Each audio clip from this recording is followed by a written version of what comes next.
Unveiled Mysteries. Chapter 1: Meeting the Master. Mount Shasta stood out boldly against the western sky, surrounded at its base by a growth of pine and fir trees that made it look like a jewel of diamond-shining whiteness held in a filigree setting of green. Its snow-covered peaks glistened and changed color from moment to moment, as the shadows lengthened in the sun's descent toward the horizon. Rumor said, there was a group of divine men in fact called the Brotherhood of Mount Shasta, who formed a branch of the Great White Lodge, and that this focus from very ancient times had continued unbroken down to the present day. Had been sent on government business to a little town situated at the foot of the mountain, and while thus engaged, occupied my leisure time trying to unravel this rumor concerning the Brotherhood. I knew, through travels in the Far East, that most rumors, myths, and legends have, somewhere as their origin, a deep underlying truth that usually remains unrecognized by all but those who are real students of life. I fell in love with Shasta and each morning, almost involuntarily, saluted the spirit of the mountain and the members of the order. I sensed something very unusual about the entire locality and, in the light of the experiences that followed, I do not wonder that some of them cast their shadows before. Long hikes on the trail had become my habit, whenever I wanted to think things out alone or make decisions of serious import. Here, on this great giant of nature, I found recreation, inspiration, and peace that soothed my soul and invigorated mind and body. I had planned such a hike, for pleasure as I thought, to spend some time deep in the heart of the mountain, when the following experience entered my life, to change it so completely that I could almost believe I were on another planet. But for my return to the usual routine in which I had been engaged for months.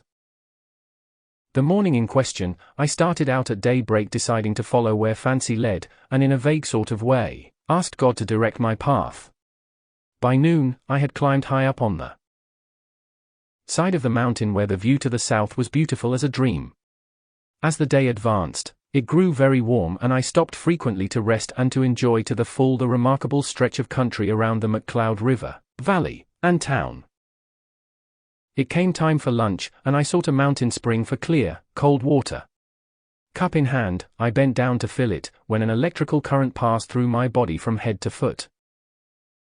I looked around, and directly behind me stood a young man who, at first glance, seemed to be someone on a hike like myself. I looked more closely, and realized immediately that he was no ordinary person. As this thought passed through my mind, he smiled and addressed me saying, "My brother, if you will hand me your cup, I will give you a much more refreshing drink than spring water."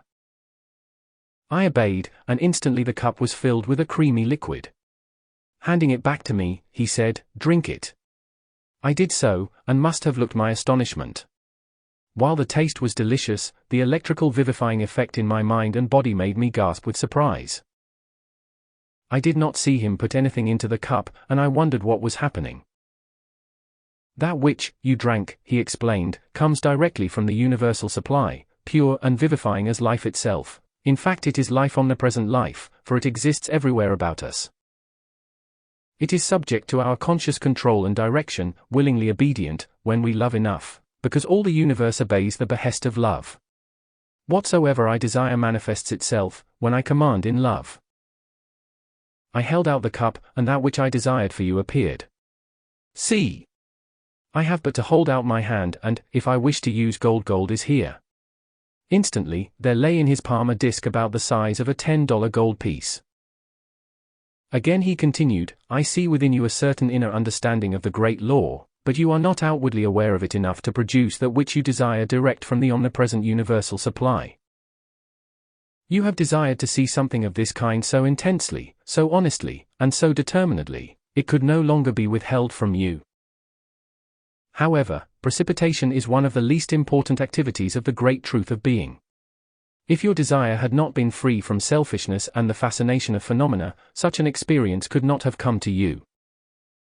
When leaving home this morning, you thought you were coming on a hike, that is, so far as the outer activity of your mind was concerned. In the deeper, larger sense you were really following the urge of your inner God self that led to the person, place, and condition wherein your most intense desire could be fulfilled.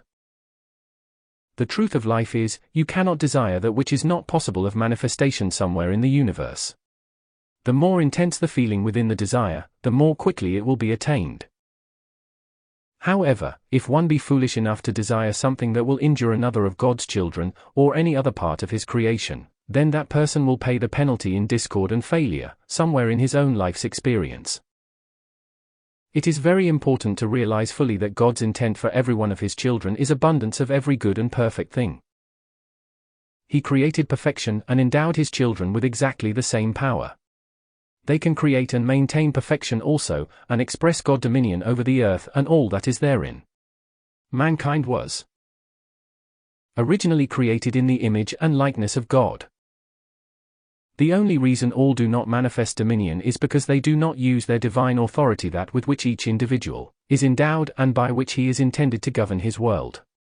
Thus, they are not obeying the law of love by pouring out peace and blessing to all creation. This comes about through their failure to accept and acknowledge themselves as temples of the Most High Living God, and to hold this acknowledgement with eternal recognition. Humanity, in its present seeming limitation of time, space, and activity, is in the same condition a person in need would be to whom someone held out a handful of money. If the needy one did not step forward and accept the money held out to him, how in the world could he ever have the benefit which it could bring? The mass of mankind is exactly in this state of consciousness today and will continue in it, until they accept the God within their hearts as the owner, giver, and doer of all the good that has ever come into their lives and world. The personal self of every individual must acknowledge completely and unconditionally that the human, or outer activity of consciousness has absolutely nothing of its own. Even the energy, by which one recognizes the great God within, is radiated into the personal self by the great God self. Love and praise of the great self within and the attention maintained focused upon truth, health, freedom, peace, supply, or any other thing that you may desire for right use, persistently held in your conscious thought and feeling, will bring them into your use and world. As surely as there is a great law of magnetic attraction in the universe. The eternal law of life is, what you think and feel you bring into form, where your thought is, there you are, for you are your consciousness, and what you meditate upon, you become. When one allows his mind to dwell upon thoughts of hate, condemnation, lust, envy, jealousy, criticism, fear, doubt, or suspicion, and allows these feelings of irritation to generate within him, he will certainly have discord, failure, and disaster in his mind, body and world. As long as he persists in allowing his attention to be held by such thoughts, whether they be about nations, persons, places, conditions, or things, he is absorbing those activities into the substance of his mind, his body, and his affairs. In fact, he is forcing them into his experience. All these discordant activities reach the individual and his world, through his thought and feeling. Feeling often flashes, before one is aware of the thought in the outer consciousness, which he might use to control it, and this kind of experience should teach him how great is the energy within his many creations, which has accumulated through habit. The feeling activity of life is the most unguarded point of human consciousness. It is the accumulative energy by which thoughts are propelled into the atomic substance, and thus thoughts become things. I tell you, the need of guarding the feeling cannot be emphasized too strongly, for control of the emotions plays the most important part of anything in life, in maintaining balance in the mind, health in the body, success and accomplishment in the affairs and world of the personal self of every individual. Thoughts can never become things, until they are clothed with feeling. The Holy Ghost or Holy Spirit is the feeling side of life, God the activity of divine love or the mother expression of deity. This is why the sin against the Holy Ghost is referred to as that which brings such great distress, because any discord in the feeling breaks the law of love, which is the law of balance, harmony, and perfection. The greatest crime in the universe against the law of love is humanity's almost ceaseless sending forth of every kind of irritable and destructive feeling. One day the race will come to realize and recognize that the sinister, destructive forces manifesting on this earth and in its atmosphere generated, mark you, by human thought and feeling have only entered the affairs of individuals or nations. Through lack of control in the emotions in everyone's daily personal experience. Even destructive thoughts cannot express themselves as action, events, or become physical things, except by passing through the world of feeling, for it is in this phase of manifestation that the activity of coalescing the physical atom upon thought forms takes place. As the noise from a sudden explosion shocks the nervous system of one who hears it, setting up a trembling sensation in the cellular structure of the body, in exactly the same way do the flares of irritated feeling shock, disturb, and disarrange the finer substance in the atomic structure of the mind, body, and world of the person who sends them out, consciously or unconsciously, intentionally or unintentionally. Discordant feeling is the producer of conditions we call disintegration, old age, lack of memory, and every other failure in the world of human experience. The effect upon the body structure is the same as that produced upon a building, if the mortar holding the bricks together were to receive repeated shocks, and each day those were to be increased. This continued shock would shake apart the particles composing the mortar, the building would collapse into a chaotic mass and the form be no more. That is what mankind is constantly doing to the atomic structure of the human body.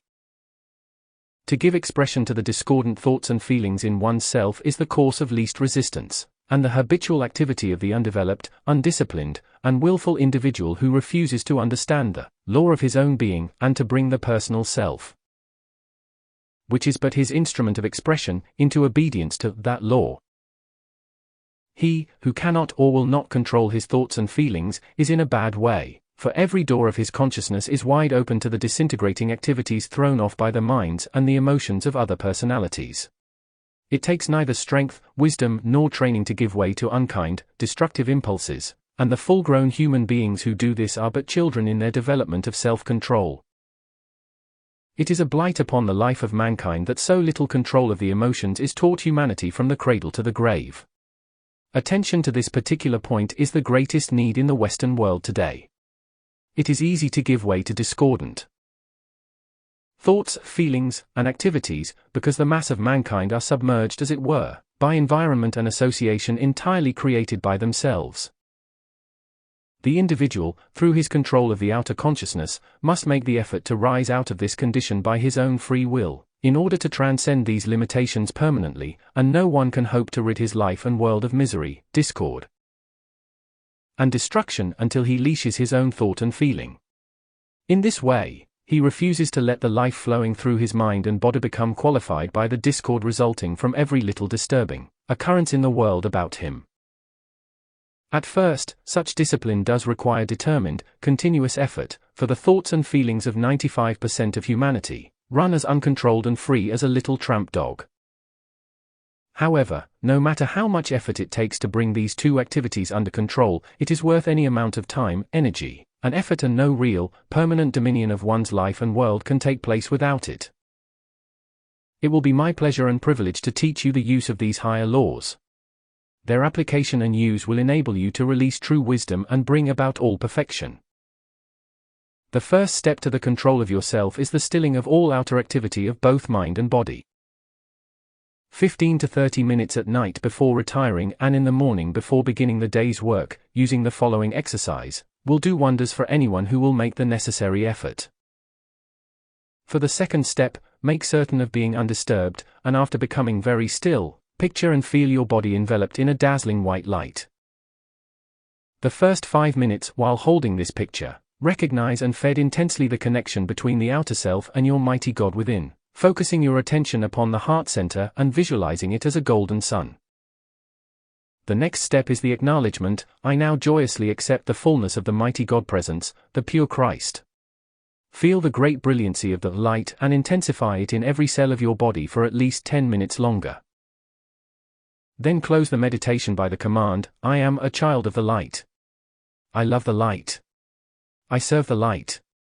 I live in the light. I am protected, illumined, supplied, sustained by the light, and I bless the light.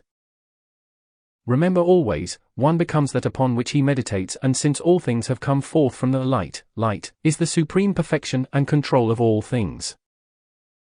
Contemplation and adoration of the light compels illumination to take place in the mind, health, strength, and order to come into the body, and peace, harmony, and success to manifest in the affairs of every individual who will really do it, and seeks to maintain it. All the way down the centuries, in every age, under every condition, we are told by all who have expressed the greater accomplishments of life, that the light is supreme, that light is everywhere, and in the light exist all things. That truth is just as true today as it was 1,000,000 years ago. As far back as there is any record of humanity, the wise and great ones of all ages are portrayed with a radiation of light about them emanating from the head and body of each. This light is real, just as real as the electric lights in your homes. The day is not far distant when machines will be constructed to reveal the emanation of light about every individual, to the physical sight of anyone who cares to observe it.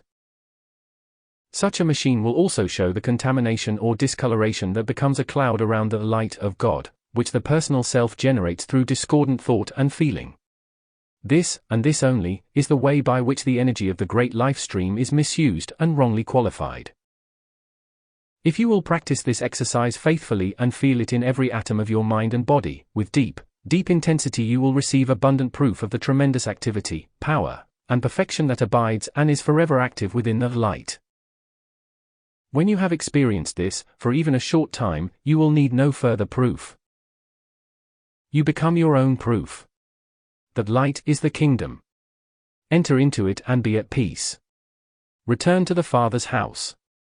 After the first 10 days of using this exercise, it is well to do it 3 times a day, morning, noon, and night. We often hear the complaint, "Oh, I cannot give all that time."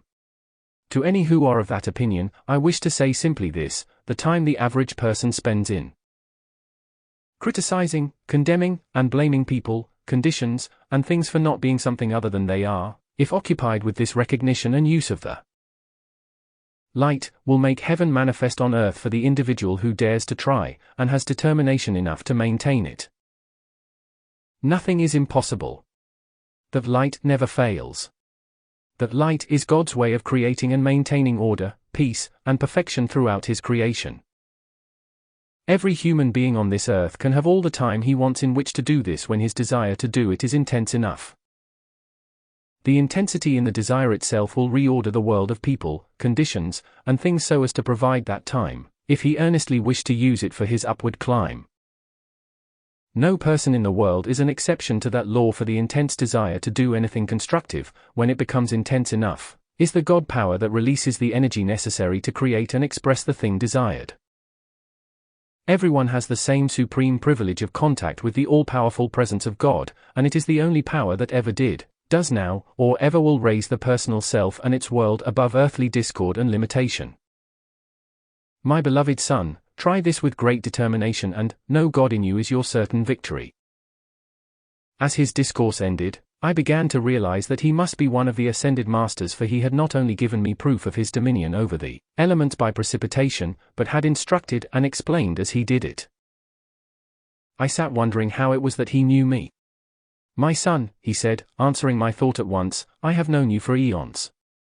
In raising your thought, by your own conscious effort, it made my coming to you possible at this time.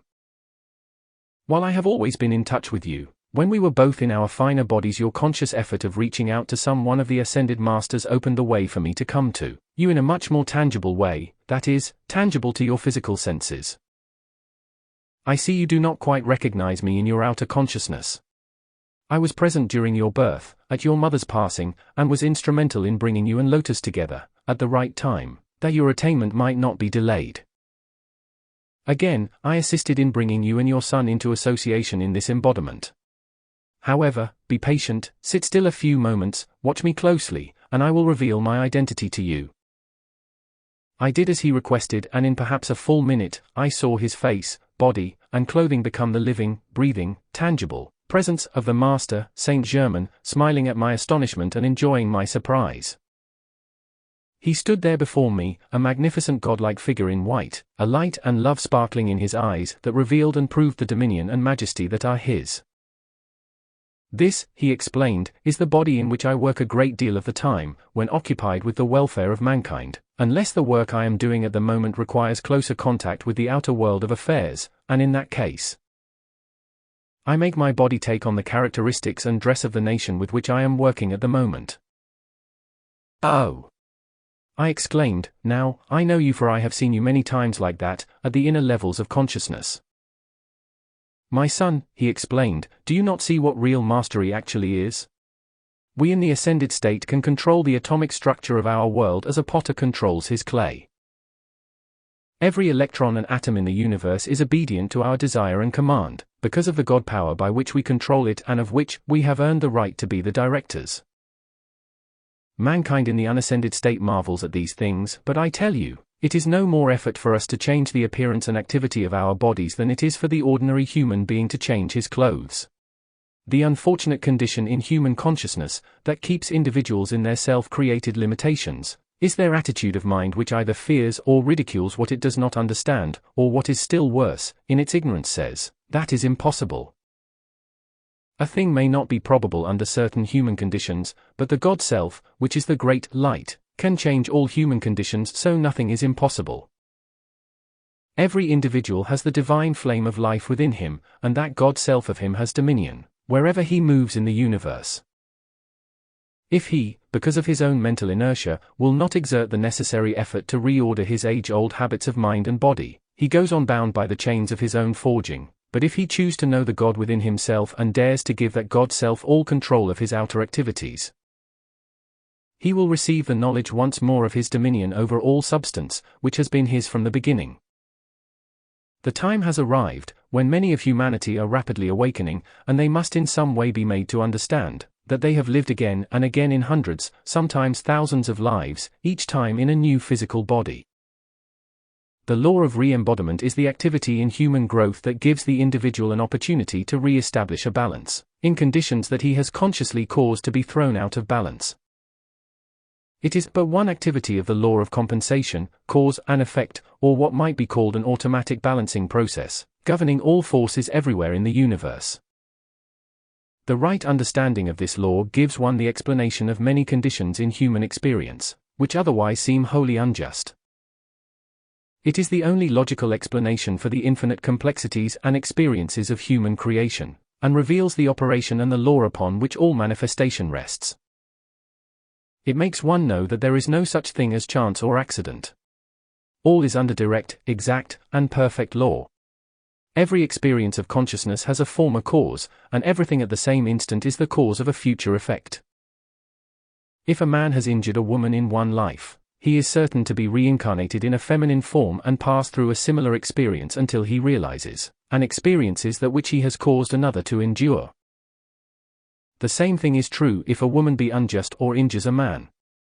This is the only way by which one is compelled, or rather compels himself, to experience both the cause and effect of everything which he generates in the world. The individual can create and experience whatsoever he will in his own world, but if he choose to do that which causes others to experience discord, then he compels himself to go through a similar condition, until he understands what the effect of his own creation is upon the rest of the life of the universe. Come with me, and let us review the physical life in which you used a feminine form in France, wherein you were a singer of splendid accomplishment with a voice of rare beauty and power. Immediately, without the least effort on my part, I stood outside my physical body, seeing it clearly as it reposed upon the ground. I wondered if it would be safe there on the mountainside, and in answer to my thought, Saint Germain replied, "Do not be disturbed. Not a thing in the world can harm your body while we are away. Observe." Instantly, I saw it surrounded by a white flame, forming a circle about 50 feet in diameter. He placed his right arm around me, and I saw we were rising rapidly from the ground, but I soon, because adjusted to his vibratory action. There was no definite feeling of motion through space, but presently we looked down upon a village in the south of France, and he continued, "Here, you were born as an only child, the daughter of a beautiful woman, whose life was an example of idealism far in advance of the majority in that period. Your father was a most devoted husband and companion, highly cultured, and inspired by the early Christian spirit. The atmospheric ether of every environment records all that has ever transpired in that locality. I will revivify these etheric records and you shall see living pictures, giving every detail of your life. You sang at the church of this village and studied with a teacher, who persuaded your parents to let her give you training. You made rapid progress, and then received still greater advantages, when they moved to Paris. After a year of intensive study, an opportunity came to sing before the Queen of France through her patronage. Suddenly, both parents passed through the change called death, and the shock to you was very great, followed by many weeks of serious illness.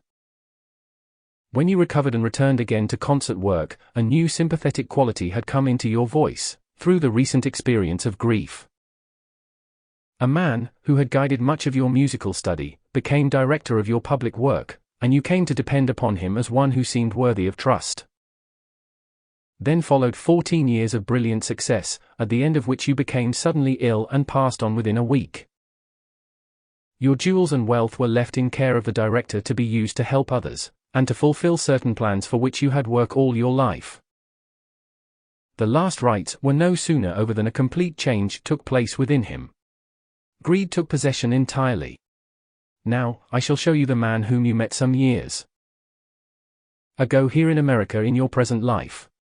The incident in business, I am quite sure you will remember clearly. Here, he showed me a business association in which I had tried to help several people while in the West some 10 years previously, in connection with a representative from the Belgian government. That man, he continued, was given a chance here to right the wrong he did you in France. He was shown the condition, and knew full well the situation, for we showed it to him, but he was not yet strong enough to permit the working out of the great cosmic law of justice and balance that debt. If he had done so of his own volition, it would have given him freedom in many ways and enabled him to have progressed much more rapidly in this embodiment. Thus, does the outer life keep the individual bound to the wheel of necessity, rebirth, continued struggle, and pain until we let the light of the Christ within illumine and purify us, that we may respond only to the plan of God, love, peace, and perfection for His creation. This is the kind of lesson one never forgets, because objective teaching records the experience in the vision as well as in the mind. The record in the sight is deeper and necessarily receives more attention from the outer activity of the intellect. The essence of that long-forgotten experience certainly fixed itself in my memory permanently, for I can recall every detail of it to this day, as dearly as when I observed it with him. Now, he went on, let us recall another of your embodiments, one that you had in Egypt. We rose from the earth, and moved rapidly forward. I was very conscious of the Mediterranean, as we passed over its beautiful waters. We went on to Karnak and Luxor. Then again came into contact with the earth. Watch closely, he said. This record is of a very ancient temple in Luxor, not among those ruins the archaeologists are exploring today, but one antedating any that have been discovered so far. If they knew where to look, they would find magnificent temples in a state of almost perfect preservation, indicating a certain spot filled with ruins, which is all that travelers can see today. The scene became replaced by the activity in the ether, as it had originally been in all its beauty and splendor, far more magnificent than anything of which the present generation has any concept. The gardens and pools were surrounded by great pillars of white marble and rose granite. The entire locality became living, real, vibrate, and just as tangible as any physical city on earth today. It was so perfectly natural and nor I that I asked how Hemadathi's experience is so vivid. Man and his creations, he replied, as well as nature, have an etheric counterpart, a pattern which makes its eternal impression upon the atmosphere about him wherever he goes. The pattern of the individual's activity and life experience is within his own aura all the time. A similar record exists in the aura of every locality. An ascended master may, if he choose, revivify or reclothe the individual's record of former activities wherever that person happens to be, for the pattern upon which the master coalesces the atomic structure is always in the aura of that individual. When the master reclothes the record of a locality, he must do it in the same specific place, for such a record, when reclothed, becomes the same living form and structure that it was when first built in physical substance. In this way, it is possible to coalesce again the physical structure of entire buildings and their surroundings, when the ascended master so desires, for the accomplishment of some good purpose. When one has attained this God-given dominion, he can and does reclothe and reanimate any etheric record he desires to make visible for the instruction and benefit of students and others. When he does this, it is as real as reality itself, and the reclothed objects can be photographed, handled, and made physically tangible to the physical senses of the one observing them. Notice, he reminded me, you are experiencing these activities in your finer body, but they are none the less real because of that. For your physical body is only a garment which you, the self-conscious, thinking, and experiencing individual, wear. It is the same as though you wore a heavy overcoat in the cold winter atmosphere and only a light suit of clothes on a very warm summer day. Experiences in your light suit of clothes would surely be no less real than those you lived through in your heavy overcoat. I call this to your attention, that you may understand the fuller and less limited activities of life. We examined the grounds, the surrounding country, and architecture. "Come, let us enter," he said, and as he spoke, stepped forward and passed through the main entrance into the temple itself. We then became living actors and at the same time observers of the following experience. We passed into the main part of the temple and proceeded toward the inner sanctuary. The high priest came directly up to us and seemed to know me. "This priest of ancient days," Saint Germain explained, "is now your son." A lesser priest appeared whom I immediately felt I knew, and he remarked, "The assisting priest was yourself." We entered the inner sanctuary and saw the Vestal Virgin guarding the sacred fire. She, whom I now beheld, was Lotus, my beloved twin ray, whom I met and married some years ago and who is the mother of our son. The scene changed and we saw a visiting prince from a distant province plan to seize the Vestal Virgin for his bride. All seemed to go well, until the high priest was shown a vision of what was about to take place. It disturbed him, but he kept his own counsel. Standing guard as the slaves of the prince entered, he watched them approach the sanctuary. As they came nearer, he stepped forward and spoke but one word that meant, "Stop." One slave, bolder than the rest, came on. The high priest warned him back, but still he came nearer. When he reached a certain sacred circle of force which emanated from the altar, the priest no longer hesitated. He stepped to the outer edge of that protecting radiance, raised his right hand, and pointed directly at the slave. A flash of flame shot forth like lightning and the slave fell lifeless to the floor. The prince, who was watching, came forward in an insane rage. "Stop," commanded the priest again in a voice like a clap of thunder. The prince hesitated for a moment, stunned by the very power of the word, and the priest continued, "Listen to me. You shall not desecrate the highest of God's gifts to the temple of life. Begone, before you follow the example of your too brazen and misdirected slave." The high priest was fully conscious of the power he could wield, and as he stood watching the prince, he was the very embodiment of self-control of illimitable force, consciously held in obedience to his will. He was majesty, crowned with eternal power. The will of the prince was powerful also, but he had no control over himself and, as another wave of blind rage swept over him, when he found himself again opposed, and giving full vent to lust, he rushed forward. The priest quick as a flash raised his hand. The flame flashed out a second time and the prince followed the fate of his former slave. Saint Germain turned to me, and explained the experience still further. "You see," he began, "that is the way the quality within every force reacts upon the one who sends it out. The prince and his slave came with the qualities of hate, selfishness, and depravity within their feelings and, when the priest directed the force, of which he was the master, toward them, it took on their qualities the moment it touched their auras. He merely turned their own feelings and selfishness back upon themselves. The priest in his unselfish effort to protect another was himself also protected. That incident closed, the scene of splendor vanished, and again we stood amidst the temple ruins. Saint Germain revealed still more to me, which may not be recorded here.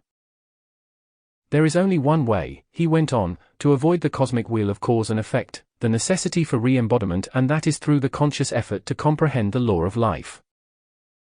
One must earnestly seek the God within, make permanent, conscious contact with that inner self, and hold firmly to it in the face of every condition in the outer life. It will be my pleasure and privilege to show you more, but only for the instruction it will bring to yourself and others. Come. We must now return. As we came near my body, he instructed again, watch the circle of white flame disappear. I looked. It vanished. A moment later I was back in my body. The sun was sinking, and I knew it would be nearly midnight by the time we arrived home. Place your arm about my shoulder, said Saint Germain, and close your eyes. I felt my body lifted from the ground, but I was not particularly conscious of moving forward. Presently, my feet touched the floor and opening my eyes, I stood in the lodge. Saint Germain was greatly amused, when I asked, how it was that we could come back in this manner without attracting the attention of the people about us, and he answered, "We many times draw about our bodies the cloak of invisibility." When moving among those in physical form, and the next second he was gone. I had heard of the great ascended masters who could take their bodies with them wherever they go, and manifest or bring into visibility anything they desire to use direct from the universal. However, to experience actual contact with one of them was a very different thing, and I tried to realize in full the marvel of the experience. To Saint Germain, it was evidently a most ordinary occurrence. I sat in quiet contemplation for a long time in deep, deep gratitude, trying to comprehend and to fully realize his explanation of the law concerning desire. He emphasized its importance and activity as a motive power in the universe, to propel forward new ideas, compelling an expansion of consciousness to take place within the life of every individual. He had explained it by saying, constructive desire is the expanding activity within life, for it is only in this way that greater and greater ideas, activity, and accomplishment are pushed through into expression in the outer world of substance and form. Within every right desire is the power of its fulfillment. Man is the Son of God. He is commanded by the Father to choose how he shall direct the life energy, and what quality he wishes his fulfilled desire to express. This he must do, for free will is his birthright. It is the function of the outer activity of the intellect to guide all expansion into constructive channels. This is the purpose and duty of the outer self. To allow the great life, or God energy, to be used only for the gratification of the sense desires, the habit of the mass of mankind, is its destructive use and is always without any exception followed by inharmony, weakness, failure, and destruction. The constructive use of desire is the conscious direction of this limitless God energy, by wisdom. All desire, directed by wisdom, carries some kind of blessing to the rest of creation. All desire directed by the God within, goes forth with the feeling of love and blesses always. The next few days, I spent writing this record of my experiences. Then one morning on awakening I found a golden card lying on the table near my couch. It looked like a piece of metallic gold, and on it in beautiful shaded script of a lovely violet color, was just one short sentence, "Be at our trysting place on the mountain at 7 in the morning, signed, Saint Germain." I put this card away carefully, and could scarcely wait the intervening time, so great was my expectancy. Early the next morning, while preparing a lunch, there came a distinct impulse not to take anything with me.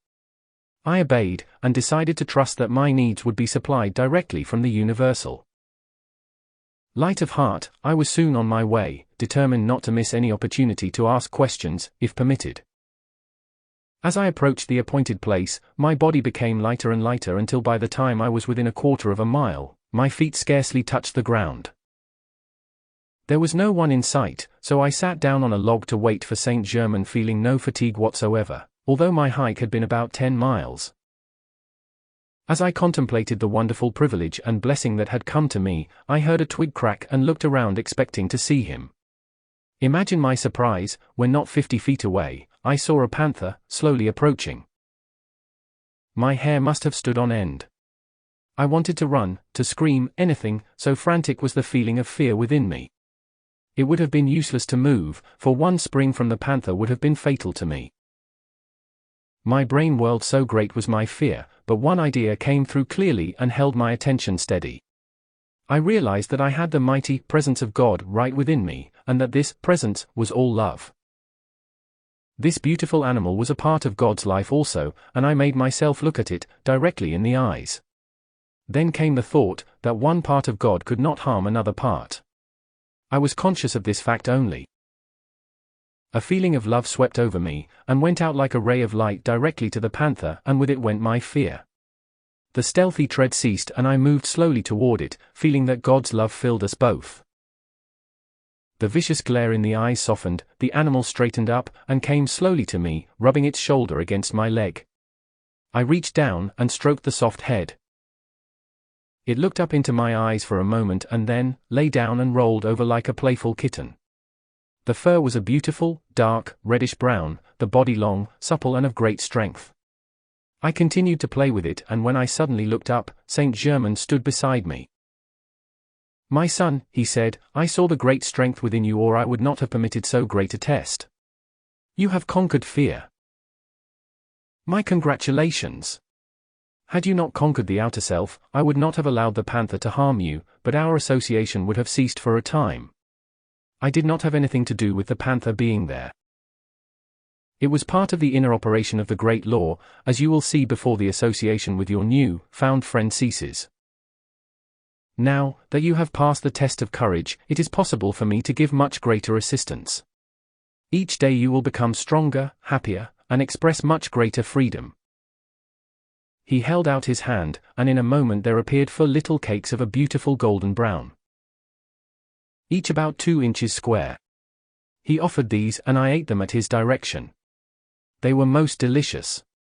Immediately, I felt a quickening, tingling sensation through my entire body, a new sense of health and clearness of mind. Saint Germain seated himself beside me and my instruction began. Chapter 2: The Sahara Desert. Instead of going forth from the body as in your recent experience, today we will use the projected consciousness, he remarked, as he placed the thumb of his right hand between my eyes and the rest of his fingers over the top of my head. A feeling like a powerful electric current passed over my entire body. Removing his hand, he continued, I wish you to fix firmly in mind, and recall frequently for contemplation the fact that the laws I explain, and teach you to use, are to bring you into a condition of conscious mastery over all forces and things on earth. This means that no matter what is being experienced, you are always at every instant in complete, conscious control of your own mind and body, and able to use your own free will at all times.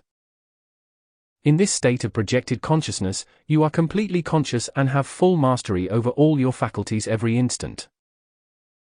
There is nothing whatsoever about any of this instruction and its use that is either of the trance or hypnotic condition at any time, for in both trance and hypnosis the experiencing individual's conscious will is not functioning, which is a most dangerous and disastrous activity to anyone who permits it to take place in his mind and body. There is no conscious mastery or dominion in trance or hypnotic practices, and they are most destructive and dangerous to the soul growth of the one who permits such practice. Please understand thoroughly that the conscious control, mastery, and use of the forces and things on this earth should at all times be under the direction of your inner or God self, through the perfect cooperation and obedience of all outer faculties in both mind and body to that inner guidance. There is no such thing as mastery without this, and those known as the Ascended Masters never intrude any activity upon the God-given prerogative of the individual's free will. A student may be given the experience of projection, if an Ascended Master choose to expand his consciousness temporarily, so that he experiences things happening in 2 or more places at the same time. In such a condition, the student's faculties are completely under the control and direction of his own free will at every moment. He is fully conscious and active wherever his body may be, and also at the place to which the Ascended Master chooses to direct his attention for the instruction. The reason an Ascended Master temporarily raises the consciousness of the student is to show him how he may do this same thing for himself by his own effort consciously and at will. Projected consciousness is but increasing the rate of vibration of the atomic structure in both the mind and body of the student. This is done by the radiation from an Ascended Master, and is an activity of the light, which increases the vibratory rate up to the keynote he sets for the experience. In the higher rate, one uses his faculties of sight and hearing exactly as he does in daily life, except that they are expanded into the next octave or zone above the human senses. Such use of our senses is the same as we experience every moment of the waking state, because we can become aware of that which is near and that which is distant at exactly the same instant. The expansion or contraction of our consciousness is dependent entirely upon what the individual desires. This is always subject to the free will and conscious direction of the student. One can of his own choice be conscious of a certain tree in his garden or of the entire garden. He uses the same faculty of sight to observe both, and uses it in exactly the same way. When he wants to see all of the garden, he makes his sight enlarge its activity until it takes in all he desires. The larger expansion still includes the smaller, so you see, you must be conscious of the full control of all your faculties in both places at the same time. The activity that takes place is really an enlargement of the force field in which the sight acts. The use of your faculty of sight, in this projection or expansion of consciousness, is accomplished by the raising of the vibratory rate in the optic nerve. The whole process corresponds to the thing that takes place when one uses a field or marine glass. In ordinary experience, human consciousness has been accustomed to use its faculties only within certain zones or force fields, and the proof of this is that one can listen to the sound of a person's voice, who is physically present in the room speaking to him. And one can also hear the bell of a telephone ring somewhere else in the house at identically the same instant. All the faculties of the outer activity are elastic. They may be used as either a microscope or a telescope, depending entirely upon the desire and will of the individual. If one can be conscious of sound in the room in which his physical body stands, and also be aware of sound 2 or 3 rooms distant, by exactly the same process, in a still farther expansion of this faculty, he can hear at a more distant place. To do this, one must increase the vibratory rate until it reaches into the more distant zone. When you contemplate this great inner God activity, do you not see how perfectly and readily the outer senses merge into the inner, and what has been two becomes one? This activity of consciousness can be applied to all the other senses, as well as those of sight and hearing. Such a raising process is natural, normal, and harmonious, as simple as the tuning of your radios to any desired wavelength. Radio wavelengths and those of sight and hearing are parts of the same activity. Sound contains color and color contains sound. In ordinary daily experience, human beings can hear color and see sound whenever they become still enough. Within certain octaves or zones, vibration registers upon the nerves of the eyes and the result is what we call sight. Others register upon the nerves of the ears and the result is what we call hearing. The average person's eyes only see objects whose vibratory rate comes within these certain octaves, for they do not see below the infrared, or above the ultraviolet ray or zone. Through the radiation of an ascended master, the atomic structure of the brain and eye vibrates fast enough to expand into the next octave above the human.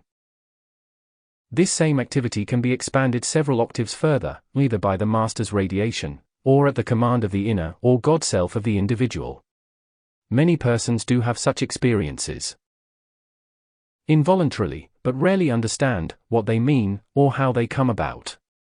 In cases where individuals have had moments of transcendent consciousness or been highly inspired, this is what has occurred, although they seldom recognize the assistance they have been given. Projected consciousness or vision has nothing whatsoever to do with mental pictures, produced by suggestions that exist only in the minds of other human beings.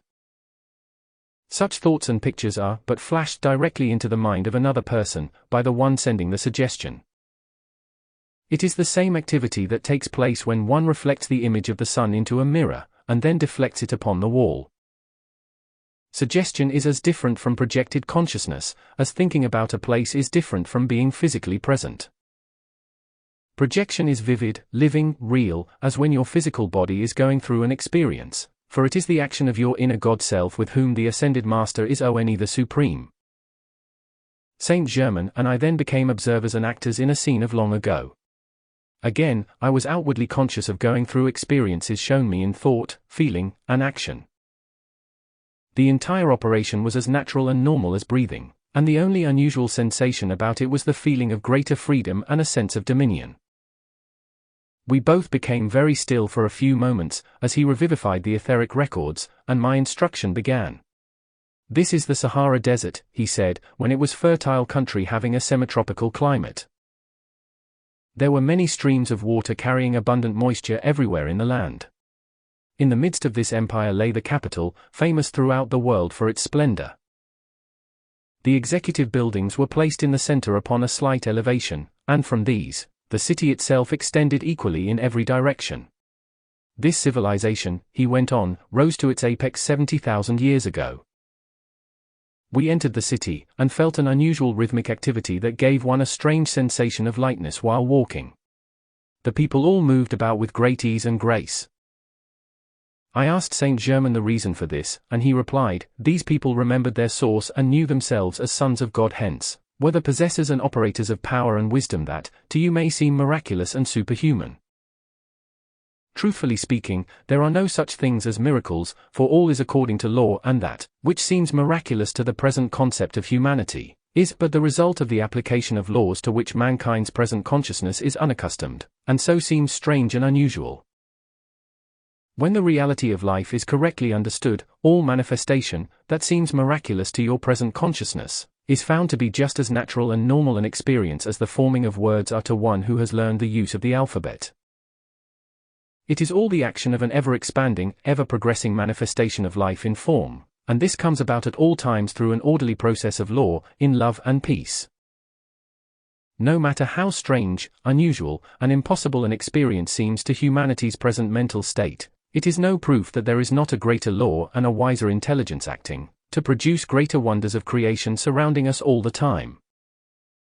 The knowledge of the greatest minds of humanity in the outer world today, is to this great inner wisdom and power, as the understanding of a small child is to the study of calculus. In one building of the central group, we found the attendants attired in most gorgeous fabrics of soft, radiant colors that harmonized with the interior decoration. One of these acted as guide, taking us to the central building, and there he presented us to the king of this great people. The king proved to be Saint Germain. Beside him stood a young girl, very beautiful. She had hair like spun gold that hung almost to the floor and eyes of a piercing violet blue. Her entire bearing was one of loving command. I looked inquiringly at Saint Germain, wondering who she could be, and he answered, Lotus. Beside her stood a young man about 20 years of age and a lad perhaps 14. The young man was he, whom we had seen as the high priest in the temple at Luxor, and the lad was the lesser priest. These were the children of the king. Again, we four were working together. With this glimpse of former lives, he said, let us enter into the activity of that blessed people. I say blessed advisedly, and you shall soon see why. The majority of them still retained the full conscious use of all their wisdom and power as sons of God, and this they wielded almost without limit, knowing full well from whence they sprang, and to what they were heirs.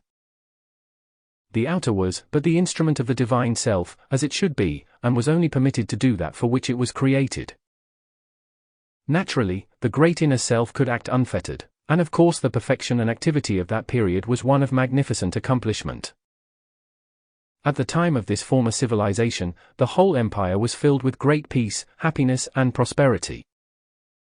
The king-emperor was a master of the ancient wisdom and a real cupbearer of the light. He ruled by that light, and his empire was the living example of perfection.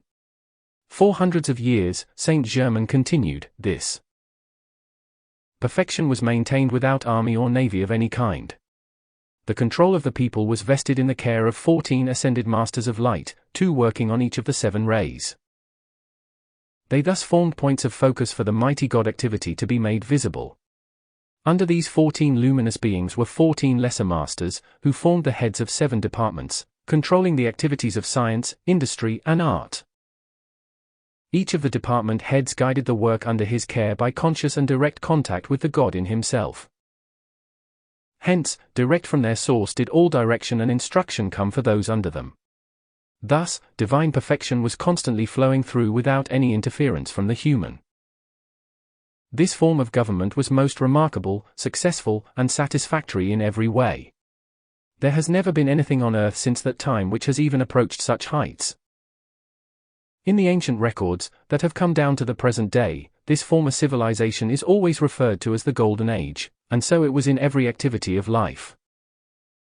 In your beloved America, in the not-so-far distant future, will come forth a similar recognition of the real inner self, and this her people will express in high attainment. She is a land of light, and her light shall blaze forth, brilliant as the sun at noonday, among the nations of the earth. She was a land of great light, ages ago, and will again come into her spiritual heritage, for nothing can prevent it. She is strong within her own mind and body, stronger than you think, and that strength she will exert to rise out of, and throw off from border to border, all that weighs heavily upon her at the present time. America has a destiny of great import to the other nations of the earth, and those who have watched over her for centuries still watch. Through their protection and love, she shall fulfill that destiny. America. We, the ascended host of light, love and guard you. America. We love you. A similar form of perfect government will come at a later period, when you have cast off certain fetters within that hang like fungi, and sap your strength as a vampire. Beloved ones in America, be not discouraged, when the seeming dark clouds hang low. Every one of them shall show you its golden lining. Back of the cloud that seems to threaten, is the crystal pure light of God and His messengers, the ascended masters of love and perfection, watching over America, the government, and her people. Again I say, America, we love you. One by one, great awakened souls are coming forth who will become clearly conscious of their own mighty, inherent God power, and such as these will be placed in all official positions of the government. They will be more interested in the welfare of America than in their own personal ambitions and private fortunes. Thus, will another golden age reign upon earth, and be maintained for an eon. In the period, just preceding this, which you have been experiencing, the mass of the people used great airships for transportation purposes. As the development reached a still higher point, they had little need for them, except in the outlying districts. All the official class, because they were the more spiritually advanced souls of that race, were able to go from place to place in the finer bodies and do all they desired, the same as in your recent experience at Luxor. They also were able to transport the physical body at will, for the use of their power to overcome gravity was as natural as breathing is to you. Gold was a common commodity in this age, as in all golden ages, because its natural emanation is a purifying, balancing, and vitalizing energy or force. It is placed within the earth by the lords of creation, those great beings of light and love who create and direct worlds, systems of worlds, and the expansion of the light in the beings upon them. The outer mind or intellectual knowledge of humanity holds within it little, very little, understanding of the real purpose for which gold exists on this planet. It grows within the earth like a plant, and through it there is constantly pouring a purifying, vitalizing, and balancing current of energy into the very ground we walk upon, as well as into the growth of nature and the atmosphere we breathe. Gold is placed upon this planet for a variety of uses, two of its most trivial and unimportant ones being that of using gold as a means of exchange and for ornamentation. The far greater activity and purpose of it, within and upon the earth, is the release of its own inherent quality and energy to purify, vitalize, and balance the atomic structure of the world. The scientific world today has no inkling as yet of this activity. However, it serves the same purpose to our earth that radiators do to our homes. Gold is one of the most important ways by which the energy from our sun is supplied to the interior of the earth, and a balance of activities maintained. As a conveyor of this energy, it acts as a transformer to pass the sun's force into the physical substance of our world, as well as to the life evolving upon it. The energy within gold is really the radiant, electronic force from the sun, acting in a lower octave. Gold is sometimes called a precipitated sun ray. As the energy within gold is of an extremely high vibratory rate, it can only act upon the finer and more subtle expressions of life, through absorption. In all the golden ages, this metal comes into plentiful and common use by the mass of the people, and whenever such a condition occurs, the spiritual development of that people reaches a very high state.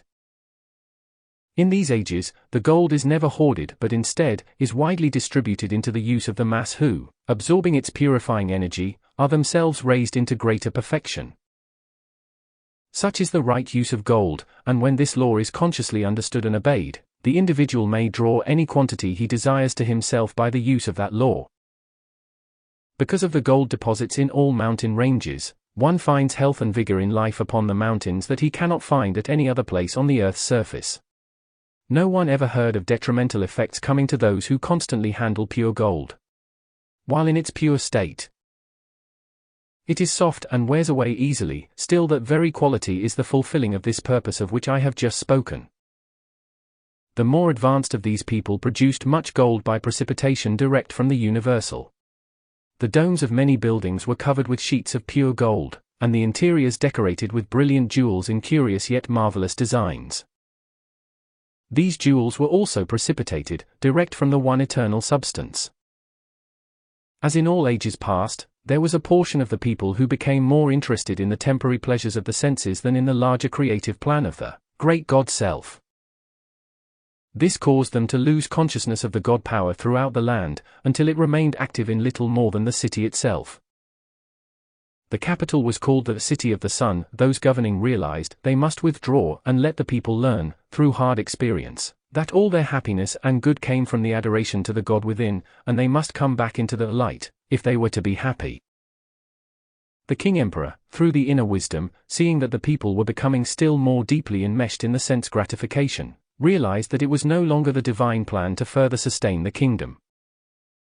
He was instructed, by those of greater spiritual authority than himself, to give a banquet announcing his decision to withdraw, and thus bid his subjects farewell. He called the councillors together, and gave directions for the banquet, ordering it held in the most magnificent place of the empire, known as the Jeweled Room in the king's palace. This was lighted by self-luminous globes that emitted a brilliant, white radiance. They were suspended from the ceiling by chains of crystal. While the light within was intense and brilliant, yet it had an extremely soothing effect upon the body, giving those in its radiance a sense of great ease and calm. The light from the central globe set the jewels ablaze in the sunburst design that formed the great medallion in the middle of the ceiling. The large banquet hall was elaborately decorated and set with 24 white onyx tables, each seating 24 guests. This was the first occasion upon which all the king's councillors and their staffs were to be his guests at the same time. The announcement of the banquet caused much comment among the people, who discussed it thoroughly, each with his neighbor, but to all it was a mystery, for none was able to discern its purpose. The evening of the event came at last. No one suspected the sorrow within the heart of the noble ruler, nor did they dream of the change so soon to come upon them. The hour arrived, the guests assembled, and everyone breathed mystery. The great bronze doors to the banquet hall swung majestically open, and a burst of transcendent music, as if played by a gigantic symphony, in the invisible, came forth, surprising even those who knew the tremendous power of their adored monarch. He was looked upon almost like a god by the people, so great was their love and admiration for the wisdom and help he constantly poured out to them. As the triumphal music ceased, the king entered accompanied by his children. The girl was a vision of loveliness. She wore a gown of soft golden fabric, unlike any material of our modern world. The overdrape appeared as if covered with diamonds, for with every movement of her body points of light flashed forth. The golden hair falling over her shoulders was caught with 2 emerald clasps. On her forehead was a single band of white metal, set with diamonds.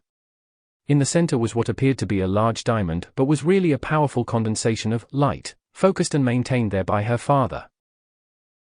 The king was the only one in the whole empire who was entrusted with the use of such transcendent power. The royal family had never used these jewels of light in their contact with the outer world, until that night.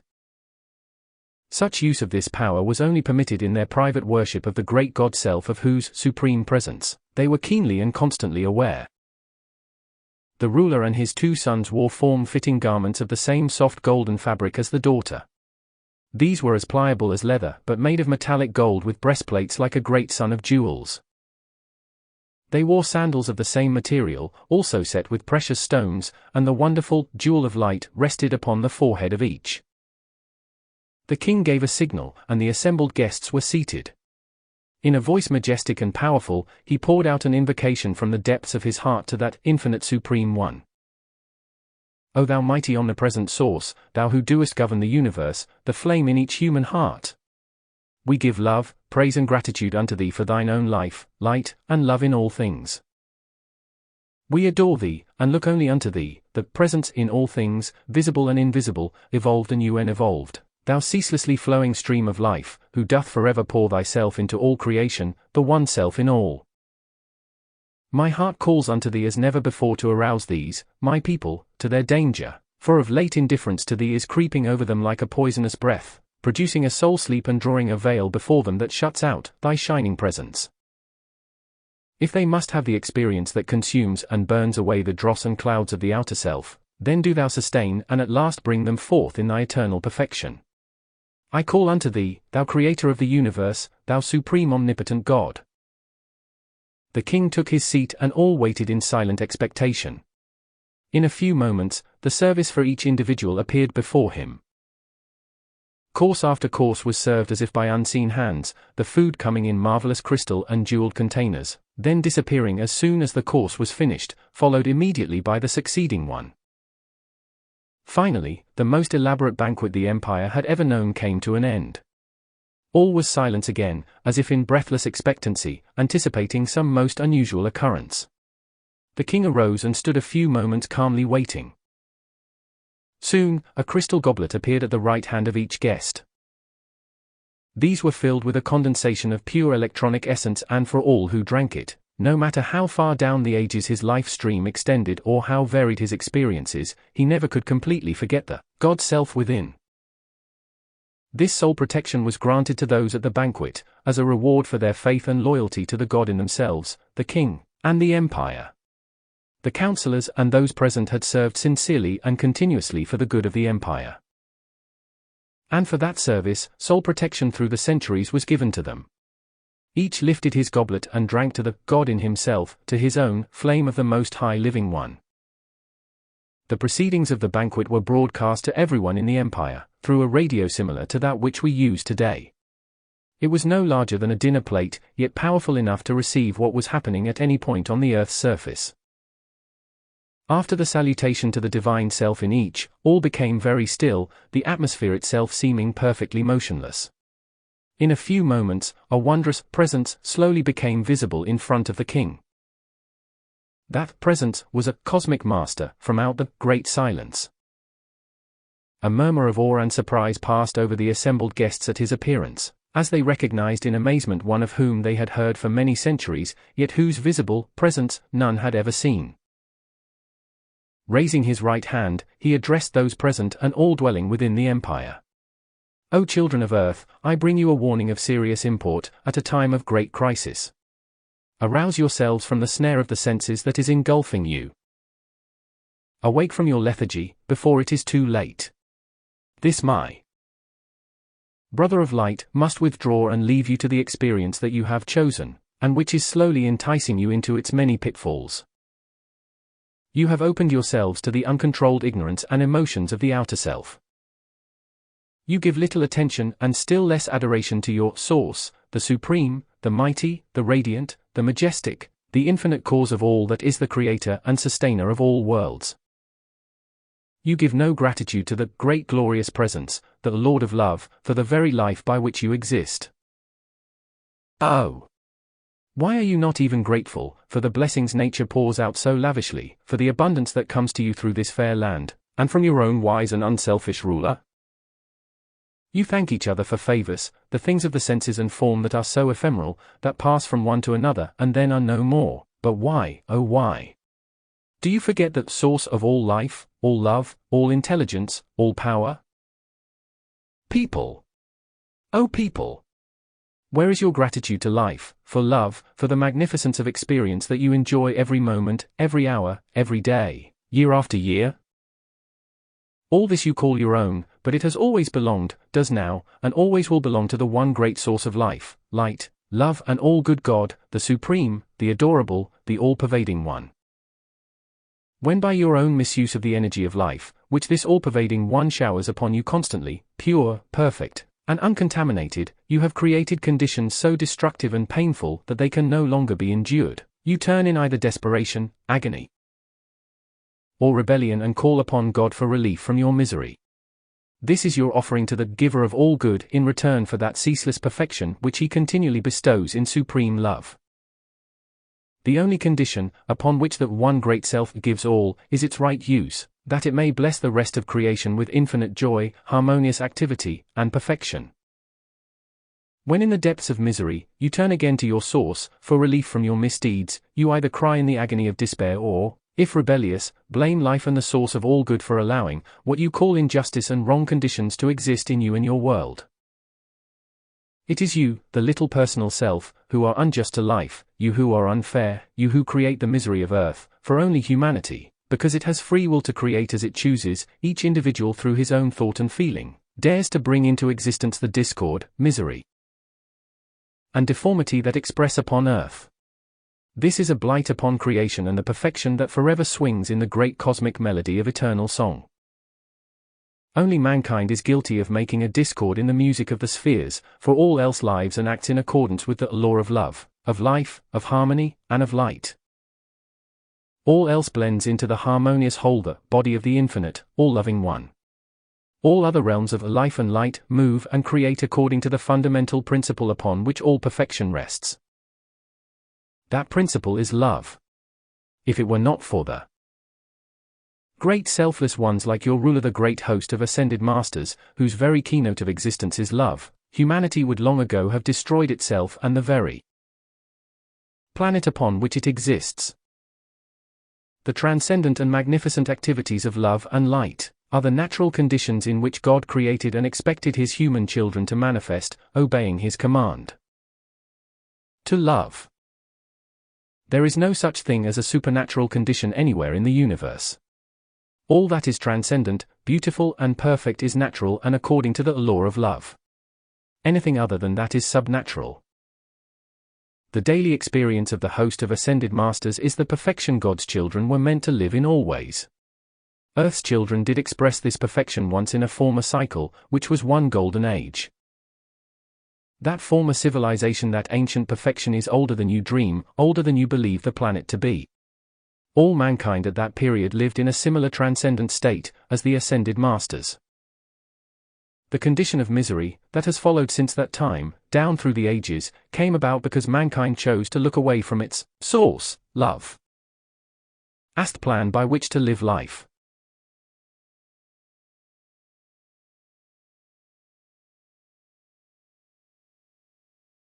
When the children of Earth look away from love, they are deliberately and consciously choosing the experience of chaos. Whoever seeks to exist without love cannot survive long anywhere in creation. Such efforts are bound to bring failure, misery, and dissolution. Whatever lacks love must return to chaos the unformed, so its substance may be used over again in combination with love, and thus produce a new and perfect form. This is the law of universal as well as individual life. It is immutable, irrevocable, eternal, yet beneficent, for creation in form exists that God may have something upon which to pour out love and so express in action. This is the law of the Mighty One from which all else proceeds. It is the mandate of eternity, and the vastness and brilliance of that perfection cannot be described in words. If there were not these actual, real, permanent and perfect conditions of life and experience, which far transcend human description, existence would be but a travesty upon the stupendous activity of life that swings forever throughout creation. There are those higher, harmonious, transcendent spheres, realms of activity and consciousness, individual and cosmic, where creation goes on continually in joy, in love, in freedom, and in perfection. These are real and much more permanent than your bodies and buildings in the physical world about you. These realms of life are created of substance which is so charged with love that they can never have a quality or activity of discord, imperfection, or disintegration imposed upon them or registered within them. Because they are based upon love, the perfection of such a manifestation is forever maintained, ever active, ever expanding, ever blessing with joy all that exists. You bring woe upon yourselves which propels you into embodiment again and again in the ignorance of the senses, the human appetites, and desires of the outer self. These appetites in the feeling nature of mankind are in themselves but an accumulation of energy which the individual, through his thought and feeling, has given a quality of one kind or another. This misqualified energy gathers a momentum through human expression and becomes habit. Habit is but energy specifically qualified and held focused for a time upon one objective.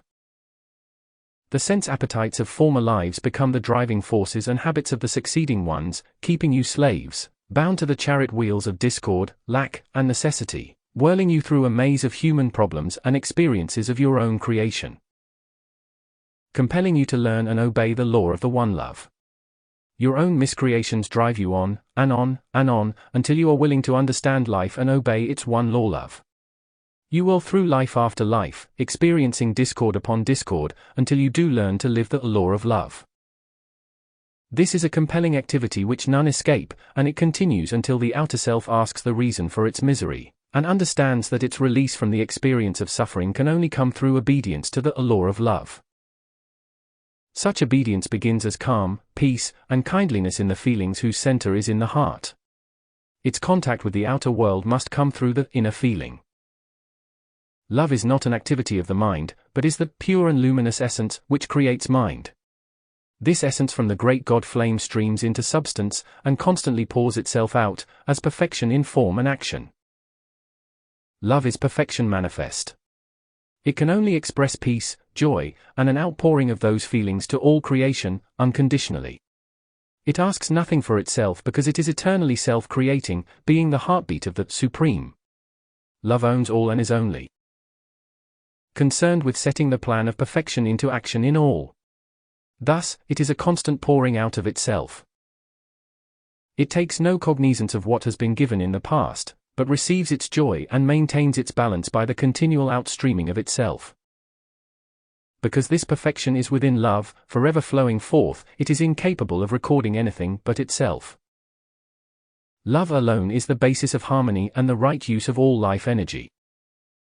In human experience, this grows into a desire to give, and give of all the individual's peace and harmony unto the rest of creation. People. O people! Forever throughout the ages, only enough love can bring you back to the heaven you once knew and abided in. Here, you will once again embrace the fullness of the great light that gives all through love. A visiting prince approaches your borders. He will enter this city seeking the daughter of your king. You will come under the rule of this prince, but the recognition of your mistake will be futile.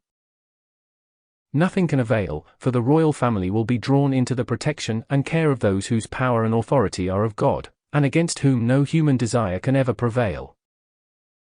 These are the great ascended masters of light from the golden etheric city over this land. Here your ruler and his beloved children will abide for a cycle of time.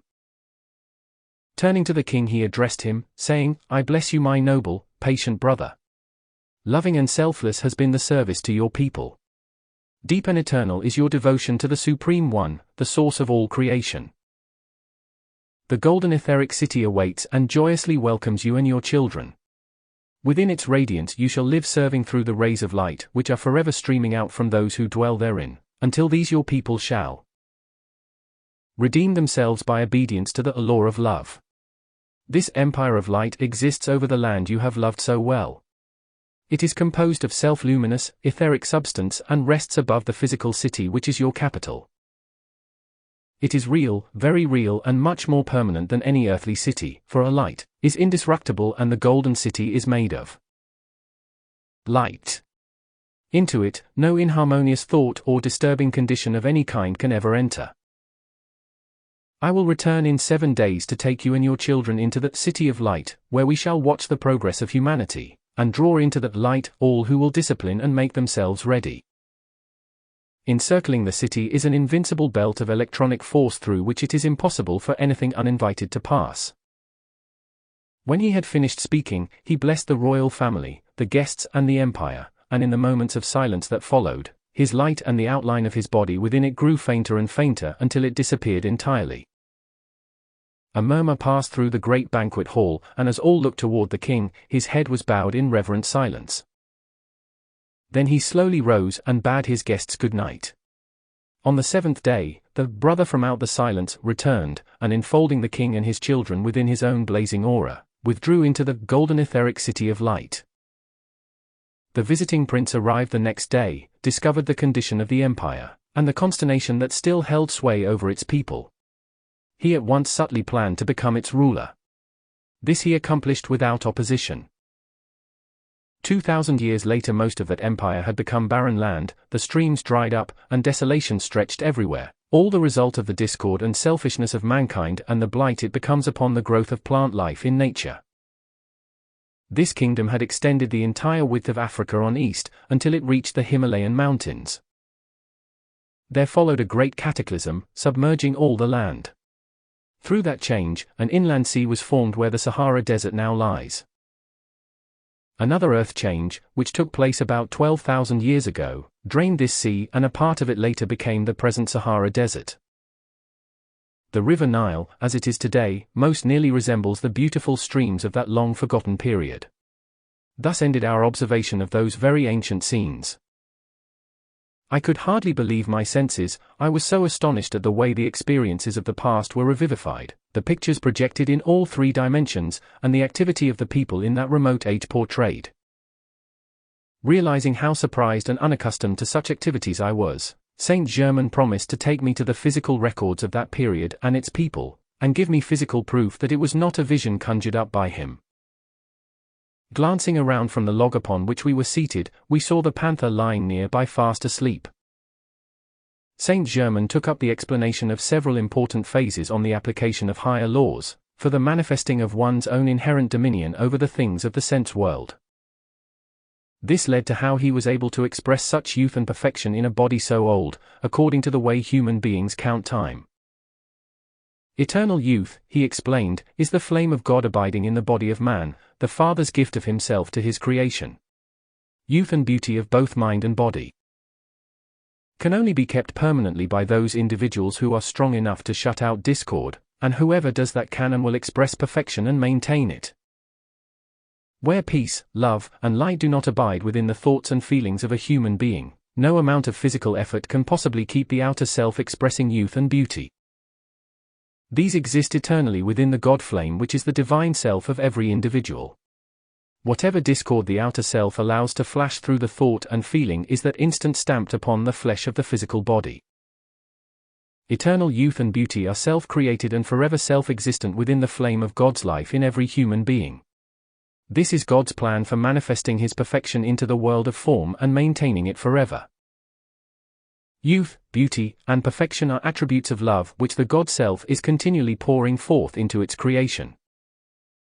Within each individual is placed the power and means for maintaining and increasing that perfect, ever-expanding activity of creation. The power of accomplishment is the energy of the God Self in each human being born into the world. It is always active every moment in your mind, body, and world. There is no instant in which this mighty energy is not flowing through all individuals. You are privileged to qualify it as you please at the command of your own free will, through consciously directed thought and feeling. Thought is the only thing in the universe that can create vibration, and through vibration you qualify this ever-flowing energy with whatever you desire to have manifest in your life and world. This limitless, intelligent, radiant energy is flowing ceaselessly through your nervous system, and is the eternal life and vitality in the bloodstream coursing through your veins. It is an all-powerful, omnipresent, intelligent activity given you by the Father, the God principle of life, to be consciously directed according to your free will. Real intelligence, which uses everything constructively, comes only from within the God principle, the flame of life, and is not merely the activity of the intellect. Real intelligence is wisdom or God knowledge, and this does not and cannot think wrong thoughts. Wrong thoughts come only from impressions made upon the intellect by the world outside of the individual. If individuals would discriminate between their own thoughts, that is, thoughts from within the God flame, and the suggestions thrown off by other people's intellects and the evidence of the senses which consider appearances only, they would be able to avoid all discordant activities and conditions in the world of experience. The light from within one's own God flame is the criterion, the standard of perfection, by which all thoughts and feelings that reach us through the 5 senses should be tested. No one can keep his thoughts and feelings qualified with perfection unless he goes to the source of perfection, for that quality and activity only abide within the God flame. This is the individual's need for meditation upon and communion with the light of God within himself. Pure life essence will not only give and sustain eternal youth and beauty in the body, but will enable you to maintain perfect balance between your God self and the outer, or personal self. In fact, this pure life energy is the power which the outer self uses to hold its connection with its divine source, the God self. In reality, these two are one, except when the intellect or outer activity of the mind, the sense consciousness, accepts imperfection, inharmony, incompleteness, or thinks itself a creation apart from the all-pervading one presence of life. If the sense consciousness thinks itself something separate from God, perfection, then that condition is established unto it, for what the sense consciousness thinks into its world, the world returns to it. When one lets an idea of imperfection or separation from God occupy his attention, and therefore his mind, a condition corresponding to that begins to express itself in his body and world. This causes the person to feel himself an entity apart from his source. The moment he thinks himself separated from God, he thinks his life, intelligence, and power has beginning and end. Life always has been, is now, and always will be. No one can really destroy life. Through various activities in the mental and physical world, form can be disintegrated or temporarily demolished, but the consciousness of the individual is eternal, and can control all substance everywhere in manifestation when the God life within is acknowledged as the knower, giver, and doer of all good in creation. I tell you truth when I say there is only one source of all good, God. The conscious recognition and acceptance of this truth, acknowledged by the outer activity of the mind, not 2 or 3 times a day but every few moments all day long, no matter what the outer self is doing. And this maintained will enable anyone to express his perfect freedom and dominion over all things human. To most people the above sounds difficult, for they have lived so many centuries in the belief that they are beings apart from God, while every instant of every day, they are using God life, God energy, God substance, and God activity in everything they think and do without realizing it. However, it requires the conscious admitting of this fact in the outer activity of the mind, and constructive direction, to release its full power through the personal self. Recognition, conscious direction, and constructive use of the God energy maintained within oneself at all times is the way of perfection, mastery, and dominion over all things on earth, including the conscious control of all natural forces. The instruction I have been giving you will erase completely all false beliefs, if maintained. The rapidity with which it is accomplished depends upon how continuously, persistently, and deeply you feel an associate with your God self. In the attainment of mastery or adeptship, the conscious control of all force and manipulation of substance are dependent. First, upon the acknowledgement of your own individual God self. Second, upon perfect calmness of feeling, under all circumstances, and third, one must be above all temptation of misusing power. The stilling of all emotions at the command of the conscious will is imperative, and the demand for it in the adept is unconditional, if dominion is to be attained. It does not mean a repression of discord within oneself at any time, but is a stilling and harmonizing of the feelings, no matter what the circumstances are which surround the mind or body of the student. Such control is not an easy thing for humanity in the Western world, because the temperament of most people in the Occident is sensitive, emotional, and impulsive. This characteristic is energy of tremendous power.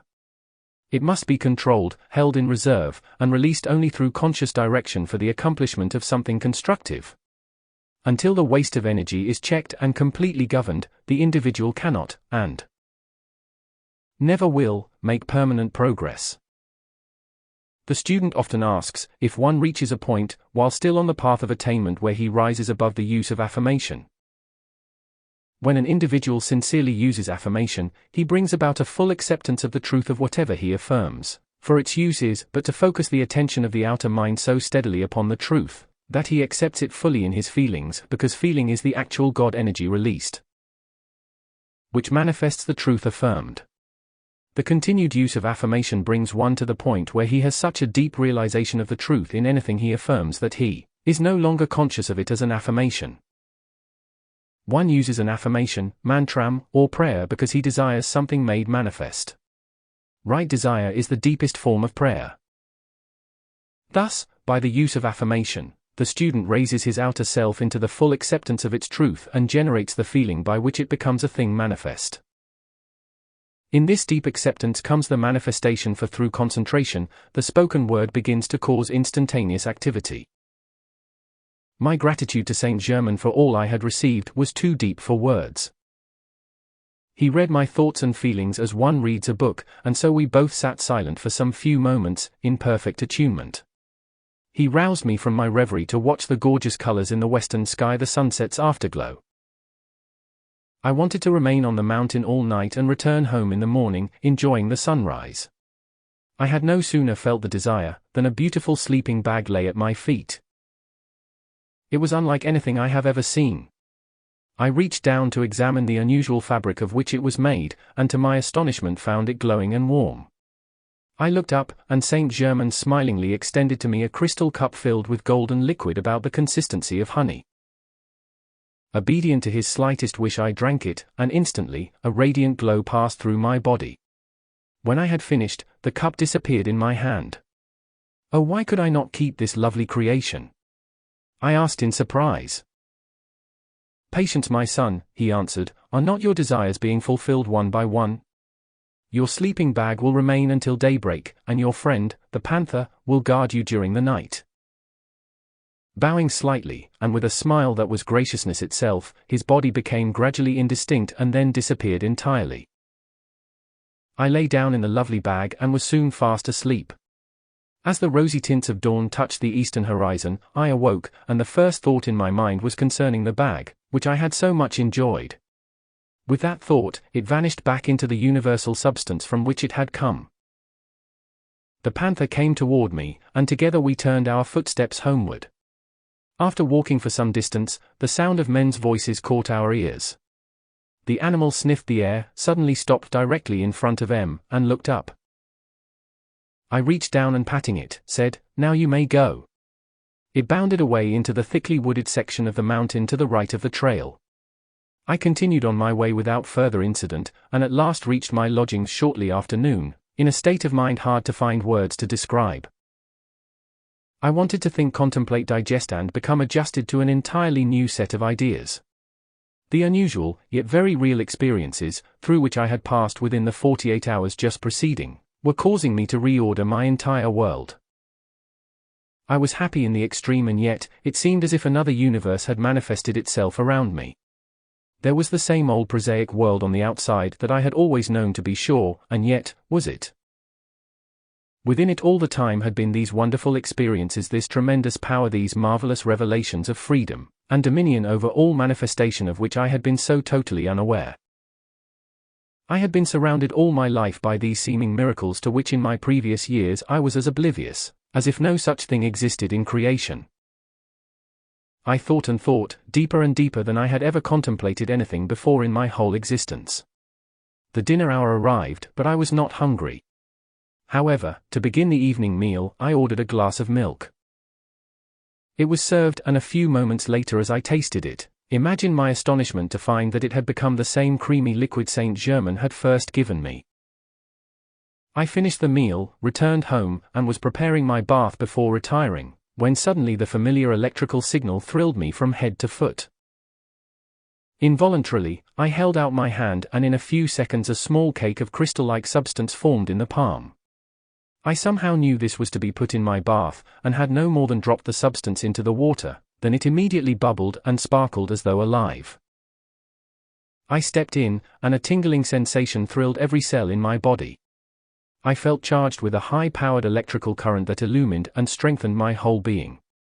My bath finished, I laid down, and soon dropped into a dreamless sleep. Chapter 3: The Royal Teton. For days passed without any unusual occurrence, and I tried to realize fully the deeper significance of my recent experiences. It was just growing dark on the evening of the 5th day, when there was a sound of tapping on the window of my room. I looked out, and on the window-sill stood a snow-white dove, with a tiny card in its mouth. I stepped to the window and opened it. The dove walked in and stood calmly waiting.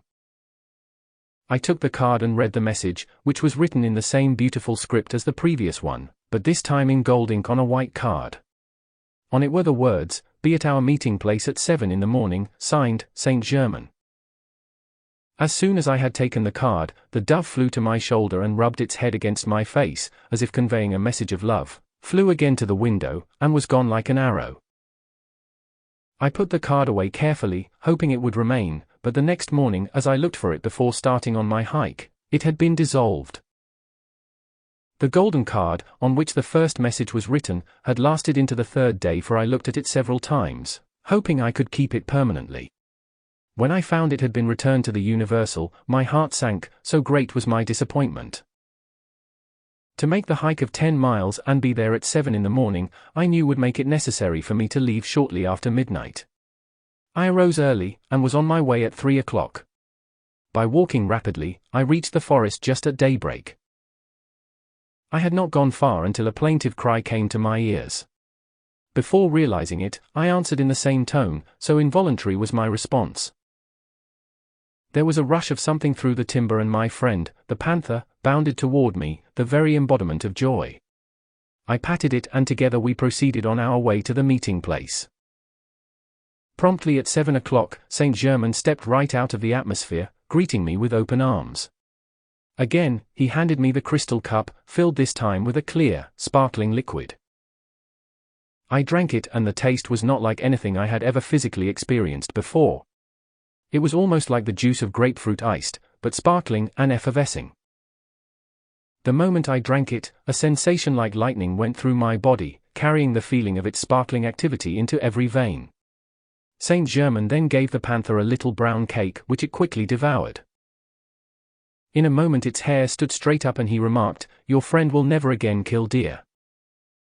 For the coming experience and instruction, it will be necessary to leave your body here on the mountainside, because you have not yet called forth the inner power enough to enable you to take it where we are going today. The panther will be the guard for you and as an extra precaution, I will place the cloak of invisibility around both. We will go to the royal Teton. Come." Instantly, I stood out in my finer body, clothed in a rich garment of self-luminous golden fabric. "Observe carefully the material in which you are clothed," he continued. "The substance composing the garment you wear has certain, extraordinary qualities and powers of its own, one of which is to enable its wearer to lift and transport physical objects. The garment itself possesses pure electronic energy, and can be used to move objects, the same as the force one uses through his physical body. This is a phenomenal activity that the great masters of light have given permission to be used for the first time, on this planet. For the benefit of my readers, I want to state clearly and unmistakably, that while I was clothed in a body which did function in 4 dimensions. During these experiences, it gave me the ability to feel and handle solid objects in the physical world, the same as everyone can do in his own physical body. The body I used this time was not that which is sometimes called the astral body. We soon reached the top of a majestic mountain that stands sentinel over one of the most beautiful scenic belts in the United States.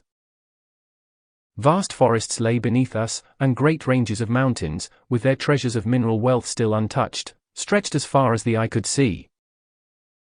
Going to a point where huge masses of stone lay in confusion, as if giants had hurled them in a war upon each other, Saint Germain touched a great boulder.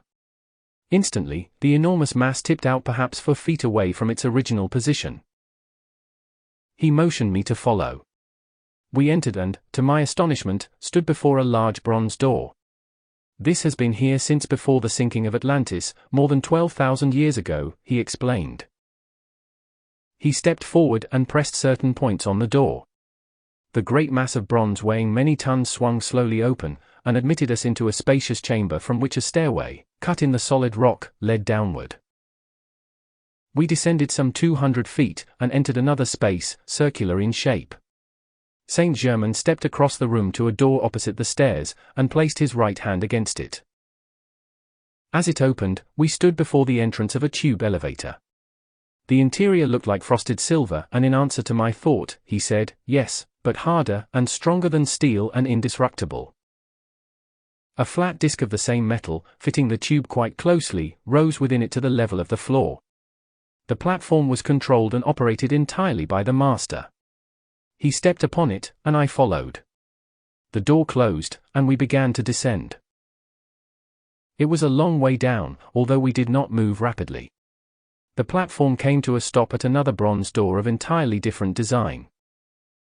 "We have descended 2,000 feet into the very heart of the mountain," he commented, as we stepped out of the tube. The space in which we stood was of peculiar design and arrangement. It formed an oblong from east to west whose northeast and northwest corners had been cut on an angle. This formed an outer court or reception room. The heavy bronze door from the tube elevator opened into the court on the northeast wall. In the north side were 2 other large bronze doors exactly alike, entering into a great audience hall. On the northwest wall was still another, a 4th door, like the one through which we had come. Opposite on the long unbroken stretch of the south wall, hung an immense tapestry. It was made of most unusual material and, while the weave was coarse, yet the thread or fiber was as soft as camel's hair. The background was of a delicate cream color, and against this were two life-sized figures representing god beings of great majesty and power. The one on the right was masculine, the other feminine. Both were standing as if in the act of commanding cosmic forces to obey their decrees. The masculine figure wore a full flowing robe of some rich material, of a deep sapphire blue, banded and heavily embroidered in gold. It was evidently a robe of state or symbol of authority. Under the outer robe was a tunic of golden fabric, metal-like in appearance. A sunburst of rubies, diamonds, sapphires, and emeralds covered the chest. The waist was encircled by a jeweled belt, and from it hung a panel about 12 inches long. It too was heavily encrusted with the same kinds of jewels. The tunic reached to the knees, and the lower edge was trimmed with a band about 4 inches wide of heavy embroidery, in silk of the same color as the jewels. The entire effect gave one the impression that the garments were all luminous. The feet were clad in sandal-like boots of golden leather reaching almost to the knees, very ornate and laced with sapphire blue cords. A band of gold about 1.5 inches wide rested halfway down upon the forehead, binding the figure's wavy golden hair which hung to about 6 inches below the shoulders. The complexion was very fair with a soft pink tint, and the eyes were a deep violet blue. The fingers of the left hand rested lightly over the heart, and the upraised right hand held a blazing crystal rod of power and authority. The lower end was shaped to a point, and on the top rested a sphere, about 3 inches in diameter that gave off rays of sparkling white light. One knew unmistakably that the figure portrayed was in the act of wielding gigantic power, and was a manipulator of some mighty cosmic force. The entire appearance suggested fullest youth, and yet the wisdom of the ages spoke through the eyes of a hoary past. The feminine figure's robe of authority was a deep violet, banded with golden embroidery similar to that of her companion. The underdress was a soft, golden, shimmering material that came almost to the floor. The thread used in weaving the tapestry to represent the garments must have been the same which had actually composed the material in the original clothing. This being wore a jeweled girdle with its panel reaching about 2 inches below the knees, and encrusted with the same kinds of jewels as those of the masculine figure. The toe of her right sandal was just visible beneath the edge of the dress and was made of golden leather. Her headdress was a plain band of gold exactly like his, and the eyes were the same violet blue but lighter in shade, her golden hair falling to the knees. On the chest, suspended from a golden chain, hung a large 7-pointed star, cut from a single diamond. In her left hand she held a crystal sphere about 6 inches in diameter, and in her right, uplifted like that of the other figure, was a scepter of most strange design. About 2/3 of the lower portion was made of gold, terminating in a spear-shaped point, the upper third composed of a crystal-like substance radiantly luminous. This formed into a design at the top, similar to a fleur-de-lis, except that the middle point was much longer, and tapered to a slender apex formed by its 4 facets. The curved leaf on the right of the central portion was a beautiful pink, and that on the left a deep sapphire blue, but the middle one was crystal white. All were transparent and glowed with light. The gold and crystal-like portions blended with each other perfectly, for there was no line of demarcation between the two substances. Her scepter symbolized the 3 activities of the creative force. The crystal ball in her left hand revealed the UN-manifested perfection of the future in cosmic activity. Both scepters represented the drawing and directing of the creative power into universal substance for special manifestation. They were radiant and beautiful even in the tapestry, and I could but wonder what they must have been in reality. Saint Germain stood patiently waiting while I studied the whole concept, so fascinated was I by the magnificence of the entire work. These 2 great beings were the founders of this retreat, he remarked, as we turned and passed through the bronze door on our right, and entered a large room which one realized instantly was used as a great council hall for some kind of sacred, ceremonial purpose. The whole atmosphere was one of magnificence and beauty. Words utterly fail to convey that which my eyes beheld and my feelings experienced. It took me some moments to become accustomed to the dazzling sight and the splendor of my surroundings. This room was at least 200 feet long and 100 feet wide, with a ceiling about 50 feet high. A soft white light, which Saint Germain explained was an omnipresent force that the Great Ones always use for light, heat and power, flooded the entire place. About 20 feet of the sidewalls and far end of the room were formed in white onyx. Where this formation ended, the builders had cut through a great vein of virgin gold more than 2 feet in width. The main stretch of both sidewalls was of a light, blue granite, but near the end from which we entered, the natural structure changed into rose granite of a still finer quality. The surface of the walls, ceiling, and floor had been highly polished, evidently by some remarkable process. The arched ceiling, rising some 10 feet higher than the sidewalls, was inlaid with a most unique design. Directly in the center was a disc of gold at least 12 feet in diameter. Filling it, so that the points touched the circumference, blazed a 7-pointed star composed entirely of yellow diamonds, a solid mass of brilliant, golden light. Radiating from this central sun were 2 rings of color, each about 12 inches wide, forming a definite band of light around the star, and of these the inner band was rose pink and the outer an intense violet. The background, against which this star lay, looked like golden frost, the star itself sending down long rays of gleaming, crystal light. Around this design were placed 7 smaller discs, each about 2 feet in diameter, representing the planets of our system, and the 7 rays of color within the spectrum of white light. The surface of every disc was velvet-like in its softness, and only the clearest, most intense, positive shade of each color had been used. As I learned later, at certain times for special purposes, great cosmic beings pour through these discs their powerful currents of force. Here it is received by the great illumined and unselfish ones, known as the Ascended Masters of Light, who again send it forth to the humanity of our Earth. This radiation affects the 7 ganglionic centers within every human body on our planet, as well as all animal and plant life.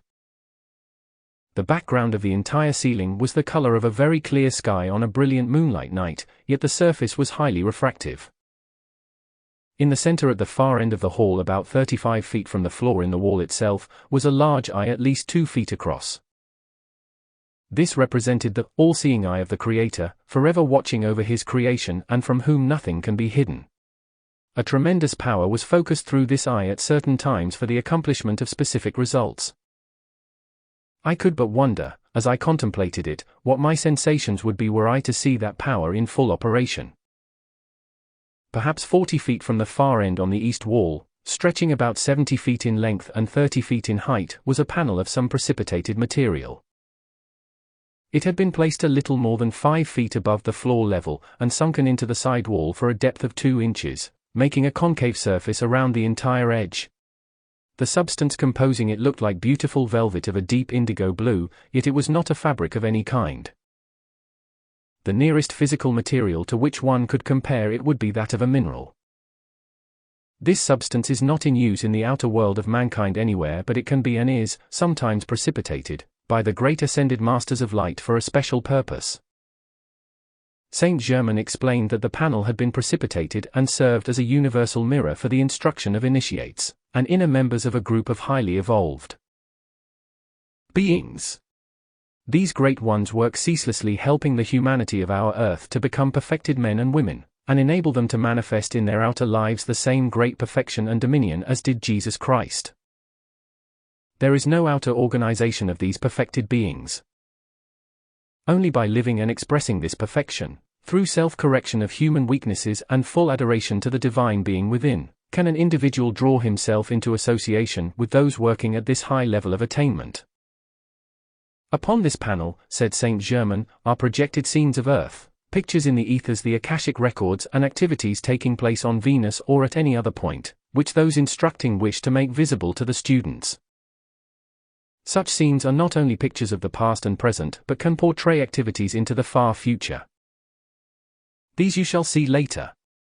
We passed through the last door on our right, and entered a room whose dimensions were about 80 feet long, 40 wide and 20 high, with an arched ceiling, similar to that in the large hall from which we had just come. The entire interior surface of this room is made of frosted gold, and the purple and green veining, you see on the walls as if embossed, is precipitated, he continued. At the far end and on the side wall to our right, reaching from floor to ceiling, was a framework made of white metal that looked like frosted silver. In this framework, resting upon roller bearings, were containers made of the same metal. The lids of these containers gave classifications in hieroglyphics of the contents on the 4 spindles within each, the hieroglyphics being embossed upon every lid. The spindles were at least 10 inches long, and around every one had been wound a ribbon, about 8 inches wide, made of pressed gold, alloyed with some material that made it tough and pliable, and yet no thicker than a piece of ordinary writing paper. The length of the ribbons of gold on the spindles varied from 7 to 50 feet, and on each were characters as if etched into the gold by something like a stylus. These characters had been so perfectly done as to make the whole appear like script. "These records are the fulfilling of my promise to you," said Saint Germain, as he indicated a particular section at the far end of the side wall. "They describe the city, country, and civilization which once existed where the Sahara Desert is now, during the time in which you were my son and I the ruler of that ancient empire. This room contains records of many countries and the rise and fall of many civilizations." Handing me one of the spindles, he released the fastening, and I found to my astonishment that I could read its contents. "I am enabling you to do this," he continued, "by temporarily raising your consciousness and calling forth the hidden memory, the former record of these experiences which you once lived through. The matter of knowing God and His universe is but a contacting of the life record in every form. All forms contain life, and within the light emanation of every form is recorded its entire past, which anyone may train himself to discover and understand, if he be willing to give his attention and time to the self-discipline necessary to still the confusion in the outer activity of his everyday existence. This eternal record within all things has existed from the beginning. In ages past, humanity manifested perfection in every way. This former condition of the race has been chronicled by historians as the Garden of Eden, Eden or Edon meaning divine wisdom. As the conscious attention or the outer activity of the mind was allowed to rest upon the world of the physical senses, the divine wisdom, the all-knowing activity of consciousness, became clouded or covered over, and the cosmic divine plan of the individual's life became submerged. Perfection and conscious control by mankind over all form was hidden and forgotten along with it. Man became sense-conscious, instead of God-conscious, and so manifested that to which his attention was directed and which he thought most upon. He deliberately and consciously turned his back upon the perfection and dominion with which the Father endowed him in the beginning. He created his own experiences of lack, limitation, and discord of every kind. He identified himself with the part instead of the whole, and of course imperfection was the result. All mankind's limitation is the result of the individual's own misuse of the God attribute of free will. He compels himself to live within his own creations until, by the direct volition of the outer activity of his mind, he again consciously looks back to his royal beginning, God, the great source of all. When this occurs, man will begin to remember that which he once was, and may become again whensoever he chooses to look once more at the great, cosmic, blueprint of himself. The record, you have been enabled to read, described the life and people as we saw it taking place 70,000 years ago. You had much to do with the work of making these records in several lives which have not yet been revealed.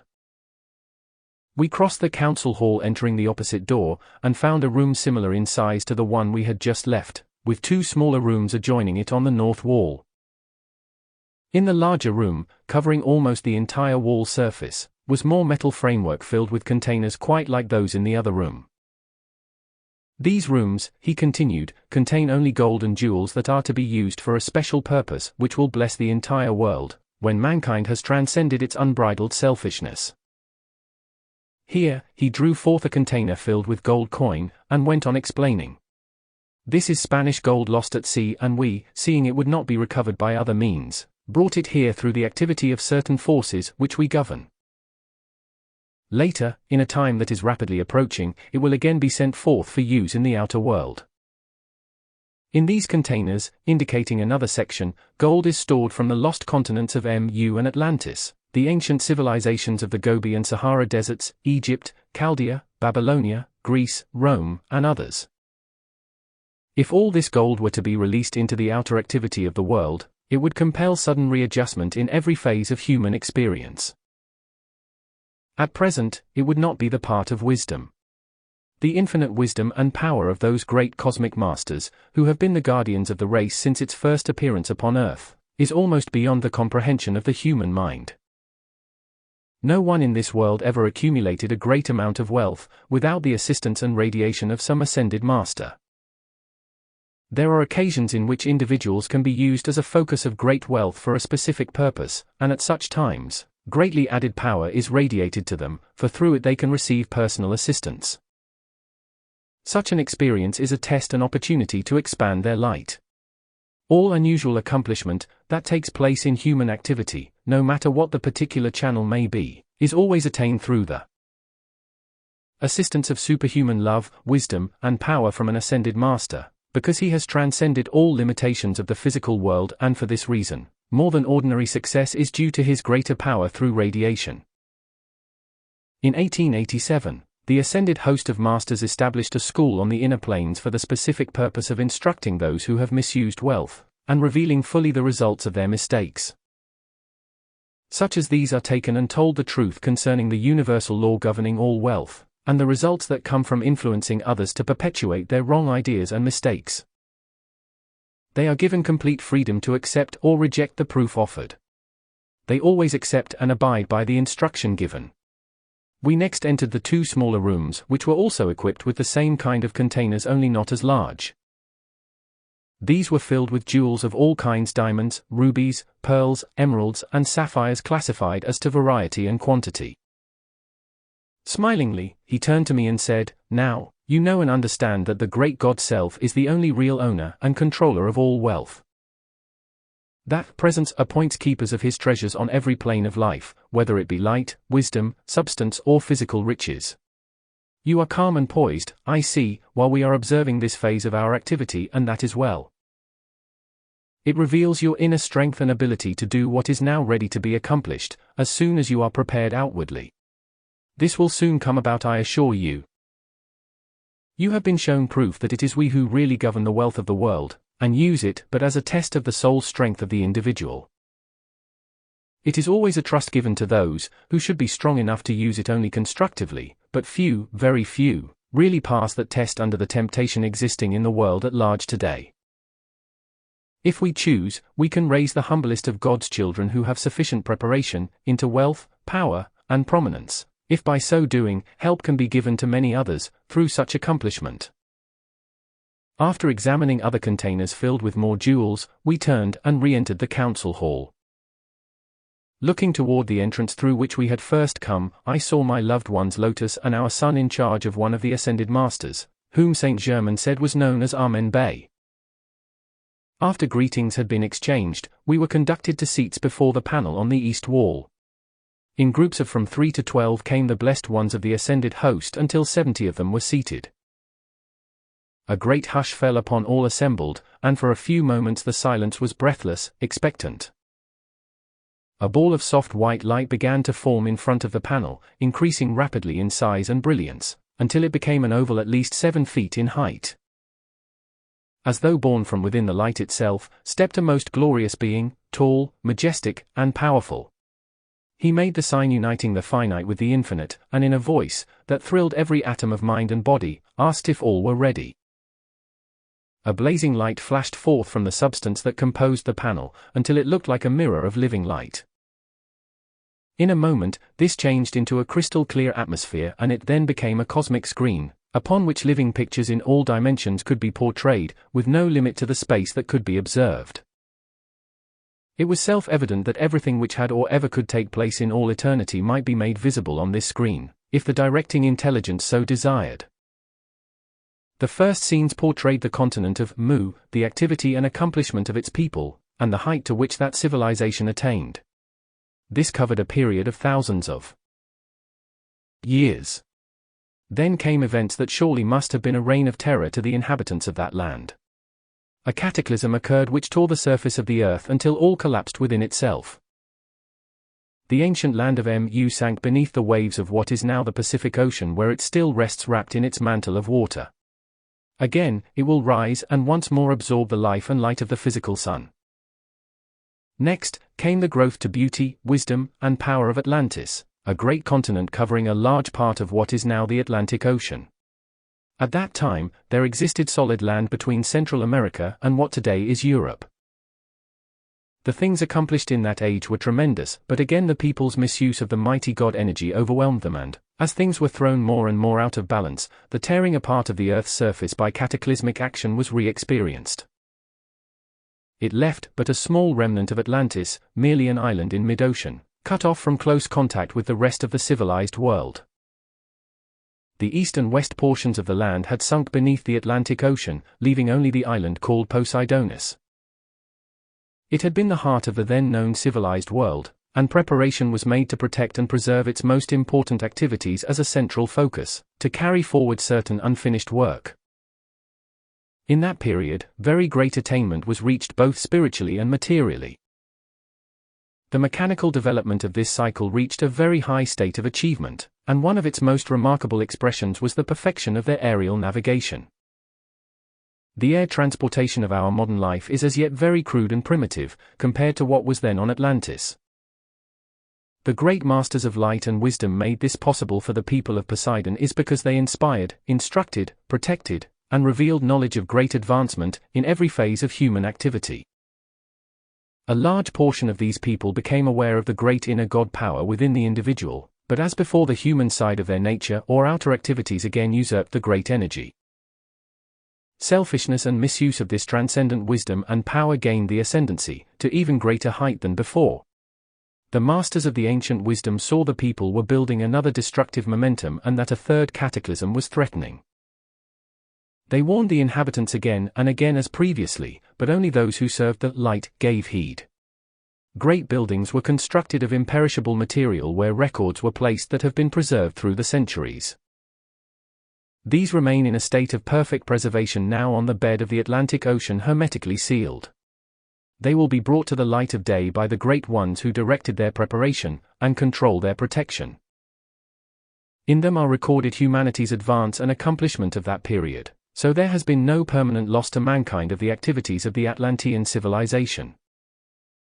Beside the preserving of such records, great wealth, principally gold and jewels, was transferred at that time to other points of safety.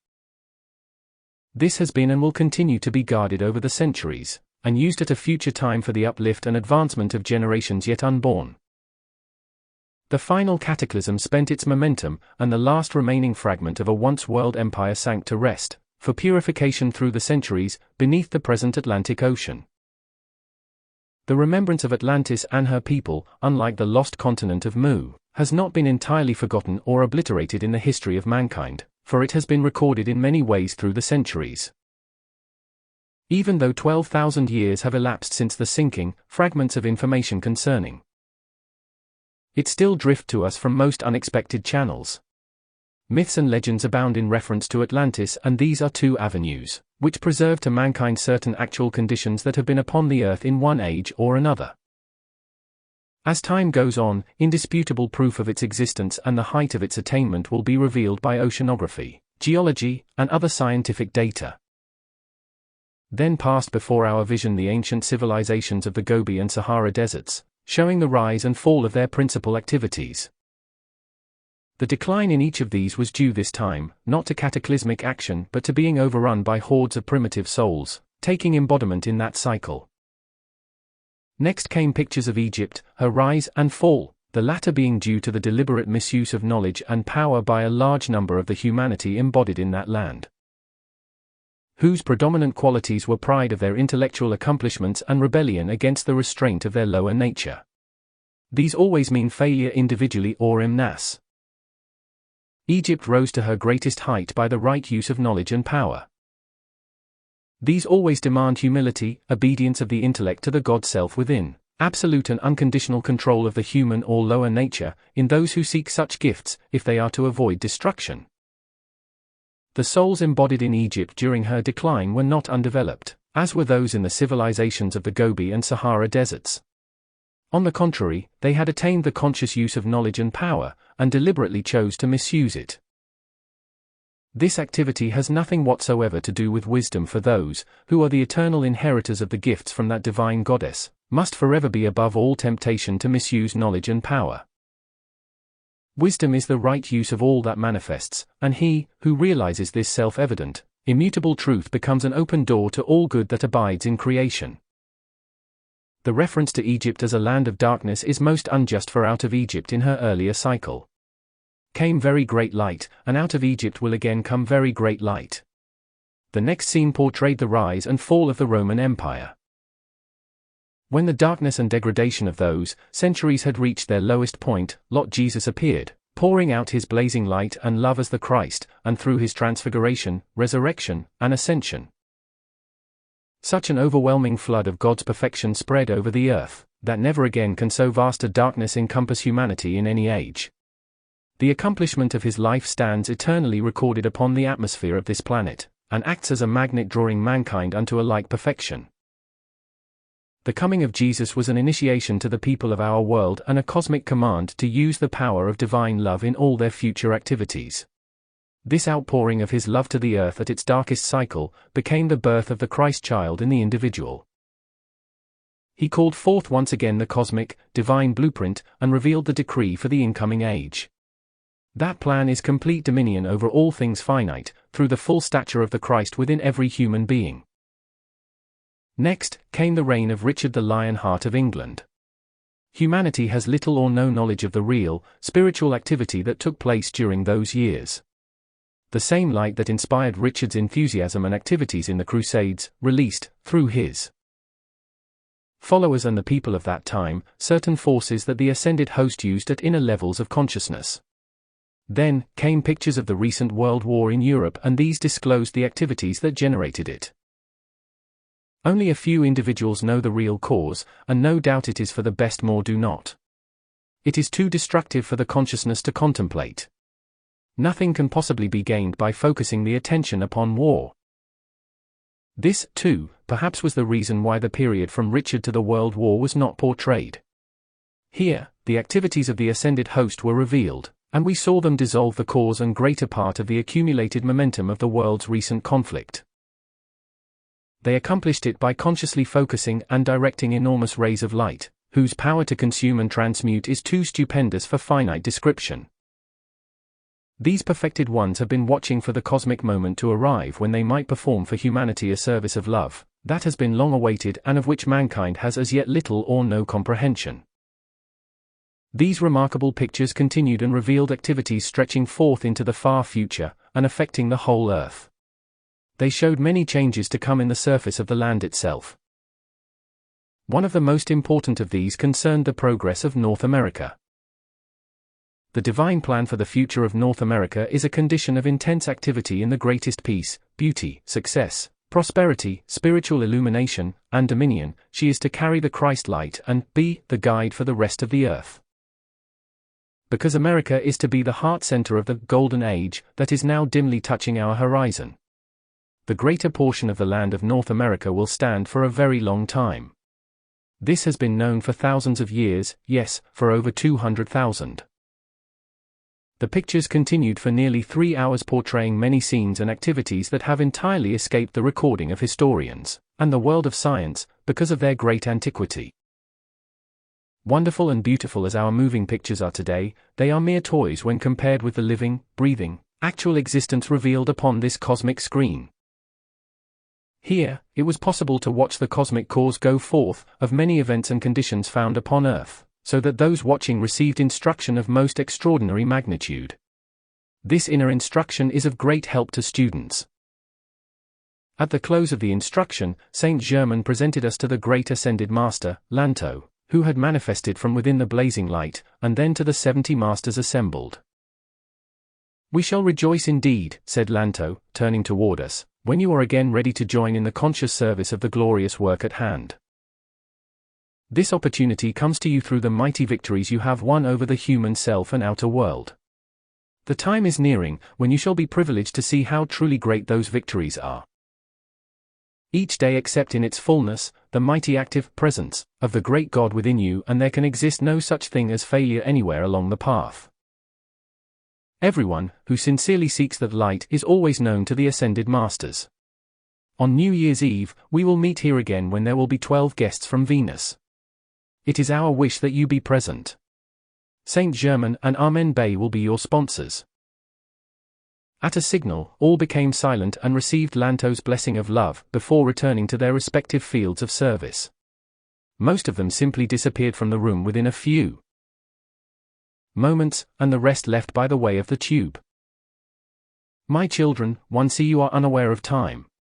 It is now 3 o'clock in the morning, remarked Saint Germain, as he turned to say goodbye to Lotus and our son who, after embracing me, left by way of the outer reception room as we passed through the first door on the right. There is one thing more, he continued, I want you to see before we go. Here is a group of most unusual musical instruments that are used for a special purpose, being constructed or created so as to have a tone of special quality for the work we done. Here, he turned to an organ keyboard, and went on explaining. This seems to be a pipeless organ, but the pipes, which are much smaller than ordinary, are placed within the case. The tone of the whole instrument is superior to anything the earth has ever known before in music. These organs will come into use in the outer world as the incoming golden age moves forward. Next, we examined 4 magnificent harps, slightly larger than those in ordinary use in the musical world today. Saint Germain seated himself at one of these and played several chords to give me some idea of their tone. It was the most wonderful music I have ever heard. This harp is a surprise for our beloved Lotus, he said, for on New Year's Eve in this retreat, you shall hear the organ and 4 harps played by skilled artists. We finished the inspection of the room, and left through the door on the northwest wall. Instead of passing out of the retreat, as we had come in, Saint Germain opened a small door on the left, and entered a glistening tunnel whose walls sparkled with a crystal-like formation, which became instantly illumined by the white light that he always released by manipulating the electronic substance about him. We walked rapidly forward in the tunnel, came to a bronze door that opened at his touch, and stood again under the starlit sky. We remained in perfect silence for an instant, then rising to some 500 feet above the ground level, passed swiftly through the air and a few moments later stood beside my physical body on the southern slope of Mount Shasta where the panther still guarded. I had been away 22 hours and as I looked up, dawn was just creeping over the eastern horizon. Here is your breakfast, announced Saint Germain, as he handed me the crystal cup containing a clear, white, sparkling liquid. This is both strengthening and refreshing, so you will enjoy hiking home, because your body needs the exertion and activity. I sense something in your mind which is not at ease, or at least is not clear to your consciousness. Yes, I replied. I have a question that has been holding my attention for some time, and it is concerning visualization. What is true visualization and what happens when one does visualize? True visualization, he answered, is God's attribute and power of sight, acting in the mind of man. When one consciously pictures in his mind a desire he wishes fulfilled, he is using one of the most powerful means of bringing it into his visible, tangible experience. There is much confusion and uncertainty in the minds of many, concerning what actually happens when one visualizes or makes a mental picture of something he desires. No form ever came into existence anywhere in the universe, unless someone had consciously held a picture of that form in his thought, for every thought contains a picture of the idea within it. Even an abstract thought has a picture of some kind, or at least a picture that is one's mental concept of it. I will give you an exercise by which one may develop, consciously control, and direct his visualizing activities for definite accomplishment. There are several steps to the process which every student can use at any and all times.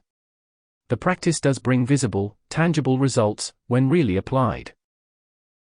The first step is to determine upon a definite plan or desire to be fulfilled. In this, see that it is constructive, honorable, and worthy of your time and effort. Be sure to examine your motive for bringing such a creation into expression. It must be honest, both toward yourself and the rest of the world, not merely to follow a whim or gratify appetites of the physical senses. Remember, there is a vast difference between use, desire, and appetite. Use is the fulfilling of the great universal law of service. Desire is the expanding activity of God through which manifestation is constantly sustained and is perfection enlarging itself. Appetite is but habit established by the continued gratification of the feeling nature, and is but energy, focused and qualified by suggestions from the outer activity of life. Be very sure that there is no lurking feeling within, that you would be glad to benefit at the expense of another. A real student, and only such a one, will get the benefit out of this kind of training, takes the reins into his own hands and determines to discipline and consciously control the human self. He chooses what shall or shall not be in his world and, through the process of picturing within his mind, designs and brings into manifestation a definitely determined plan of life. The second step is to state your plan in words as concisely and clearly as possible. Write this down. Thus, you make a record of your desire in the outer, visible, tangible world. The third step is to close the eyes and see within your mind a mental picture of your desire or plan in its finished, perfect condition and activity. Contemplate the fact that your ability to create and see a picture within your own consciousness is God's attribute of sight, acting in you. The activity of seeing and the power to create are attributes of your God self, which you know and feel is within you at all times. God's life and power are acting within your consciousness to propel into your outer world the picture you are seeing and feeling within yourself. Keep reminding the intellect that the ability to picture is an attribute of God, the attribute of sight. The power to feel, experience, and associate with the perfected picture is God's power. The substance used in the world without, to make the form in your picture and plan, is God's pure substance. Then you must know, God is the door, the doing, and the deed of every constructive form and action that ever has been sent forth into the world of manifestation. When you thus use all the constructive processes, it is impossible for your plan not to come into your visible world. Read your desire or plan over, as many times in the day as possible and always just before retiring, because on going to sleep. Immediately after contemplating the picture in your own mind, a full impression is left upon the human consciousness undisturbed for a number of hours, enabling it to be recorded deeply in the outer activity, and allowing the force to be generated and accumulated, which propels it into the outer experience life. In this way, you can carry any desire or picture into your consciousness, as it enters the great silence in sleep. There it becomes charged by God's greatest power and activity, which is always within the heart of the great silence. Under no circumstances discuss either your desire or the fact that you are visualizing with anyone whatsoever. This is imperative. Do not talk to yourself about it out loud, or even in a whisper, for you should realize that the greater the accumulation of energy generated by your visualization, contemplation, and feeling the reality of your picture, the quicker it will come into your outer experience. Thousands of desires, ambitions, or ideals would have manifested into the outer experience of individuals, if they had not discussed them with friends or acquaintances. When you decide to definitely bring about an experience, through consciously directed visualization, you become the law God, the law of the One, to whom there is no opposite. You must make your own decision and stand back of your own decree with all your power. It means you must take an unshakable, determined stand. To do so, know and feel that it is God desiring, God feeling, God knowing, God manifesting and God controlling everything concerning it. This is the law of the one God and God only. Until this is fully understood, you cannot and never will get your manifestation. For the moment a human element enters, you are taking it out of God's hands, and of course it cannot express because you are neutralizing it by the human qualities of time, space, place and 1,001 other imaginary conditions, which God does not recognize. No one can ever know God, as long as he considers a force opposed to God, for whenever he acknowledges that two forces can act, he has a resultant quality of neutralizing activity. When you have neutralization, you have no definite quality either way. You merely have nothing or no thing in your manifestation. When you acknowledge God the One, you have only perfection manifesting instantly, for there is nothing to oppose or neutralize it, no element of time. So is it established unto you, for there is none to oppose what God decrees. Conditions can never improve for anyone until he desires perfection and stops acknowledging a power opposed to God, or that there is something either in or outside of him that can prevent God's perfection from expressing. One's very acknowledgement of a condition that is less than all of God is his deliberate choice of an imperfection, and that kind of choice is the fall of man. This is deliberate and intentional, because he is free every moment to think whatsoever he chooses to think.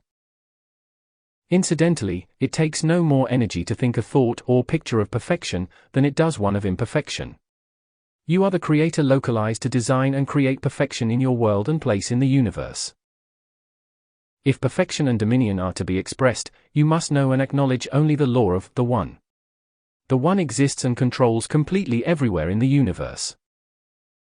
You are the self-consciousness of life, the one supreme presence of the great flame of love and light. You alone are the chooser, the decreer of the qualities and forms you wish to pour your life into, for you are the only energizer of your world and all it contains. When you think or feel, part of your life energy goes forth to sustain your creation. Cast out of mind then, all doubt or fear of the fulfillment of that which you are picturing. Should any such thoughts or feelings, which are after all but human emanations that do not contain perfection, come to your consciousness, instantly replace them by the full acknowledgement of yourself and world as the life of God the One. Further than that, be completely unconcerned about it, except during the time you are visualizing. Have no set time in your mind for results, except to know there is only now just the immediate moment. Take this discipline, use it, and you can manifest a resistless power in action that cannot and never did fail. Always remember you are God picturing. You are God intelligence directing. You are God power propelling. It is God's your substance, being acted upon. As you realize this and contemplate the fullness of it often, everything in the universe rushes to fulfill your desire, your command, your picture, for it is all constructive, and therefore agrees with the original divine plan for self-conscious life. If the human side of us really agrees to the divine plan and accepts it, there can be no such thing as delay or failure, for all energy has the inherent quality of perfection within it, and rushes to serve its creator. Perfection is the only predestination there is. As your desire or picture is constructive, you are God seeing His own plan. When God sees, it is an irrevocable decree or command to appear now. In the creation of this earth and system of worlds, God said, "Let there be light," and light appeared. It did not take eons of time to create light. The same mighty God is in you now, and when you see or speak, it is His attribute of sight and speech which is acting in and through you. If you realize what this truly means, you can command by His full power and authority, for you are His life consciousness, and it is only the self-consciousness of your life that can command, picture, or desire a constructive and perfect plan. Every constructive plan is His plan. Therefore, you know God is acting, commanding. Let this desire or plan be fulfilled now, and it is done. Here, Saint Germain finished speaking, and bidding me a smiling goodbye, for the time being, disappeared from my sight. I turned my footsteps toward home, and the panther trotted close by my side. It had been fully 24 hours without food, and it was not long until it dashed off through the woods and disappeared in the heavy timber. I continued on my way and arrived home at 11 o'clock, spending the rest of the day trying to realize the full import of what I had been privileged to experience, and how the entire concept of my world had changed so unexpectedly. Chapter 4. Mysteries of the Yellowstone. 7 days passed. It was then the first week in September. On the evening of the 8th day, I sat contemplating life and its infinite expressions, when my thought turned naturally to Saint Germain. Immediately, an overwhelming love went out to him in deep gratitude for all I had been privileged to experience, through his assistance and light. A feeling as of a presence in the room began to come over me like a breath, and looking up suddenly, there he stood smiling and radiant, the very presence of divinity. "My son," he said, "am I so unexpected a visitor that I surprise you? Surely, you know quite well that when thinking of me, you are in contact with me, and when I think of you, I am with you. In meditation, your attention was upon me, and so, I appear. Is that not according to the law? Then, why not accept it as natural? What one thinks upon, he draws unto himself. Allow me to suggest that you train yourself never to be surprised, disappointed, or your feelings hurt under any circumstances. For perfect self-control of all the forces within you at all times is dominion, and that is the reward for those who tread the pathway of light, for only by correction of the human self can mastery be attained. Remember always that the right to command, which is dominion, is only permanently retained by those who have first learned to obey, because he, who has learned obedience to the law of the One, becomes a being of cause only, and that cause love. Thus, he in reality becomes the law of the One through the quality of similarity. Watch, so nothing goes out from you except that which is harmonious, and do not allow a destructive word to pass your lips, even in jest. Remember you deal with a force of some kind every instant of eternity, and you are its qualifier at all times. I have come to take you on an important journey. We will be gone 36 hours. Draw the curtains to your room, lock the doors, and leave your body in bed. It will be guarded until our return. You have made certain inner advancement, and a very interesting, delightful experience and journey are ahead of you. I prepared my body for bed and soon became very still. A moment later, I stood upon the floor outside of my body clothed in the same golden garment I had worn on my visit to the royal Teton. The sense of density one has about the walls was gone, and as I passed through them, the feeling was that which one experiences when walking through a heavy fog, the wall itself losing its sense of density. This time, I was clearly conscious of passing through space. I did not ask where we were going, but it was not long until we came to the royal Teton.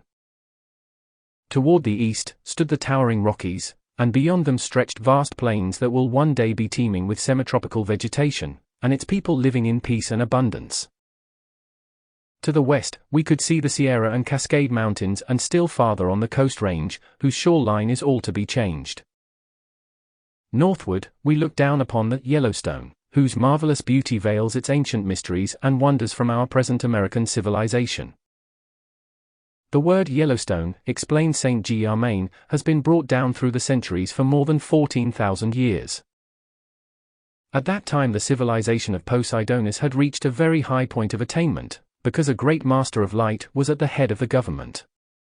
It was only during the last 500 years that the decline took place, and the misuse of her great wisdom held sway. Within the present boundaries of the Yellowstone, which are still the same, existed the richest gold mine the world has ever known. It belonged to the government, and much of its wealth was used for experimental and research purposes in chemistry, invention, and science. 37 miles from this place was located a diamond mine. The stones taken from it were the most beautiful yellow diamonds that have ever been found within this earth, before or since that period. Among the gems which came from that mine were a few rare stones of very remarkable beauty and perfection. If properly cut, they showed a tiny blue flame at the center, that looked like liquid light. When worn by certain individuals, the radiance from this flame could be seen more than an inch above the surface of the stone. These were held sacred and only used in the highest, most secret rites of the ascended masters.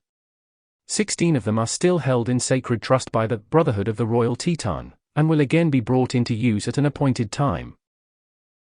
It was because of these magnificent yellow diamonds that the present name, Yellowstone, has come down to us. You, my son, were the discoverer of both mines.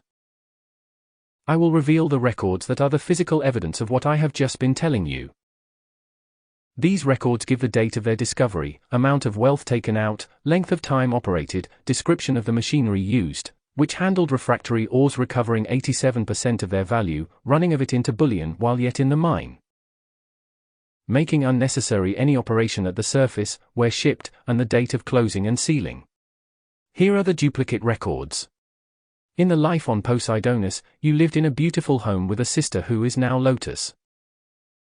Both attained and maintained close contact with the inner God self, so God was truly in action at all times. You were an official in the Bureau of Mines, and through that connection, invented and built a wonderful airship. In it, you traveled a great deal over the mountains. One day, while in deep meditation, you were shown the location of these mines, which you later discovered, opened up, and turned over to the government.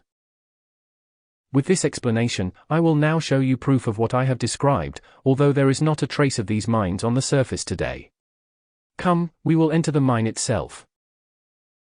Leaving the Royal Teton, I was perfectly conscious of passing through space and moving rapidly, until we reached a certain spot in Yellowstone Park. Here, we descended and stood before a wall of solid rock. "Do you see any way to enter?" asked Saint Germain, turning to me. "No, but I feel the opening is here," I answered, as I pointed to a certain spot on the granite wall. He smiled, and going up to the place indicated, laid his hand upon it, and in a moment we stood before a metal door unsealed. "You see," explained, "we have our own methods of sealing any entrance we choose for protection, and it is impossible for it ever to be found or entered unless we so desire. The substance with which we hermetically seal places and things is drawn from the universal. It is harder than the rock itself, though in appearance, exactly like it. In this way, we are able to protect entrances to retreats, buildings, buried cities, mines and secret chambers of the great ascended Brotherhood of Light, many of which have been held in a state of perfect preservation for over 70,000 years. When we no longer have use for such places or things, we return them back to the universal, so you see all power becomes the willing servitor of one who has conquered himself. All forces of the universe are awaiting our command, whenever it is the part of wisdom and love to use them. On the door we faced was a replica of a man's right hand, embossed in the metal itself at about the level of my shoulder. It looked strikingly like my present physical hand. "Place your hand over this metal one," said Saint Germain, "and press hard." I obeyed. It fitted over the other perfectly. I pressed with all my strength. Slowly, the great door opened and he continued, "You have retained that form and size of hand for several embodiments. It was placed on the door by the government as an honor because you were the discoverer of the mine. That hand is a model of your hand 14,000 years ago." We entered through this door, and passed into a long, round tunnel, finally emerging into a great cavity. There, to my utter amazement, I found tools and machinery of various kinds made of an imperishable white metal, in as perfect a state of preservation as if constructed but yesterday. In the center of the cavity was a shaft. Our present mining engineers would be amazed at the simplicity and perfection of the mining activities of that former age. The same method will again be brought forth into use here in America within the next century. Saint Germain stepped to the shaft and pulled a lever. Soon a cage of peculiar design came to the top. We stepped inside, and he touched a smaller lever within it. As we began moving downward toward the 200-foot level, we came to a station. Continuing on down to the 700-foot level, we stopped. This was the central station, and from it led 5 tunnels, like the spokes of a wheel. These were all perfectly round and lined with the same white metal of which the machinery was constructed. It was so thick and strong that only the collapse of the mountain itself could crush it. 2 of the 5 tunnels were driven into the mountain for more than 2,000 feet. In the central station was one engine that handled all the cars. "The white metal you see," explained Saint Germain, "is a most remarkable discovery, for it is light in weight, tougher than anything known, untarnishable, and imperishable. You may only give a fragmentary description of all these marvels that are actual physical proof of the great height of this ancient civilization. Such wonders have existed and are now in your midst, undreamed of until this revelation shall go forth." As we came to the end of the tunnel, he showed me the drills that had been used in that distant day. These drills, he continued, sent forth a tube of blue-white flame about an inch in diameter.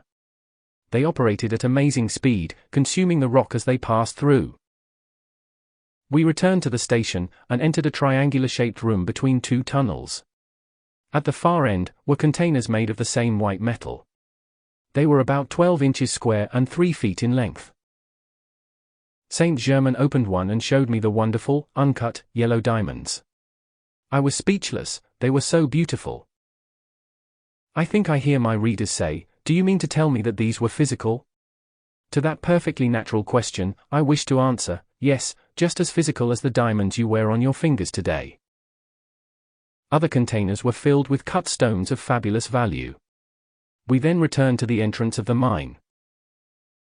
Saint Germain closed the door and sealed it as before. No one, not an ascended master, could have distinguished it from the surrounding rock.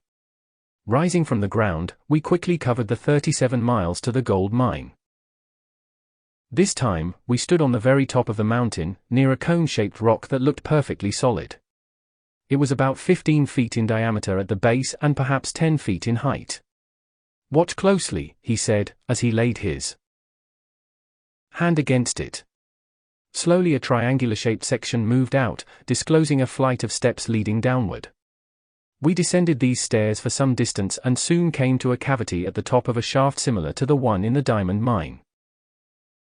"You will notice the absence of crushers," he continued. "Everything is done within the mine itself. Not a thing is handled at the surface."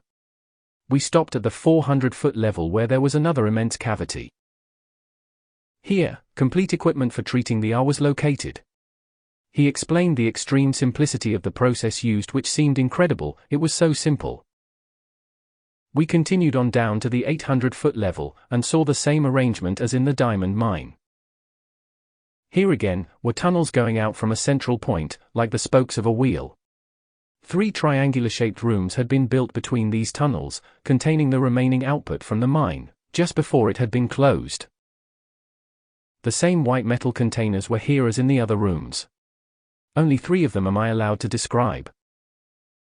The first receptacle contained nuggets from an ancient river bed in a placer formation at the 800-foot level, in which the gravel had been slightly cemented together, holding the gold. This condition existed for a depth of 1,200 feet and held immense value. The second container was filled with wire gold from a white quartz vein, at the 400-foot level. Another held solid gold discs weighing 8 pounds each. The place in which they stored all the gold, he explained, was known as the bullion room. There have been duplicate records kept of this mine. The originals being in the record room at the retreat in the Royal Teton, and the duplicates here. We returned to the surface. Once more Saint Germain sealed the entrance as described and turning to me again, said, "My son, you discovered these mines and assisted by your colleagues, put them into operation and brought about this perfection. You also made the records on the imperishable metal which I will show you in the Royal Teton."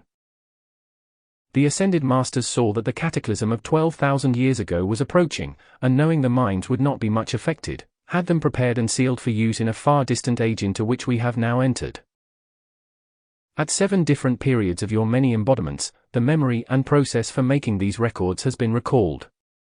You will bring them forth again in the present age to the blessing of all mankind. This accounts for your feeling since childhood of interest in ancient records of all kinds, and that you would have much to do with such work again in this life. Come, we will now return to the Royal Teton. There in a room adjoining the great audience hall are these records to which I have referred. It is a place for the preservation of inventions and scientific discoveries. The one we were in on our former visit contained only records of the various civilizations. We returned to the retreat, and entered this time by way of the tube, as on our first visit. Stepping out, we passed through the second door to the right of the entrance. It opened directly into the scientific record room, a space about 70 by 40 by 15 feet. The entire walls, ceiling, and floor were lined with the same imperishable white metal of which the shelving and containers were constructed. Saint Germain drew out one of the latter and handed me the record I had made of the diamond mine. Again, I was able to read it, but this time he told me to call upon the God Self within and thus let it reveal the complete former knowledge which I had at that time. The record gave a clear but condensed history of the discovery and operation. He handed me another spindle, and on it was the complete history of the gold mine. "Now, that you have seen the physical proof of what I have explained," he said, "I want you to know that I will never tell you anything which I cannot prove." Here, he turned toward me with a piercing look in his eyes that passed clear through my mind and body. "My son," he continued, "you have done well and are calm and poised under these recent experiences. Much depends upon your next step. Focus your entire attention upon the all-controlling God Self within you and do not forget to hold it there." In the light of what occurred later, it was well he had fortified me with that admonition. With that warning, he led the way across the large audience hall to the great bronze door on the west wall. Placing his hand against it, the panel slowly moved upward until we had entered, and then closed after us. I stopped, immovable with amazement, for I looked upon that which human eyes are rarely, if ever, permitted to behold, and the scene held me motionless, so great was the fascination of its beauty and wonder. About 12 feet in front of me, stood a block of snow-white onyx 3 feet high and 16 inches square. On this rested a crystal sphere filled with a ceaselessly moving, colorless light in which were points of radiance darting to and fro. The sphere continually sent forth rays of prismatic colors to a distance of about 6 inches. It seemed made of living substance, so constantly did it scintillate. Out of the top of the crystal ball poured forth 3 plumes of flame, one molten gold, one rose pink, and the other electric blue, extending at least 3 feet in height. Near the top, each section bent over like an ostrich plume, graceful, beautiful, and in perpetual motion. The radiance from this gorgeous sphere filled the entire chamber, producing a sensation of electronic energy no words can convey. The light, life, and beauty of that scene simply overwhelm human powers of description. We stepped toward the far end of the room, and there, side by side, stood 3 crystal caskets, each containing a human body. As I came nearer, my heart almost stopped beating, for within were the forms Lotus, our son, and I had used in an ancient embodiment. I recognized them readily, for Lotus still retained some resemblance to that body, but the bodies of our son and myself had features of greater regularity and perfect physiques. All showed the full perfection of a type almost like that of the ancient Greek. They looked as lifelike as though only sleeping. Each had wavy golden hair and was clothed in garments of similar golden fabric to that in the robes worn by the figures in the tapestry. An ascended master had, but to look upon these bodies to see registered every vital action experienced in any physical embodiment since that time. Thus, they acted as mirrors to record passing activities which, however, left their original perfection unchanged. Each casket stood upon a large base made of the same kind of white onyx as that on which the sphere was placed. These were covered by lids of crystal, fitted very tightly in a groove around the edge, but were not sealed. On the cover of all 3 just over the center of the chest was a 7-point star. Below it were 4 hieroglyphics. At the end, and placed so it would be just over the top of the head, was a 6-point star. On the side just beneath the shoulders were 2 clasped hands, and farther down nearer the feet was a lighted torch, placed so the flame touched the lid of the casket. This flame remained golden no matter what other colors of light played through the room. At the opposite end was a 5-point star under the feet. All the emblems were raised as if embossed upon the crystal. These bodies, explained Saint Germain, belong to you. 3 in one particular life, when you left the Golden City, to do a special work. Your experiences were so terrific and yet so much good was accomplished in that life, that a great cosmic being appeared and gave the command to preserve them until such time as you could raise your bodies and return to the Golden City. He gave full direction for their preservation, which was faithfully carried out, as you see. Now, you can all realize how important and necessary it is to keep keenly aware of and deeply centered upon the Master Christ self within, that only God's love, wisdom, and perfection may act through your minds and bodies at all times. At that moment, a dazzling light and tremendous power surged through me, and my God self spoke. Great Master of Light, parent, brother, and friend. O mighty Son of God, thou hast indeed an everlasting love, and through it, thou hast attained thy well-deserved eternal peace and mastery over the 5 lower kingdoms. The great God self in these children, thou lovest so well, shall soon come forth in full conscious dominion, to give every assistance thou hast so long desired, for each of God's children has a service to perform which none but he may give. I call forth the great light from the very heart of God to bless you forever. As these words were spoken, a great shaft of light blazed forth, filling the chamber with points of brilliant prismatic colors. They darted everywhere in the room and all became a blaze of rainbow light, pulsing with life. See, my son, said Saint Germain, how perfectly you can let the great God self express. You shall soon be able to do this consciously and at will, whenever you desire. Notice the stalactite effect on the ceiling and the silver-white appearance of the walls. They are all made of precipitated substance, and the room is maintained at the same comfortable temperature at all times. We crossed to the far end of the chamber and stood before a polished archway in the wall. Saint Germain placed his hand upon it, and a door opened disclosing the wonderful white metal equipment for making the records. In the age we are now entering, he continued, much equipment will be brought into humanity's use that has been preserved, and so will not have to come through either the avenue of invention or discovery. How is it, I asked, that everything in this retreat and the mines is kept so free from dust and the ventilation so good? That, he explained, is very simple. The ascended masters use the same force to cleanse and ventilate by which they produce heat, light, and power. The emanation from any one of them, as they pass through the mines or chambers, instantly consumes all unnecessary substance. It is nearing the 2nd morning since leaving your body, and we must now return. We passed through the audience chamber out of the door at the left of the tube, and stood once more under the light of the stars. We came back to my room quickly, and a moment later, I was again in my body. Saint Germain stood beside me holding out the familiar crystal cup, filled this time with an amber-colored liquid. I drank it, and felt the vivifying effects pass through every cell of my body. "Now sleep as long as you can," he said, and disappeared from sight. I must have slept soundly, for I awakened many hours later completely refreshed, my body renewed in strength and power. Chapter 5 Inca Memories. The next 10 days passed uneventfully. Through past training, I never went to sleep without holding my attention upon the great God Self within, and sending a thought of loving gratitude to Saint Germain. On the evening of the 11th day while retiring, I heard his voice say distinctly, "Come." I had learned to obey that call and immediately stood outside of my body, passed quickly through space, and in a few moments came to the royal Teton. He stood upon its side awaiting my arrival. This time, he had called me to come to where he was.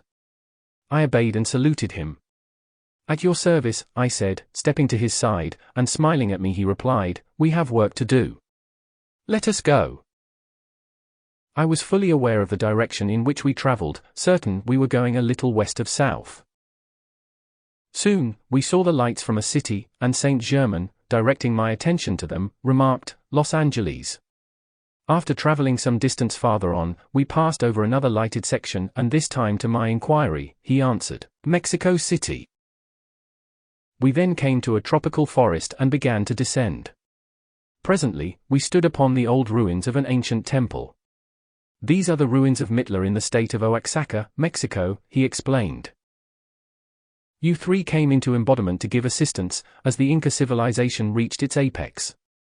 With the approval of the ascended masters who were directing, you chose to come into the Inca family to give the service needed at that time. Here, you were born as the children of an Inca ruler who was a strong soul of great growth and illumination. In deep love for his people, he called to the one supreme God for light, abundance, and perfection to bless them and the land. The Inca's devotion to his source was very great, for he knew and consciously acknowledged the power of the great central sun. This true understanding was taught to the Incan people and, because they knew to what the great central sun referred, used the sun as the symbol of the Godhead. They had real, inner understanding, and acknowledged the fullness of the power from this great central sun, which today we call the Christ, for it is the heart of the Christ activity in the universe. Because of the Inca ruler's devotion to both his source and the people, his deep desire for blessing and light to guide and help them was granted, and 14 from the Golden City over the Shara Desert responded to give him assistance. You, Lotus, and your son were 3 of that 14. When you were 10, Lotus 12, and your son 14, all were placed under my care and direction, to be prepared and trained for the work you did later. At that time, I resided in the Golden City, but after the preliminary attunement had taken place, I came to the palace daily and gave the necessary radiation and instruction. This continued for 4 years before it was revealed to your father. The Inca ruler was amazed at the wisdom of his children, and constantly poured out his praise and gratitude to God for thus blessing him. When you were 14, the same great cosmic master who had taken us all to the Golden City at the end of the embodiment in the Sahara civilization, appeared to the Inca, and told him his petition had been granted in a very real manner. It was from this time on for over 70 years, that the Incan civilization came to its greatest height. I came daily from the time you were 14, instructed and attuned the Inca ruler as well as you 3. You were referred to as the Inca children from the sun. His gratitude, love and cooperation were wonderful indeed, and he was taught to understand and use the great cosmic law. Your childhood and youth were wonderful, for no cloud came to mar the beauty of that training. Your son was taught the laws of government and the divine duties of a ruler, Lotus the inner work, and given the full law and consecration of priestess in the temple of the sun. You were taught the cosmic laws of the priesthood, also secretly, the generalship of armies. After 10 years of special training in Peru, all 3 of you were sent north to one of the new colonies of the Incan Empire for the purpose of helping the people to expand their activities and stimulate their progress. You went forth with all the love, honor, and blessing the Inca ruler knew how to give, and established the capital of the colony at what is now Mitla in the state of Oaxaca, Mexico, whose glory has come down through the centuries. Here, you built a great temple under the direction of those in the Golden City, by whom you had been instructed and helped. Lotus was called Mitla in that life, and it was in honor of her that the city was named. Here, she served as priestess for more than 40 years. It was one of the most magnificent temples of that period, and no expense was spared, for the secret part of it, built below the surface of the earth, was to remain and bear witness to that splendid civilization centuries later. You knew this at the time it was built, and certain definite orders were given and fulfilled concerning it, because the entire construction was directed by one of the great ascended masters from the Golden City. The outer part was made of massive stones, some of which may still be seen today among the ruins. The interior was lined with marble, onyx, and jade. The jade came from a secret source in the Andes Mountains that has never been revealed to anyone. The coloring of the interior decorative work was most artistic and beautiful, the main color scheme being gold, purple, rose and shell pink. The inner sanctuary was gold with designs in purple and white. The chair in which the priestess officiated was also of gold. Here, the spiritual power was focused and maintained which radiated out to the empire and its people. With this explanation as a preliminary, we will now enter the subterranean temple, in which a room has been preserved amidst the ruins of a once great glory. We went some distance farther away when Saint Germain commanded, "Stand back." He focused a ray of mighty power on a pile of great rocks before us. Suddenly, they were thrown in every direction, uncovering a cube of rose-colored granite. He stepped forward and placed his hand upon it. Slowly it turned, as if on a pivot, revealing an opening about 3 feet wide with well-defined steps leading downward. We descended 21 steps to a door that seemed to be made of copper, but Saint Germain said it was a combination of metals alloyed so as to make it imperishable. Pressing on a cube of rock to the right of the entrance, the door swung slowly open and admitted us into a small room. At the farther side was a great archway closed by another massive door. This time, he pressed his foot upon a stone of peculiar design in the floor, and the door moved back, disclosing a chamber of immense proportions that seemed very much in need of cleansing and ventilation. No sooner had the thought entered my mind, than the place became filled with a powerful violet light, followed by a soft white haze, becoming brilliant as the noonday sun. The cleansing was complete, for everything was fresh, clean, and filled with the fragrance of roses. As we entered the great room, my attention was held by a number of the most remarkable portraits I have ever seen. They were etched on solid gold in colors true to life. These, Saint Germain explained, are also indestructible. 5 of them are of the Inca ruler, Lotus, your son, you and myself, all in the likeness of the bodies we used at that time. It was only during the Incan period that this particular kind of art has ever been expressed. Through the devotion of Lotus to her own god flame at that time, she attracted a great master from Venus who taught her. That kind of art was different from anything known on Earth in any age. The master from Venus only allowed a certain number to be made, because this particular type of art was centuries ahead of its time, and therefore was not permitted to be used at that period of the world's development. However, it will come forth in the present golden age, into which we have now entered. My son, oh, that the people of America could only understand what tremendous possibilities stand before them, waiting for them to turn away from creeds, cults, dogmas, isms, and all else that binds and limits. By keeping their attention from the great God presence within their own hearts. Oh, that they might realize what freedom, power, and light await their service, dependent only on their recognition and use of the great loving presence within, breathing through them each moment. Know and feel the almighty control it has over all manifestation.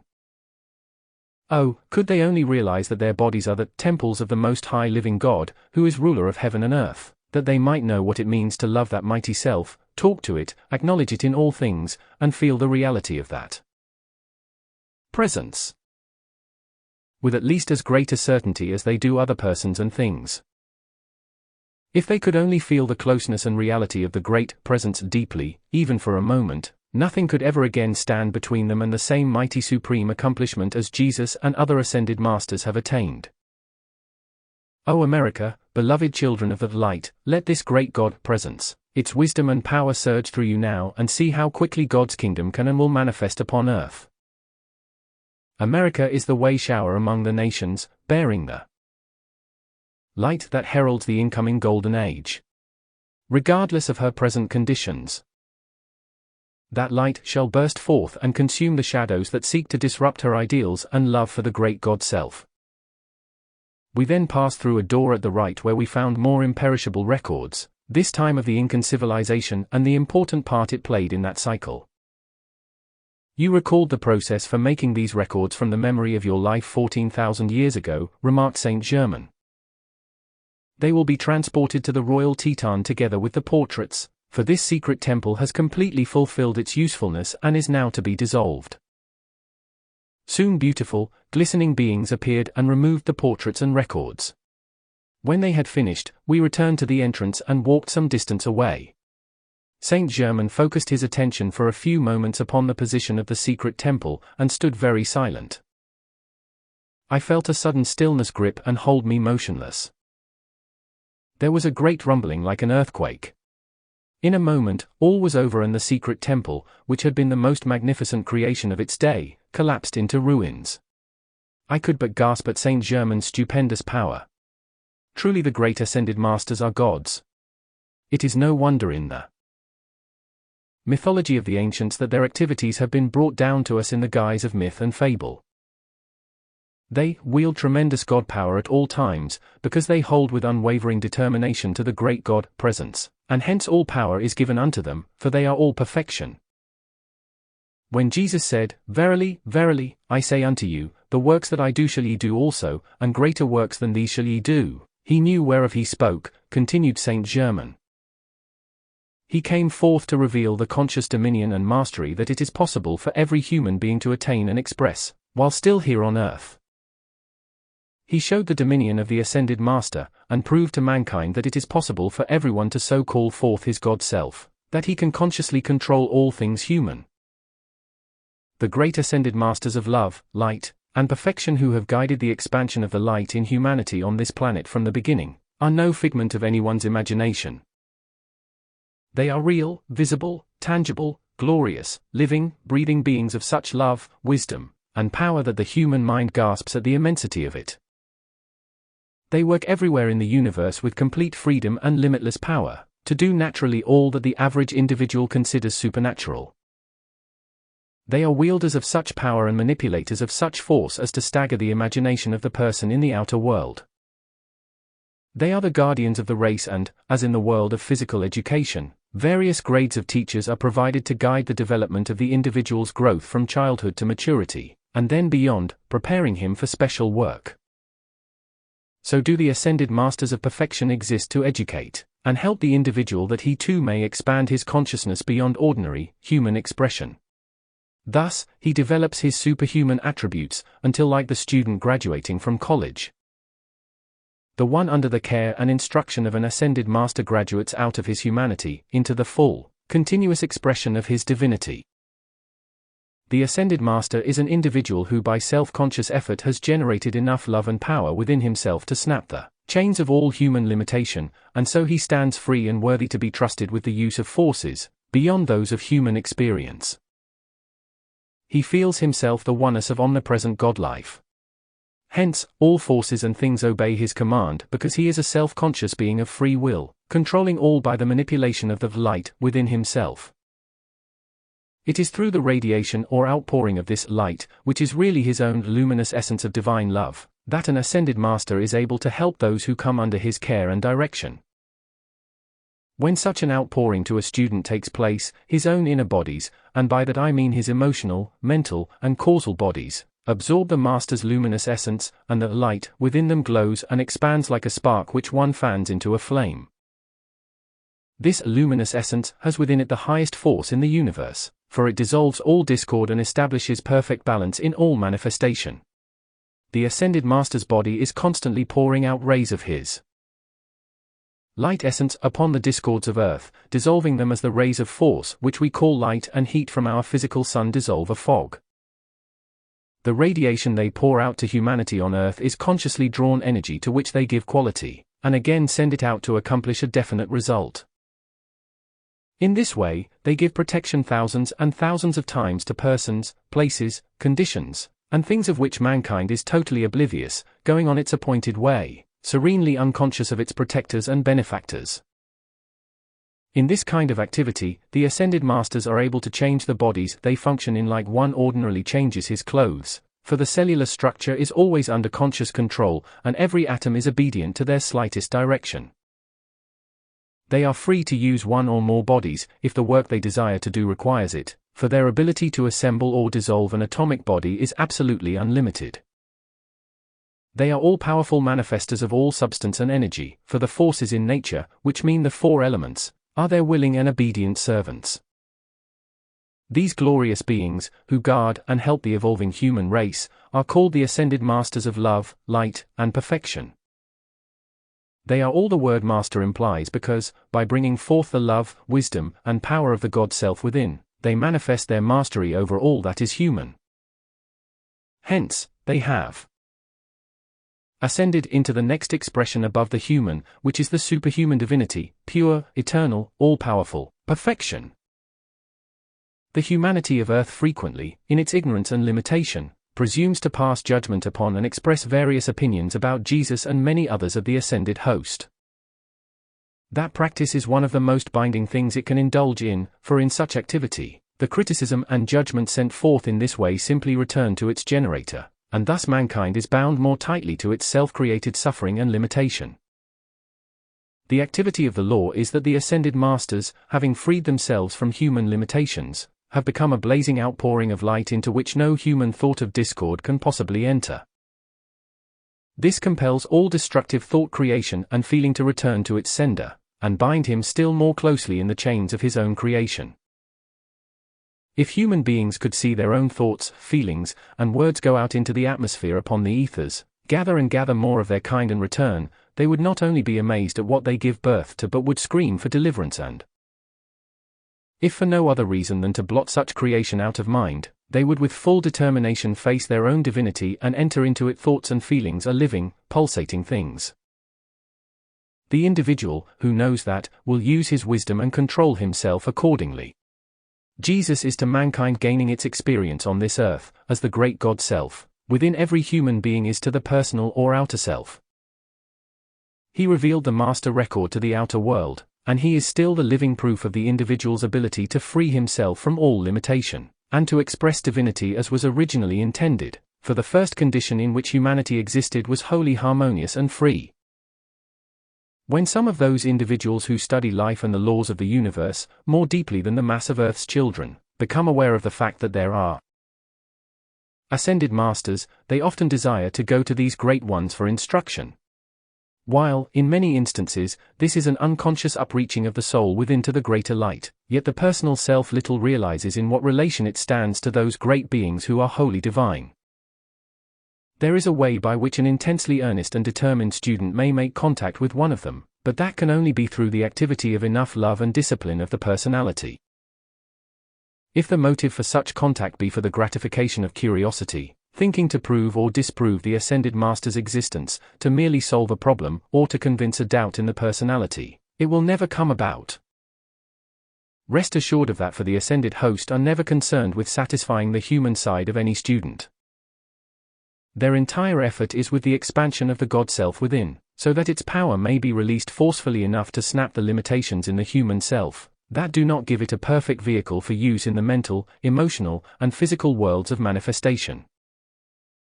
These are the realms of thought, feeling, and action. Human weaknesses and limitations simply impair the vehicle that should be trained and kept in the best possible condition, as an efficient servant, for the use of the great inner God Self. The human body with its faculties is God's temple of energy, which the great God Presence provides, and through this outer self, it wishes to express a perfect divine plan or design. If the uncontrolled sense appetites and demands of the personality waste the God energy, so that inner presence is not given command of the vehicle, it steadily withdraws, the human self loses the power to manipulate mind and body, and the temple collapses into decrepitude and dissolution. We then have the condition the world calls death. The person, who seeks to contact an ascended master in the visible, tangible, living, breathing body, without the preparation needed to gradually attune his own outer structure and mind, is in the same position a child in kindergarten would be. Were he to see a college professor and insist on learning the A, B, CS under him, The Ascended Masters are really great batteries of tremendous power and energy, and whatever touches their radiance becomes highly charged with their light essence, through the same activity that makes a needle kept in contact with a magnet take on its qualities, and become a magnet also. All their help and radiation is forever a free gift of love. This is the reason they never use any of their force to compel. The law of love, the law of the universe and the law of the individual do not permit the Ascended Master to interfere with the free will of the individual, except at those periods of cosmic activity, in which the cosmic cycle supersedes that of the individual. It is during these times, the Ascended Master may give more than ordinary assistance. The Earth has entered such a cycle now, and the greatest outpouring of the light the Earth has ever known is being and will continue to be shed upon humanity, to purify it and re-establish the order and love that is imperative for the future maintenance of our planet and the system of worlds to which we belong. All that does not or will not come into the action of order, balance, and peace must of necessity pass into some other schoolroom of the universe, and work out its own understanding of this law, in some other way than is to be the expression of the future life upon our earth. There is only one passport into the presence of these great ones, and that is enough love poured out to one's own God self, and to them, united with the determination to root out of the human all discord and selfishness. When an individual becomes determined enough to serve only the constructive plan of life, he disciplines perfectly his human nature, no matter how unpleasant the task. Then, he will automatically draw to himself the attention of an Ascended Master, who will take note of his struggles and pour out courage, strength, and love sustaining him, until he maintains the feeling of his permanent contact with the inner God Self. The Ascended Master knows and sees all concerning the student, for he reads clearly the record which the student has made in his own aura. This reveals the state of the disciple's development, his strength as well as his weakness. The Ascended Master is the all-knowing mind and the all-seeing eye of God, for from him nothing can be hidden. The one who wishes to come into the visible, tangible presence of the Ascended Host should understand that unless he makes himself a radiating sun of love, light, and perfection which the Master can expand and use as a part of himself, that he can direct to any place consciously at will, he would be useless, merely a barnacle and drain upon the Master's work and world. If the student has not willing to, or does not discipline the personal self, so it is calm in mind, peaceful and loving in feeling and strong in body, he is not material that the Ascended Master can use in the more than human work that he does.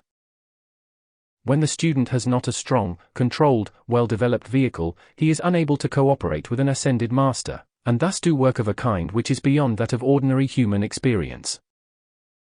Were one of these perfected beings to take a student without such qualities into his field of work, he would be making the same mistake one does in building a machine or home, if he constructs it of imperfect material.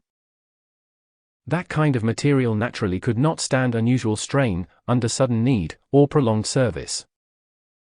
Thus, it would not be the part of wisdom, love, or mercy to subject anyone to an experience for which he has neither the training nor is strong enough to bear. As the Ascended Masters are the acme of perfection, they naturally would not do anything except that which is just, loving and wise. The attitude of one who wishes to work in conscious cooperation with the Ascended Host should not be, "I wish I could go to them for instruction," but rather, "I will so purify, discipline, and perfect myself, become such an expression of divine love, wisdom, and power that I can assist in their work, then I will automatically be drawn unto them. I will love so constantly, so infinitely, so divinely, that the very intensity of my own light will open the way for them to accept me. My son, self-correction and control of the forces within the use of human consciousness is not the work of a moment, nor a path of ease, lethargy, and self-gratification, for the senses riot within the average human being, and he rebels furiously against the restraint of his lower nature, which is imperative, if he is to govern these forces properly within himself, especially in his feelings, so they may be used and act only under the conscious dominion of his God-mind. The saying that many are called but few are chosen is very true. All are constantly being called, but few are awake enough to realize the ecstatic joy and perfection within the God Self, and to hear its voice in the light forever and forever calling everyone back into the Father's house. Every individual on earth is free each moment to arise and go unto the Father, his God Self, if he will but turn his back upon the creation of the human senses, and hold his attention on the only source in the universe from which peace, happiness, abundance, and perfection can come. There is a way for all to come into contact with the ascended masters, and that is to think upon them, call unto them, and they will answer every call with their own presence of love, but the motive for the call must be love of the one source, love of the light, love of perfection. If this be real, determined, and steadfast, the student will receive greater and greater light, for the light knows its own and gives of itself, unceasingly, unconditionally, every moment. Ask and ye shall receive, knock and it shall be opened unto you, seek and ye shall find, call unto the light, and the ascended masters will answer you, for they are the light of this world. Lotus served as a priestess in the temple of Mitla for more than 40 years with you and your son.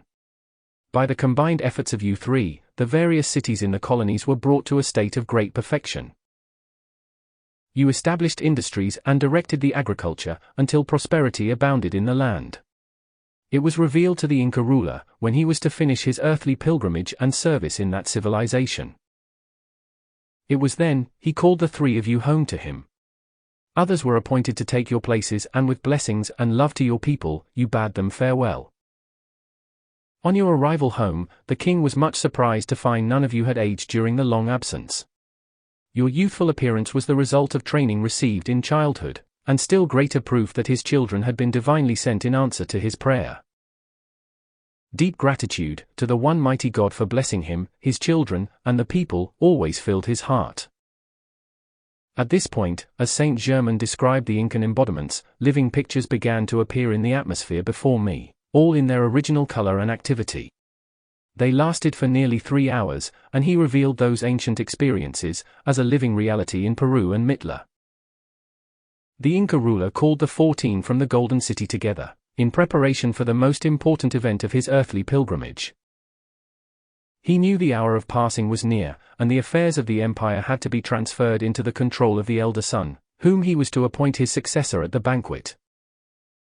The palace was famous for centuries as the most magnificent building of the period, because the king had tremendous resources at his command throughout the entire reign. He lived close to his God self at all times, and wealth untold flowed into his use. The interior of the palace was most ornate, the private rooms of the royal family being decorated in pure gold set with jewels, and the symbol of the sun used wherever possible, as a constant reminder of the God self within. The banquet hall was set with 5 tables of carved jade resting on white onyx pedestals, each seating 20 people, with the exception of the royal table at which were 16, these being the 14 from the Golden City, the king, and the master, Saint Germain, who was then known as Son Uriel. The chairs at the king's table were made of gold, slightly canopied with gorgeous ostrich plumes in magnificent colors. In the Inca's chair, the plumes were a beautiful violet, in Saint Germain's an intense gold, the daughter's pink, the eldest son's violet, but of a lighter shade than the ruler's, and those in the chair of the younger son, white, representing the authority of the priesthood. The plumes in the chairs of the rest of the 14 from the Golden City were of varying colors, beautiful beyond description, the color in each case representing the office and service that each occupant gave to the empire. Cloths of a very soft material, heavily embroidered with thread of remarkable brilliancy, covered the tops of the tables. The entire palace was lighted by self-luminous crystal globes that Saint Germain gave to the Inca ruler, when his instruction first began. The king wore a royal robe of golden, metallic-like fabric with a marvelous jeweled breastplate representing the sun. Over this was his robe of office, made of rich, purple fabric trimmed with magnificent ostrich plumes around the entire edge, and deep collar. His crown was a band of diamonds, that held 3 violet plumes at the back. These 3 plumes in the inner life of the ruler symbolized the 3 activities of the Godhead Father, Son, and Holy Spirit, acting through man as love, wisdom, and power. The 2 sons were clothed in garments similar to their fathers, except for the long robe of state, each wearing the symbol of the great sun, formed by a breastplate of jewels. The crown of the elder son was set with emeralds, and the plumes at the back were violet like the king's, but of a lighter shade. The headdress of the other son was set with pearls, and his plumes were white, another symbol of his office as priest. The king's daughter was robed in a golden fabric fine as gossamer silk, with an overdrape of opalescent material, dazzling to behold, that changed color with every movement of the body. She wore a jeweled girdle of diamonds and emeralds with its panel reaching nearly to the floor. On her head was a close-fitting cap of woven material, and around the neck a chain, on which hung the symbol of the Great Sun, set in diamonds, rubies, and emeralds. Her sandals were of gold, also jeweled. Just as the king left his private chambers on the way to the banquet hall, a blazing light hashed through the rooms, and Saint Germain stood before us, looking like a god. The light about him was almost blinding in its brilliance, and it took us a few seconds to become accustomed to it. His beautiful golden hair hung to the shoulders, and was held in place by a band of blue diamonds around the forehead. His own intense radiance shone through the color of the hair, until it looked like sunlight. The piercing, sparkling violet of his eyes contrasted strongly against his skin that revealed the soft pink color of youth and perfect health. His features were very regular, like those of the ancient Greeks. He wore a robe of marvelous, dazzling white fabric entirely different from anything in our modern world. It fitted the body slightly at the waist, around which was clasped a girdle of yellow diamonds and sapphires, with a panel reaching to his knees. On the third finger of his left hand was a ring set with a gorgeous yellow diamond, and on the middle finger of his right a sapphire almost as brilliant, both blazing tremendously because of his own great radiation, as he had just come from the Golden City. The king was surprised and overjoyed at his appearance, and making the sign of the heart, the head, and the hand, bowed low before him and offered the master his arm. They proceeded thus into the banquet hall. Here, the tables had been laid with an entire service of gold, crystal, and jade. The children of the king soon entered, and, when they beheld their beloved master, were almost overcome with joy. However, they did not forget the dignity of the occasion and, making the divine sign he had taught them, bowed low before their father and distinguished guest. The signal was given and all were seated. The king sat at the head of the table, the master, Saint Germain, at his right, and next to him his daughter. The elder son was placed at his left and the younger son next, then the rest from the Golden City. At the close of the banquet, the ruler arose and all gave complete attention. He stood silent a moment, and extending his hand to the beloved Saint Germain, introduced him to the guests. The master bowed graciously, and the king told them how the higher spiritual law had been taught to him and his children, and how the great blessings which had come to the land and its people were the result of the master's great love. He explained further that the banquet had been given for him, to appoint his successor to the throne. He signaled to the elder son to rise and announced him as their future ruler. Removing the royal robe, he placed it upon the son's shoulders, and Saint Germain, raising his hands above him in blessing, said, "I bless you, my son, in the name and power of the one mighty God, in man and governing the universe, whose supreme wisdom shall direct you, whose light shall illumine you, whose love shall bless and enfold you, the land, and its people." Touching the thumb of his right hand to the forehead of the son, the beloved master raised his left hand, and a blinding flash of light enfolded them. The king then appointed those who were to take the places of his daughter and 2 sons in the temple at Mitla.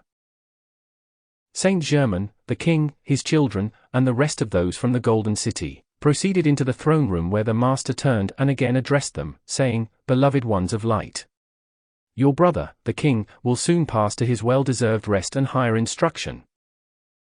Until that time I will remain with you. Your civilization will reach its apex under the rulership of this our beloved brother, and you will need much added wealth to accomplish all that is to be done. In the heart of the mountains not far distant is great treasure of gold and precious stones. The younger son of your ruler has not so far recalled a faculty he used formerly. I will quicken it into action again, that the requirement of your future activities be supplied." He stepped toward the younger son and touched his forehead with the thumb of his right hand. A tremor passed over the body and his inner sight became opened.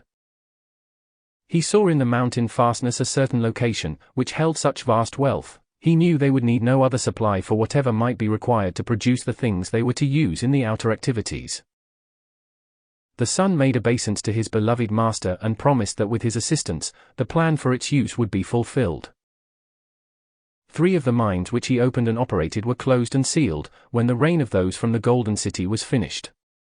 They have remained closed to this day. Archaeologists, in various ways from time to time, are finding evidence and proof of the tremendous height to which this civilization reached, and the splendor of its attainment. The fragments of the Incan activities they have discovered so far are of the civilization during its decline, but the day will come when that which was expressed at its apex will be revealed to the blessing, enlightenment, and service of posterity. The following day, messengers were sent to the principal points in the empire, announcing the ascension to the throne of the king's son. His reputation had preceded him from the city of Mitla, for his wisdom, nobility of character, and justice were known throughout the kingdom during the years he served there. A few days later, the younger son directed the head mining engineer to prepare equipment, men, and supplies for going into the mountains and opening the mine that he had been shown through the use of his inner sight. When they were ready to start, the son remained alone and held his attention fixed steadily on the God self within, knowing that he would be directed unerringly in finding the mine, and because of this, had no difficulty or delay in going directly to the location shown him in the vision. He put a large number of men to work, and in 60 days had opened the mine to the point where they made contact with the richest gold vein that has ever been located in South America, before or since that time. The discovery and operation of that mine has come down to the present day in legend among the people. The younger son returned from his achievement amidst the warm welcome of the people, and received the blessings of his father, Saint Germain, his older brother and sister. The location of the mine was at an altitude of 8,000 feet, and during the time the king's son was there he became highly sensitized, an activity that always occurs at high elevations. Upon his return to the palace, he felt clearly the time had arrived for the Inca ruler to make the great change, and knew his passing was near. The day arrived for the coronation of the king's son, when he was to assume legally and publicly the responsibility and duties of the realm. The royal family asked their beloved master and friend to perform the act of crowning the new ruler, to which he graciously agreed. Elaborate preparation for the important event had been completed, and the ceremony had progressed to the moment when the crown was to be placed upon the head of the new ruler. All noticed that Saint Germain made no effort to receive it. Suddenly, there came a blinding flash of light, and before them stood a most wonderful being. She seemed to be a girl of only 18, but from her eyes and presence shone forth a dazzling radiance, filled with the love, wisdom, and power of a goddess. The light that filled the atmosphere around her was crystal white, sparkling within itself and scintillating constantly. Extending her dainty hands to the crown bearer, she lifted the crown, and with infinite grace placed it upon the head of the king's son, and in a voice that was the very soul of music, said, "Beloved of the Golden City, I crown you with love, light, and wisdom of which this crown is the symbol. May your justice, honor, and nobility ever continue. By a divine order, I shall reign with you, invisible to all but those of the Golden City who are here." The new ruler knelt to receive the crown, and the wondrous being stooped and kissed his forehead.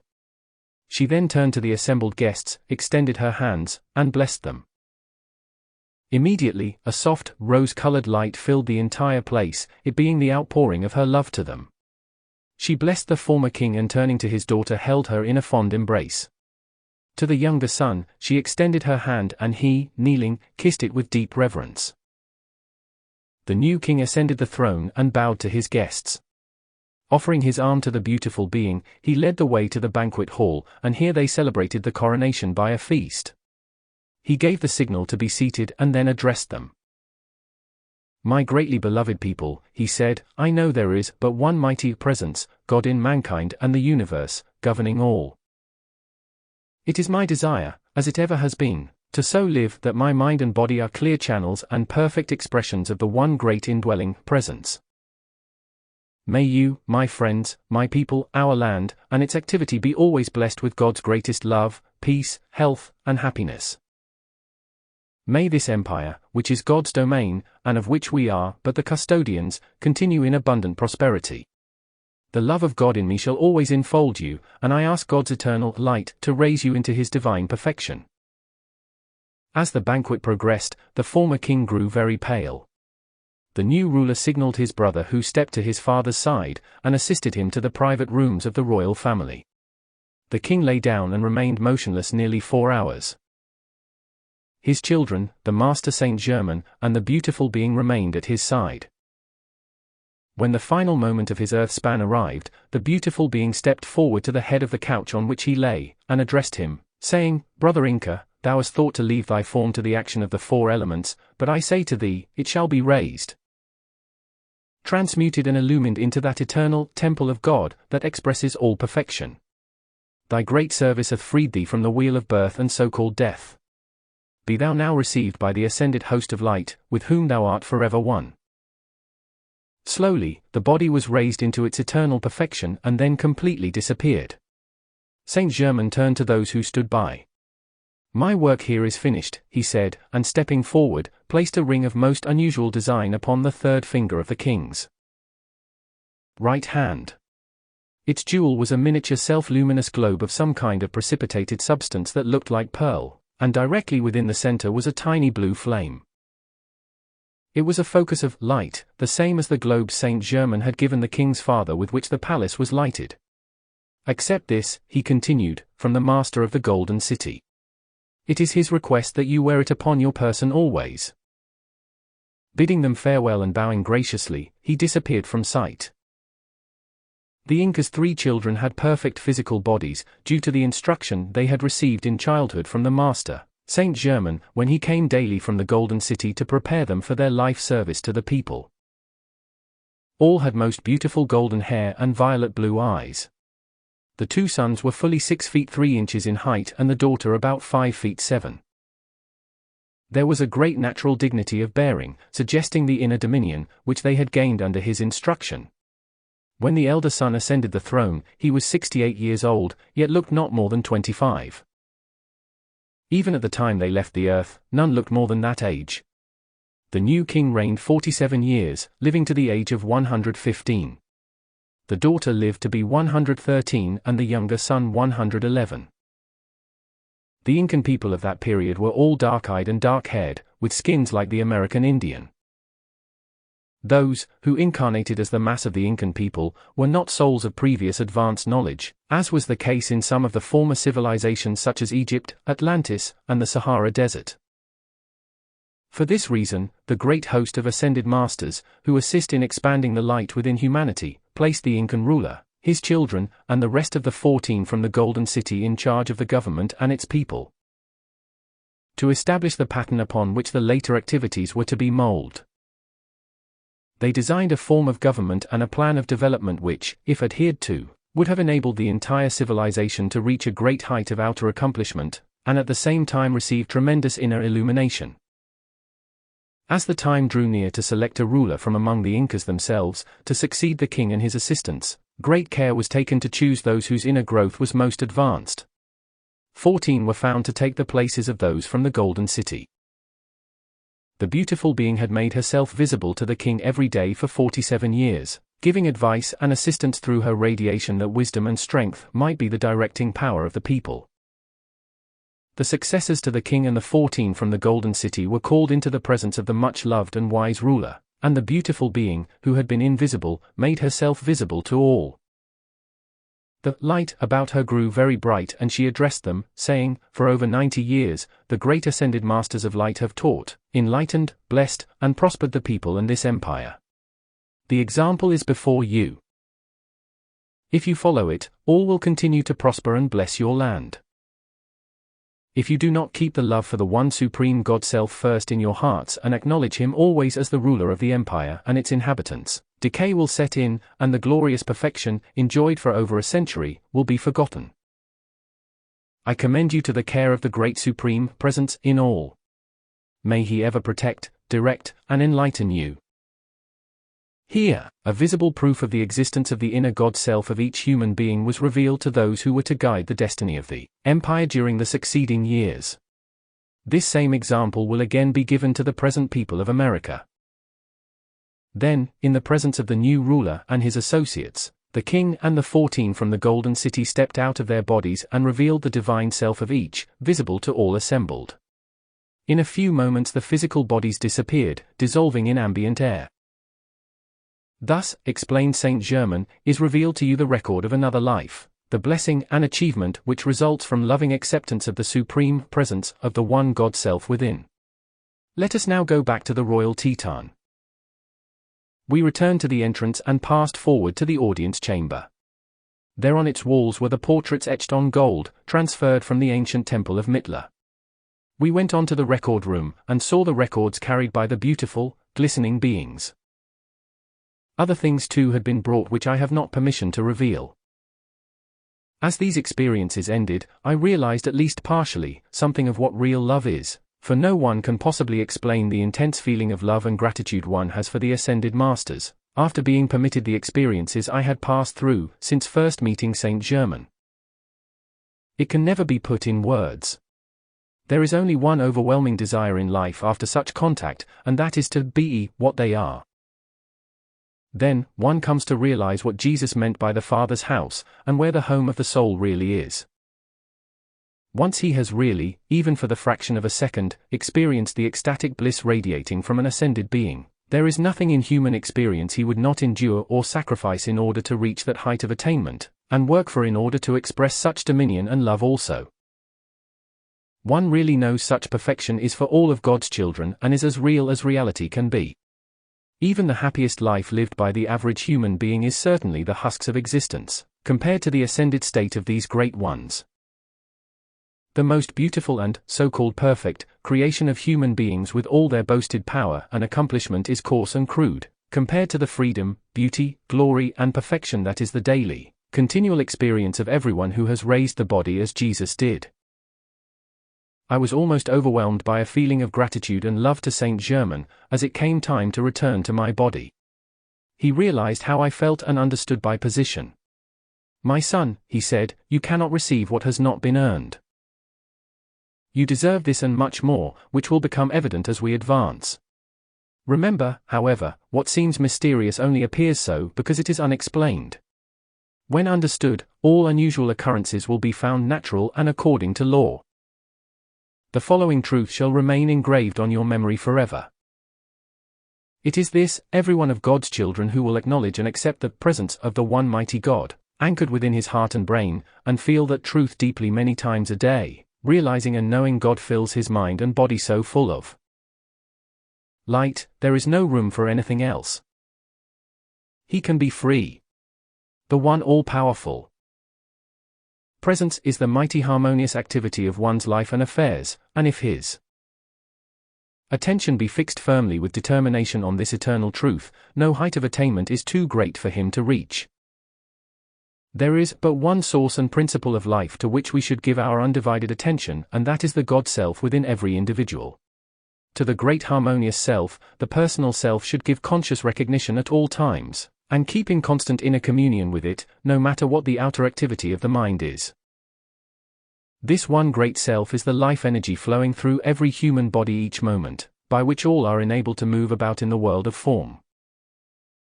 It is the wisdom flowing through the mind, the will directing all constructive activities, the courage and strength sustaining everyone, the feeling of divine love with which all force can be qualified, as it flows through the individual, the only power that can ever accomplish any good thing. It is the all-victorious, conscious dominion over every condition of human activity, when released through the personal self without resistance or interruption. This mighty God Self within you is the supreme ruler of all creation, and the only dependable, permanent and eternal source of help in existence. Only through its love, wisdom, and power can anyone ever rise into the ascended mastery, for constant, conscious communion with it is freedom and dominion over all human creation. When I say human creation, I mean all that is discordant and less than perfect. We returned to my body, and as soon as I had re-entered it, Saint Germain took my hands and poured a stream of his divine energy through me to sustain and give strength. Instantly felt revivified in both mind and body.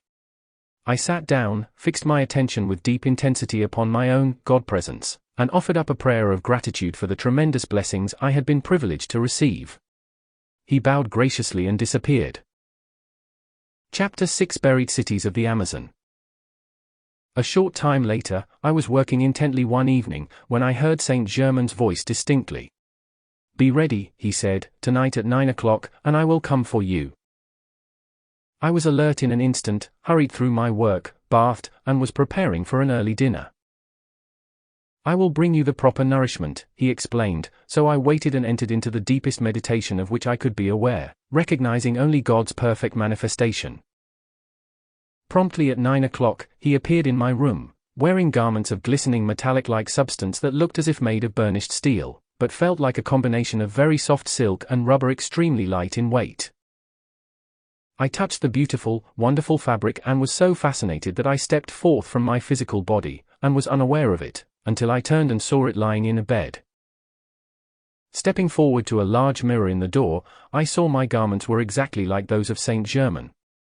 I wondered at this, and did not understand why they were different from the ones in which we had gone forth before. He saw that question in my mind and answered it. Try to realize, my son, that in the ascended condition of life, we are always free to use the pure, universal substance for whatever purpose we choose, and give it any specific quality we desire for the requirement at hand. If we wish to use material that is imperishable, we impose that quality upon the pure, universal substance, and it responds accordingly. If we wish a form to be manifest only a definite length of time, we give the substance, of which it is composed, that quality or command, and the form manifests accordingly. In the present instance, we are going to pass through water, and the radiation from the material in your garment so surrounds your finer body, as to insulate you from the natural qualities and activities of the water element. Try to think upon this power, which is within you. Call in to use the great sea of universal substance from which you may draw without limit. It obeys without exception the direction of thought, and records any quality imposed upon it, through the activity of the feeling nature in mankind. Universal substance is obedient to your conscious will at all times. It is constantly responding to humanity's thought and feeling, whether they realize it or not. There is no instant at which human beings are not giving this substance one quality or another, and it is only through the knowledge that the individual has conscious control and manipulation of a limitless sea of it, that he begins to understand the possibilities of his own creative powers, and the responsibilities resting upon him in the use of his thought and feeling. Mankind through the centuries has qualified the universal substance with perishability and limitation, and the bodies it uses today are expressing those characteristics. The entire human race has storms of hate, anger, revenge, and many other outbursts of feelings, and the four elements, which have recorded those qualities, return them to man through the world of nature as storms. The people of earth have cataclysms of thought and feeling as resentment against each other, against injustice, against places and things, knowingly and unknowingly sending out the feeling of revenge. The great sea of universal substance upon which these qualities have been recorded expresses them back to their source, the individual, by means of the four elements, as cataclysms, in nature. Such activities are but nature's ways of purifying and shaking herself free from the contamination of human, discordant thought and feeling, and returning to her pristine condition of God's purity. Every moment, each individual is receiving into his mind and body the pure and perfect life of God. Each moment, he is also giving quality of some kind to the pure, universal substance of God. This quality he alone creates and generates, and he must receive it back into his mind and body, for all things in the universe move in circles, and thus, return unto their source. The ascended masters have learned the law of the circle, the law of the one. Hence, we impose upon the pure universal substance only the quality we wish to use, for the special work in hand. If we desire a manifestation to express a certain length of time, we set the time, give the command, and the substance of which that special manifestation is composed, responds accordingly. In the case of the records at the Royal Teton and certain retreats throughout the world, it is necessary for our work that certain things be made imperishable, in order to be maintained during the centuries. We decree that quality into them, and they record exactly our decree, for nature never lies. She is a truthful recorder of the qualities playing upon her. She obeys us, and also obeys man, but there is a certain activity within her, that mankind is either in ignorance of or else stubbornly refuses to acknowledge. For this ignorance and stubbornness, it pays and pays and pays continually, until the individual personal self learns and does acknowledge this fundamental eternal truth. It is the law of the one, the law of love, the law of harmony, the law of the circle, the law of perfection. When humanity really does learn that truth and obeys its everlasting decree, the discords of earth and the destructive activities of the four elements will cease. There is a self-generating and self-purifying force within nature that rises and throws off all that disagrees with the law of the One. This force or energy is a pushing activity from within, out, and is the One power expanding. If discord is imposed upon pure universal substance, the electronic energy becomes temporarily dammed up within it. When such accumulated energy reaches a certain pressure, expansion takes place, shattering the discord and limitation. Thus, the great life of the One, the ever-expanding, luminous essence of creation, God in action, overpowers whatever seeks to oppose it, and goes on its appointed way, the supreme ruler of the universe. The ascended masters of light know this and are one with that knowledge. Mankind may know it, and be at one also if it only will. It is within the capabilities and possibilities of every individual, for it is the innate eternal principle within self-conscious life. All human beings are self-conscious life. This principle plays no favorites, and all can express its fullness. Within the life of every human being is the power by which he can express all that the ascended masters express every moment, if he but choose to do so. All life contains will, but only self-conscious life is free to determine upon its own course of expression. Hence, the individual has free choice to express either in the human, limited body or the superhuman, divine body. He is the chooser of his own field of expression. He is the self-determining creator. He has willed and chosen to live a self-conscious life. When one individualizes within the absolute, all-pervading life, he chooses of his own free will to become an intensified, individual focus of self-conscious intelligence. He is the conscious director of his future activities. Thus, having once made his choice, he is the only one who can fulfill that destiny, which is not inflexible circumstance, but a definitely designed plan of perfection. It is a blueprint which he elects to express in the realm of form and action. So you see, my son, a human being may at any time determine to rise out of his human qualities or limitations, and if he will give all of his life, his energy, to that determination, he will succeed. Those of us who have raised the body accomplish that ascension by giving all unto the God Self within, and hence, it expresses through us its perfect qualities, the divine plan of life. Come, let us go. As we started on our journey, I was conscious of going south and east. We passed over Salt Lake City, New Orleans, the Gulf of Mexico, the Bahama Islands, and then came to a silver ribbon which I knew to be a river. This we followed to its mouth. As we proceeded, the God voice within me said, "It is the Amazon." Now, be conscious, instructed Saint Germain, that the God in you is always directing and is master of every situation. Just at that moment, we began to descend, and in an instant touched the surface of the water. It seemed as firm as solid earth under our feet, and I experienced a feeling of surprise at the contact. He explained further, that we could go under water quite as well as to remain on top, because the garments we wore radiated a protective aura for a considerable distance around our bodies, and contained the conditions we needed, which enabled us to explore the subterranean strata of earth and things under water. This, he continued, is due to what the scientific world would call an electrical force field around our bodies, but the electronic force with which these garments are charged is of a higher, finer electricity than that known in your physical world.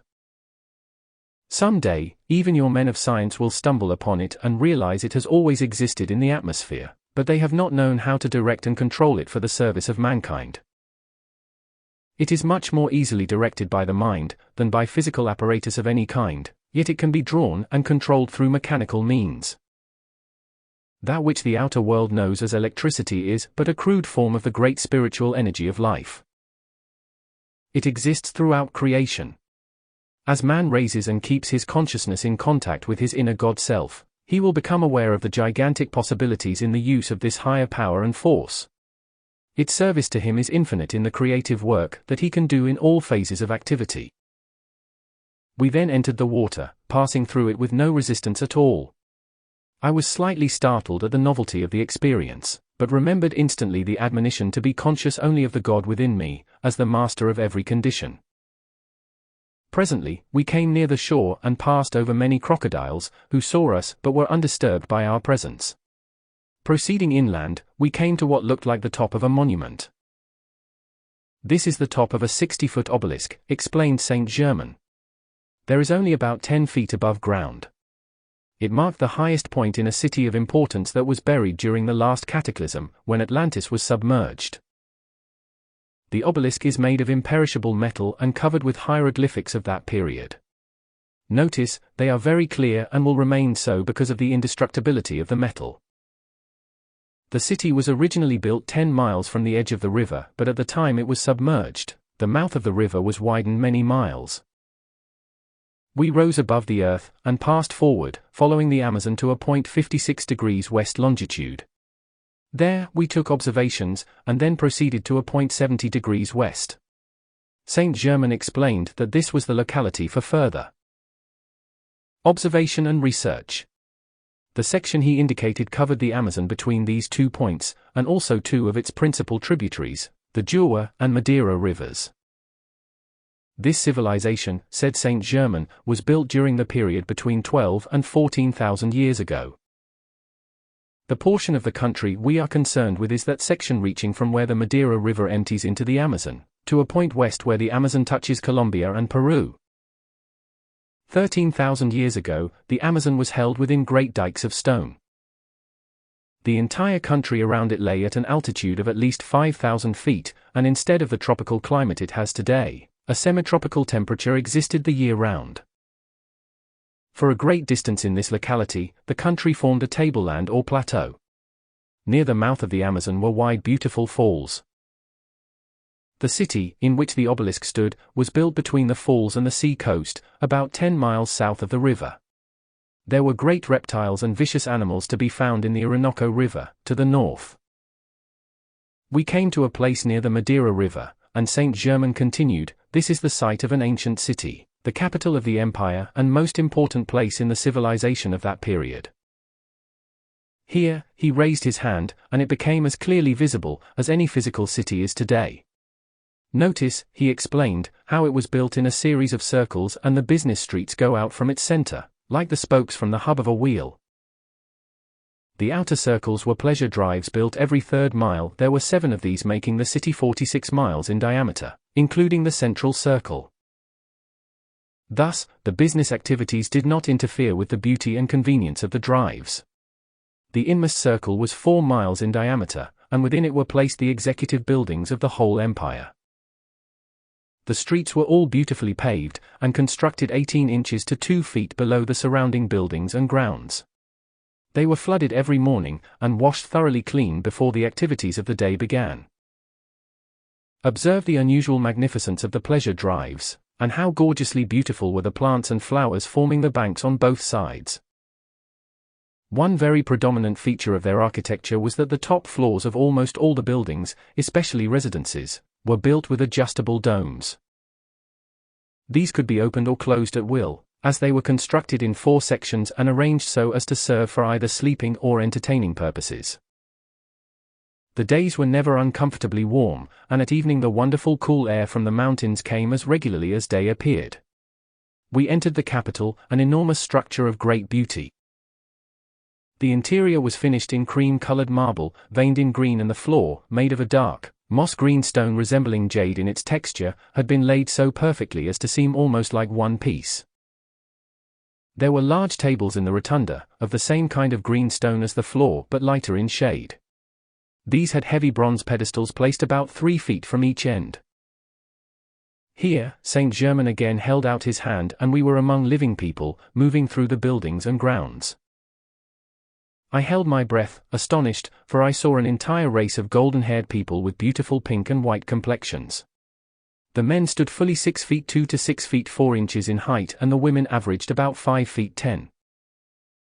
Their eyes were a most beautiful violet blue, very clear and brilliant, expressing great, calm intelligence. We passed through a door at our right, and entered the throne room of the emperor. It was evidently his audience day, for he was receiving foreign and local guests. This was the emperor, Casimir Poseidon, said Saint Germain, in explanation. He was truly God incarnate. Note the kindly nobility of his face and yet, the tremendous power within him. He was and is an ascended master, blessed and greatly beloved. For many. Centuries in myth and fable, his memory was kept alive and the perfection of his kingdom described in epic poems. But as time passes into eternity, the memory of such great accomplishments fades, and is often forgotten by succeeding generations. Casimir Poseidon was every inch a magnificent ruler. He was fully 6 feet 4 inches in height, well-built and straight as an arrow. When he stood, he towered above those around him and the very atmosphere seemed charged with mastery. His golden hair was heavy and hung full to the shoulders. The royal robe was made of a material that looked like violet-colored silk velvet, trimmed in gold, and under it, he wore a close-fitting garment of soft golden fabric. His crown was a simple band of gold with an immense diamond in the center of the forehead. These people, said Saint Germain, were in direct contact with all parts of the world, through marvelous aerial navigation that had been brought forth for their use. All light, heat and power were taken directly from the atmosphere. Atlantis, during this period, was in a wonderful state of progress because she had been governed and shown the way to perfection, by various ascended masters appearing from time to time and ruling for the spiritual uplift of the people. Again and again all the way down the ages, whenever a great civilization has arisen, it has been founded on spiritual principles in the beginning, and maintained obedience to those laws of life during the time of its ascendancy. However, the moment any government or the people themselves begin to drift into lax ways, so that injustice and the unclean use of life become habits either of officials or the people, disintegration begins and continues until they either return to the fundamental laws of balance and purity, or are wiped out by their own discord, that the balance may be re-established and a new start given. Casimir Poseidon was a direct descendant of the mighty ascended master rulers of Atlantis. In fact, the civilization over which he ruled was a child of the Atlantean culture and attainment. His capital city was famous throughout the world for its magnificence and beauty. As the rural districts are shown, what the method by which objects are transported, for the power these people used was generated in an instrument-like box 2 feet square and 3 feet long, attached to the mechanism of the implement in use. The water supply from the streams was placed under control and its power also utilized. There was no need for police or military organization of any kind, because of the method by which the people were reminded of the law, and the wonderful sustaining power that was radiated, enabling them to give obedience unto it. To the east in the park stood a magnificent building. We approached it. Over the entrance were placed the words, "God's living temple to man."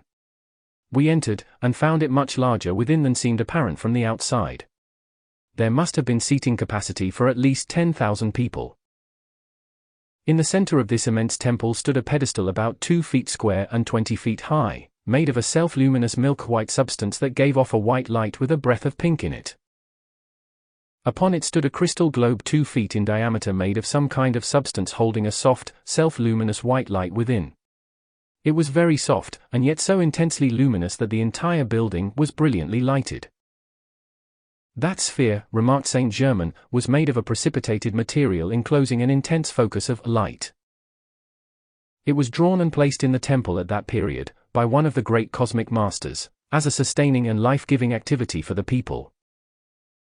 It continually sent forth not only the light, but an energy and power which stabilized their activities and the empire. The sphere of light was focused by the great being, and the building erected around it. Afterward, it was really a precipitated focus and concentrated activity of the Supreme God Presence.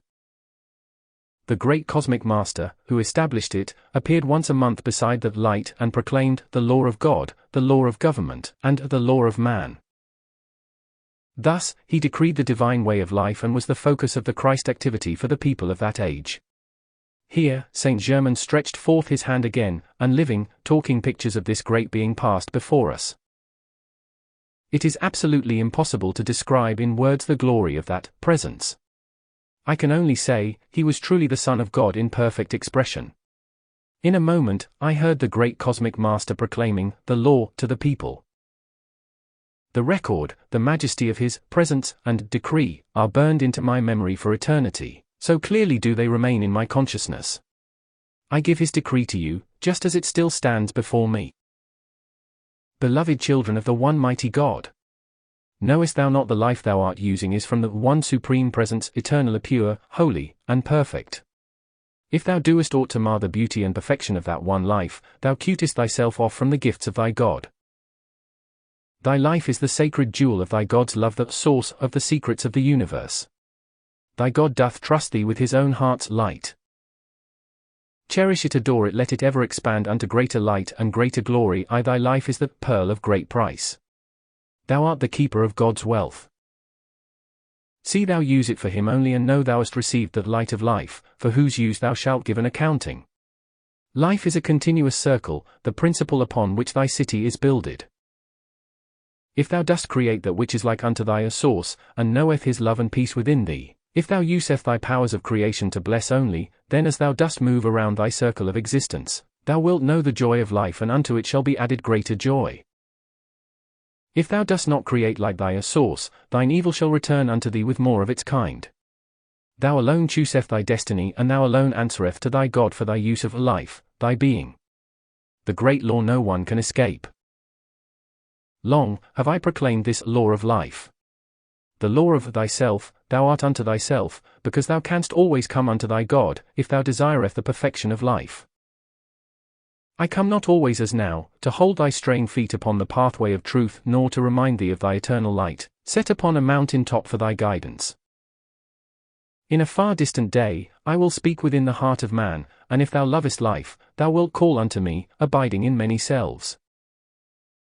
Let this not confound thee, my children. If thou wouldst know me, the light, thou wilt have to seek me, find me, and having found, abide within me always.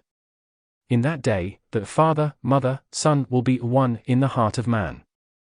The Son is forever the door, the way unto God. In thy mind and in thy heart is my light, ever reminding thee of my presence, for in the time to come, I will be present only in that light. Then will I be wisdom in thy mind to govern the love in thy heart, that thou mayest be filled with the peace of the one life God. Thy body is but the instrument of thy soul, and into thy soul must stream my light, or thou wilt perish. My light in thy mind is the way into the heart of all light. Only by my light in thee canst thou expand the light in every cell of thy being into greater and greater being. In thy throat is my light, which is thy power to speak my words. Through these, I always illumine, protect, and perfect my children. Words that do not this threefold mission are not my words, and can only bring misery when spoken. Meditate upon my light in thy mind, in thy heart, and thou shalt see within all things, know all things, and do all things. Then, that which is not of me can never confound thee.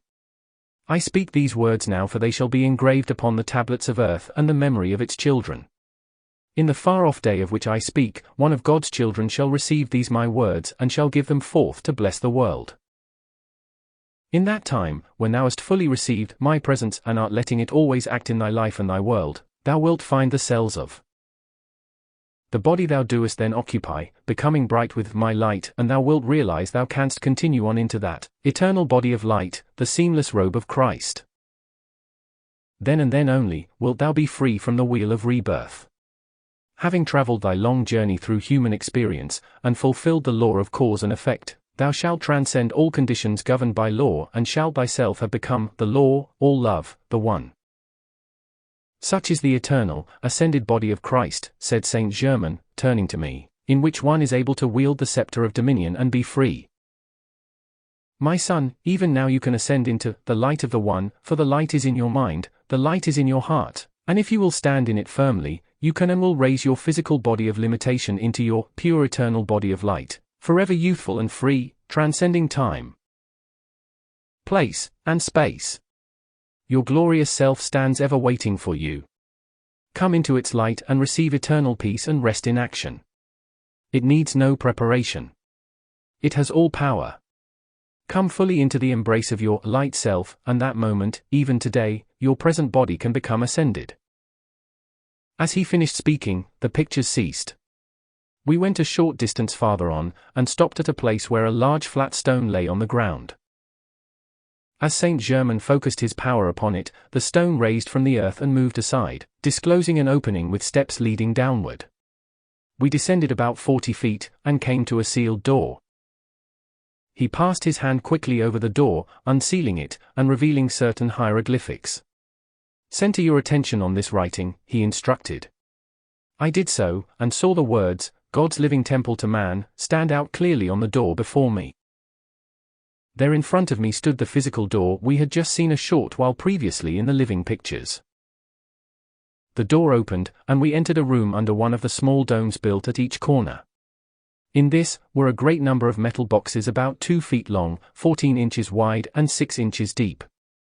Saint Germain opened one, and I saw they contained sheets of gold, on which the records of that civilization had been written with a stylus.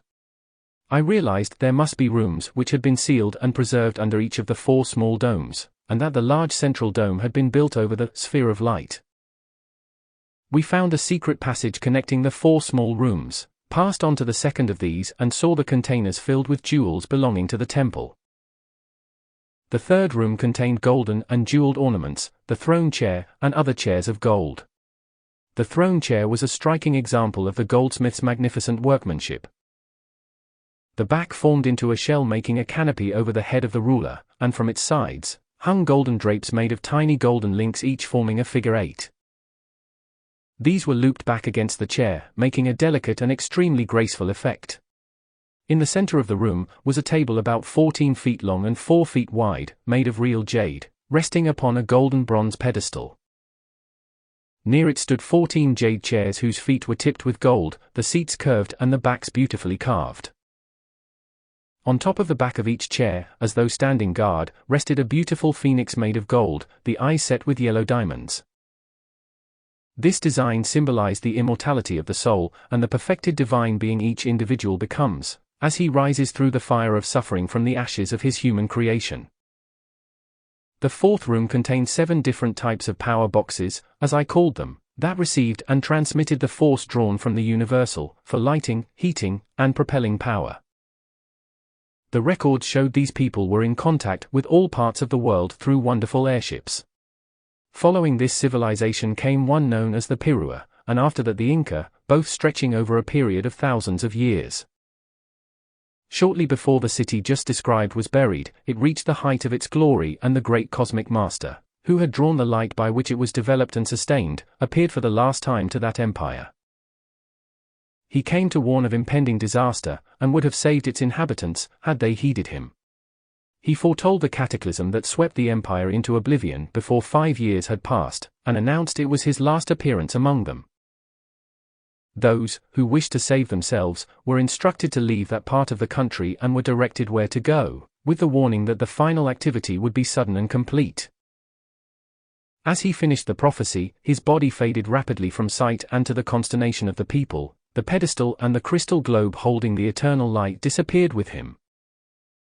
For a time the populace was disturbed by the forecast of events affecting their empire, but after a year passed and nothing occurred, the memory of his presence became dulled, and doubt began to creep in, as to the fulfillment of his decree. The emperor and those more advanced in spiritual growth left the kingdom, and came to a certain place in the western part of the United States where they remained in safety, until the change had taken place. The great mass of the people who remained, became more and more skeptical, and after 2 years, one among them, more aggressive than the rest, attempted to set himself up as emperor. When the real emperor had left the kingdom, he sealed both the palace and the temple in which the light had been maintained. The would-be emperor attempted to force an entrance to the sealed temple and fell lifeless at its door. Near the end of the 5th year at noon on the fateful day, the sun was darkened and an awful terror filled the very atmosphere. At sundown, terrible quakes shook the earth and demolished the buildings into unbelievable chaos. The land, which is now South America, lost its equilibrium and rolled to the east, submerging the entire eastern coast 160 feet. It remained so for several years and then gradually righted itself, to within 60 feet of the original position where it remains today. That activity caused the widening of the Amazon. Previously the river was 18 miles wide, deeper than it is today, and navigable from end to end. It flowed from what is now Lake Titicaca in Peru to the Atlantic Ocean. In a former time, there had been a canal built from the Pacific to Lake Titicaca, and this connecting with the Amazon formed an entire waterway between the two oceans. The name of the continent at that time was Meru, it having been given the name of a great cosmic master, whose principal focus of activity was and is at Lake Titicaca. The meaning of the name Amazon is boat destroyer, which has come down the centuries from the cataclysmic period referred to above. The rolling of the entire continent of South America explains many conditions on its western coast that geologists and men of science have been unable to explain, from the scientific data they have discovered up to the present time. Thus, do the great cataclysms of nature draw the cosmic veil over civilizations of splendid achievement, and only fragments of these come to light as time passes into eternity. This truth may be doubted by the outer world, but the records of that civilization now reposing in the Royal Teton will one day be its proof, reveal its existence, and the accomplishment of that former age. As I was shown these tremendous activities, I wondered why a civilization could be brought forth so wonderful, beautiful, and perfect in every way, and then go down, through the terrible destructive activities of a cataclysm. Saint Germain saw the question in my mind and volunteered the following explanation. You see, he said, when a group of mankind is fortunate enough to come under the instruction and radiation of a great master of light, such as this great cosmic being, it is given an opportunity of seeing what the plan of life is for humanity, and the perfection it is intended to bring forth and live in by its own conscious effort. However, unfortunately, and it has been so many times down the centuries, the people will not try to understand life but let themselves drop into a state of lethargy. They do not exert the necessary effort required to accomplish these things by the power of God within the individual. They begin to lean on the one giving the radiation. The sustaining power is only withdrawn when the individual ceases to make conscious effort to understand life and willingly work in harmonious cooperation with it. They rarely realize that most of their blessings are the result of the sustaining power from the one giving the radiation. If a certain group of souls has been taught the way of mastery and reminded lifetime after lifetime of their divine birthright, the hour arrives when no more assistance is permitted. It is then the radiation of the ascended masters is withdrawn, and those souls are compelled to come face to face with the fact that the sustaining and accomplishing power was not due to their own effort. These must understand, they can only receive that for which an effort is made. In such activity, the experiences passed through compel them to make the necessary self-conscious application, and when that is accomplished, expansion and God dominion begin to express. There is no failure for anyone who continues to make self-conscious effort to express dominion of the divine over the human, because failure only comes when self-conscious effort ceases. All experience through which the individual passes exists for one purpose only, and that is to make him aware of his source. He must learn who he is, recognize himself as a creator, and as such, master of what he creates. Everywhere throughout the universe, whenever the power to create is given to a being, the responsibility of creating is always coexistent with the power. All creation is by self-conscious effort, and if the individual upon whom this great gift of life has been bestowed, refuses to take his responsibility and do his duty, his experiences in life will prod him with misery until he does, for mankind never was created in a condition of limitation. And it can have no rest until the perfection, with which it was endowed in the beginning is fully expressed. Perfection, dominion, harmonious use, and control of all substance and force is the way of life, the original divine blueprint for humanity. God within the individual is that perfection and dominion. It is that presence within the heart of everyone, which is the source of life, the giver of every good and perfect thing. When the individual looks to and recognizes his source as the outpouring of all good, he that moment automatically starts the flow of all good things unto him and his world, because his attention to his source is the golden key that opens every good thing unto him. The life in every person is God, and only by the self-conscious effort to understand life, and express the fullness of good through himself, can the discord in the outer experience cease. Life, the individual and the law are one, and so it is unto eternity. Come, he continued, we will go to a buried city near the Jua River. We traveled west, and soon came to a slight elevation. Saint Germain extended his hand, and again vivified the etheric records of those people. The place we observed was the second city of importance in the empire. The one from which we had just come was the focus of spiritual power and activity, while the second, we were now to see, was the seat of commercial and governmental operations, concerned with the physical welfare of the population. Here was located the national treasury, mint, and governmental, experimental, and inventive activities. Not far distant from this city rose the mighty Andes, the source of the immense mineral wealth of the empire. I noticed one thing among these people that seemed most remarkable. All were so completely at peace and thoroughly contented. They expressed quiet and exquisite rhythm as they moved about. The pictures came to an end, and we proceeded to the only rocky spot visible. Saint Germain touched one of the rocks. It moved aside, and we saw a flight of 20 metal steps leading down. These we descended and climbed to a metal door. We passed through, went down 20 steps more, and found ourselves before a massive, sealed, bronze door. He reached to the right, and unsealed a square opening in which were metal stops like those of an organ. He pressed 2 of these, the great mass slowly opened, and we stood in an immense room, with everything just as it had been in that far-off time. It had been used as a display room for inventions to which the public had access. All the fixtures were made of metal combined with what looked like opalescent glass. This, said Saint Germain, was made by a fusing process combining certain metals with glass in such a way as to make the metal strong as steel and imperishable. One man in the present age came very near the discovery of the same process, for he had all but one element, and that would have made it imperishable. The entire room was lined with the same peculiar metal, and 3 massive doors led from it.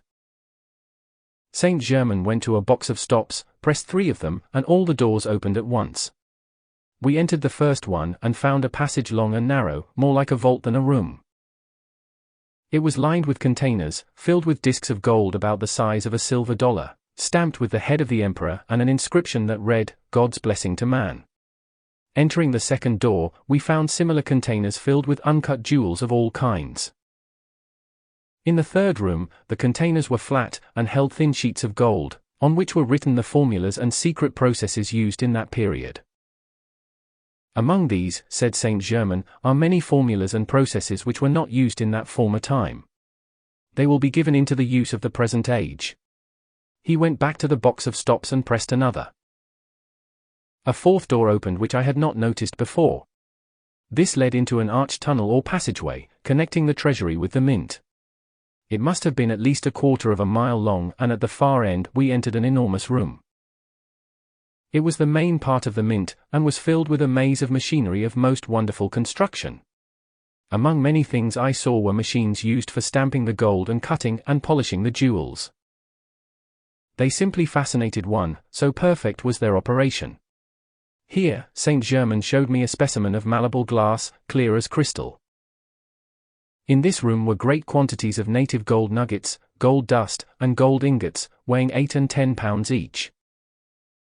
Was speechless at such an amazing quantity of wealth in one place, and Saint Germain, knowing how I felt, remarked, "It is utterly impossible for such quantities of wealth as you see before you to be released unto the mass of mankind."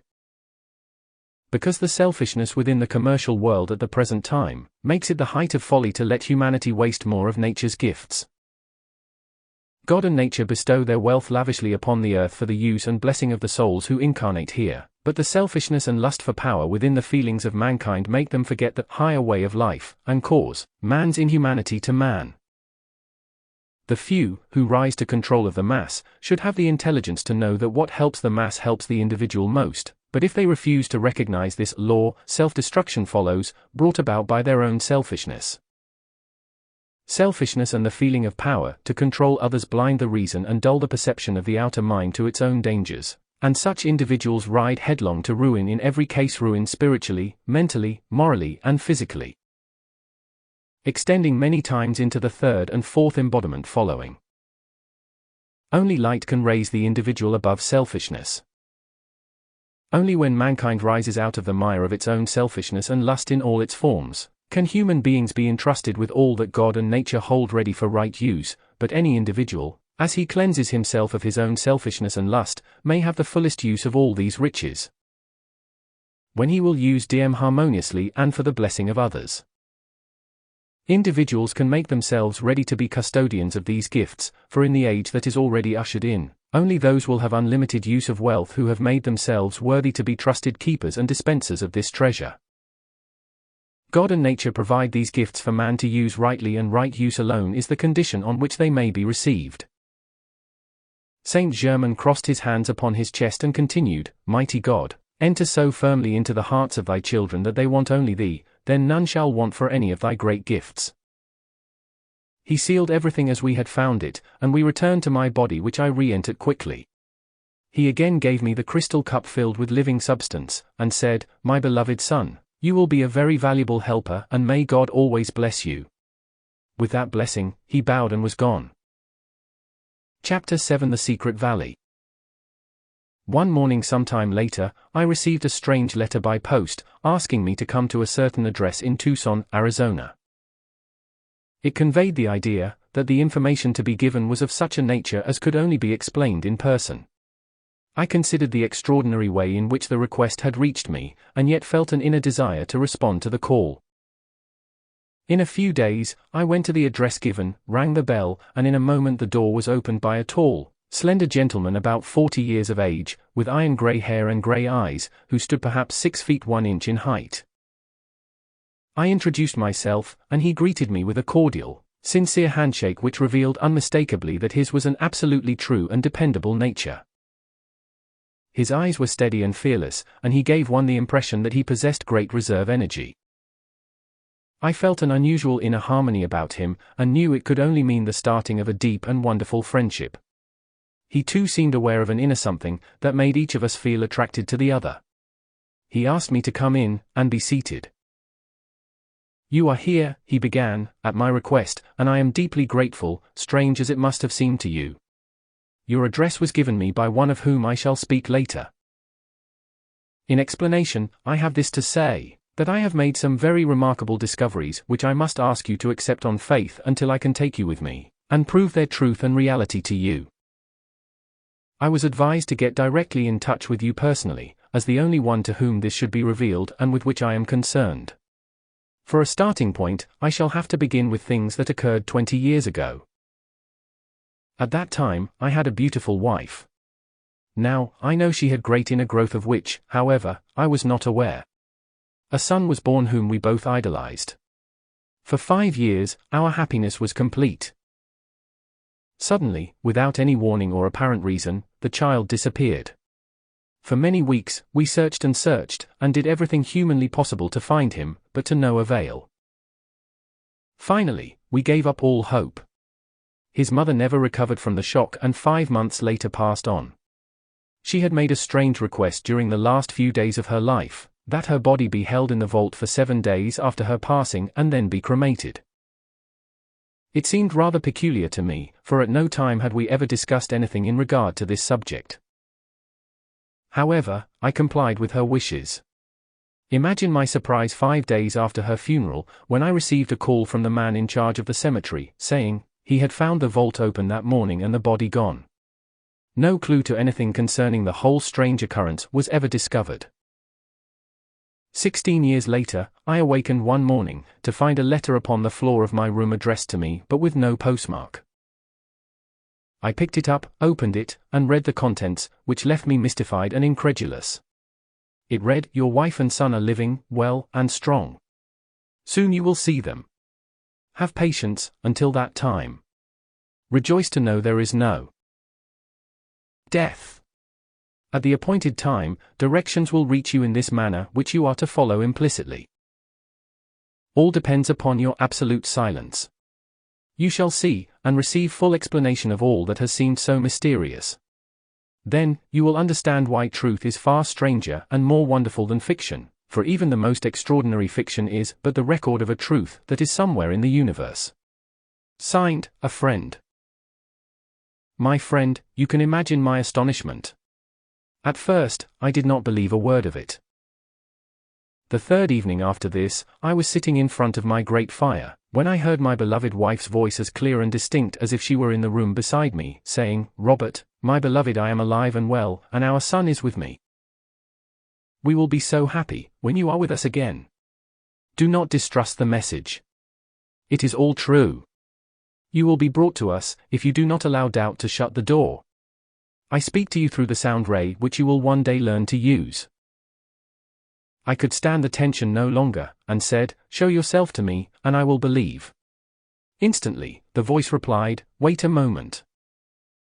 In about 3 minutes, a brilliant ray of golden light came into the room, forming a tunnel, at the other end of which stood my beautiful wife. It was she, unmistakably.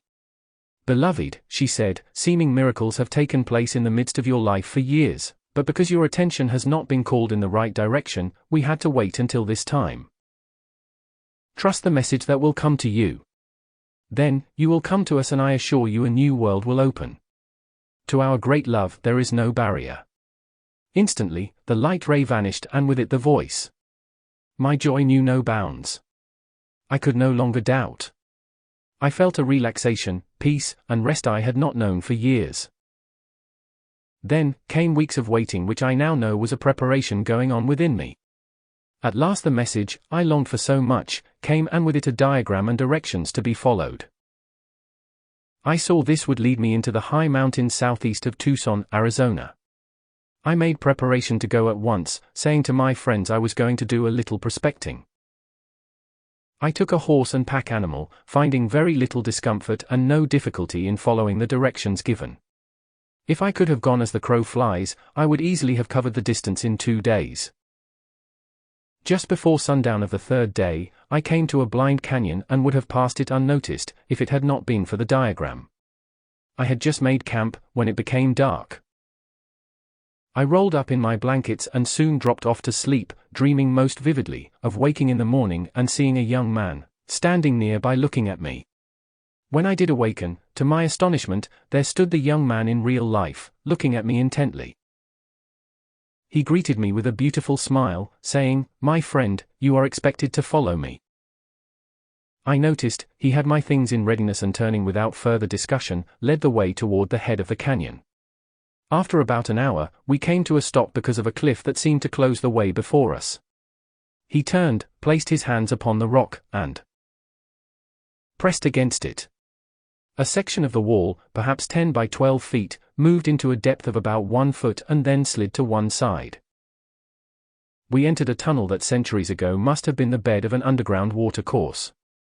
My companion closed the entrance behind us, and, as we turned to go forward, a soft radiance spread everywhere, so we could see quite clearly. I was astonished at all I saw, but I remembered the admonition I had received in my instruction, to be silent. We continued in the tunnel for more than an hour, and finally came to a massive metal door. This opened slowly at my companion's touch. He stood aside, and waited for me to pass through. I stepped out into the bright sunlight, almost breathless with delight at the beauty of the scene before me. Ahead of us lay a valley of surpassing loveliness, about 100 acres in extent. My friend, said the young man, you have returned home after a long absence, all of which you shall soon understand. He then led the way to a beautiful building, near the foot of a sheer cliff, at the upper end of the valley.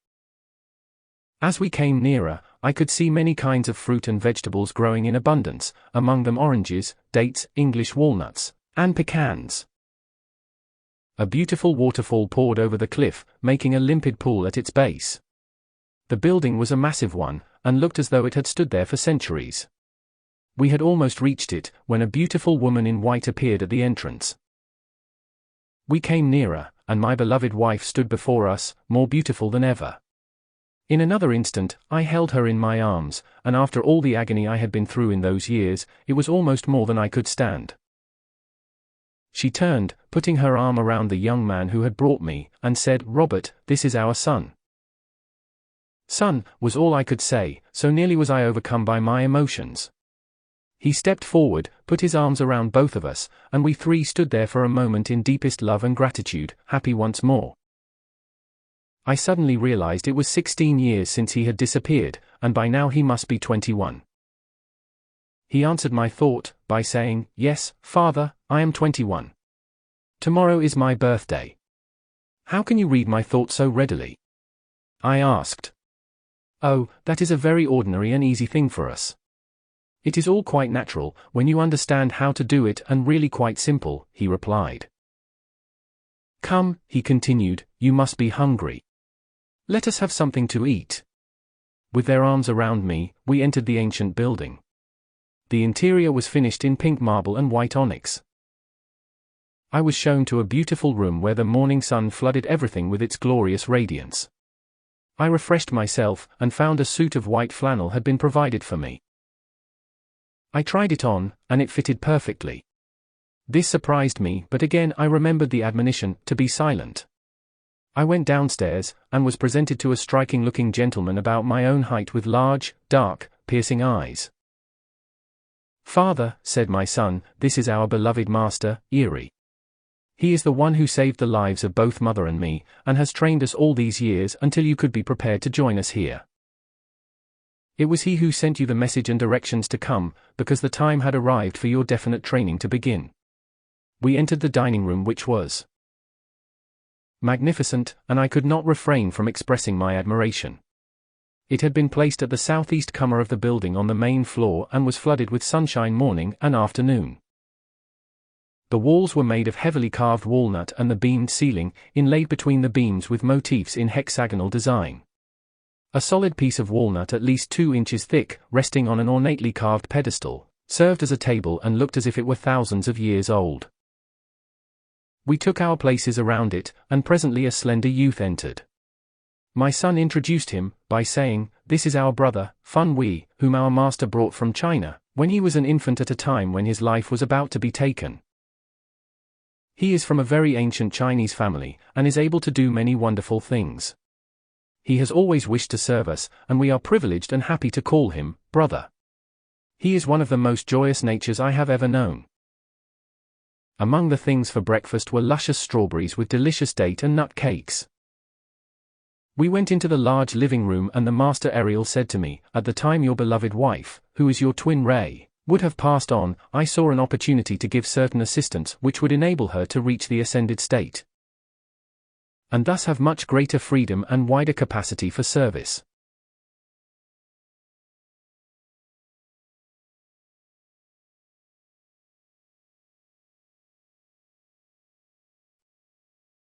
It was my great privilege and joy to give that assistance.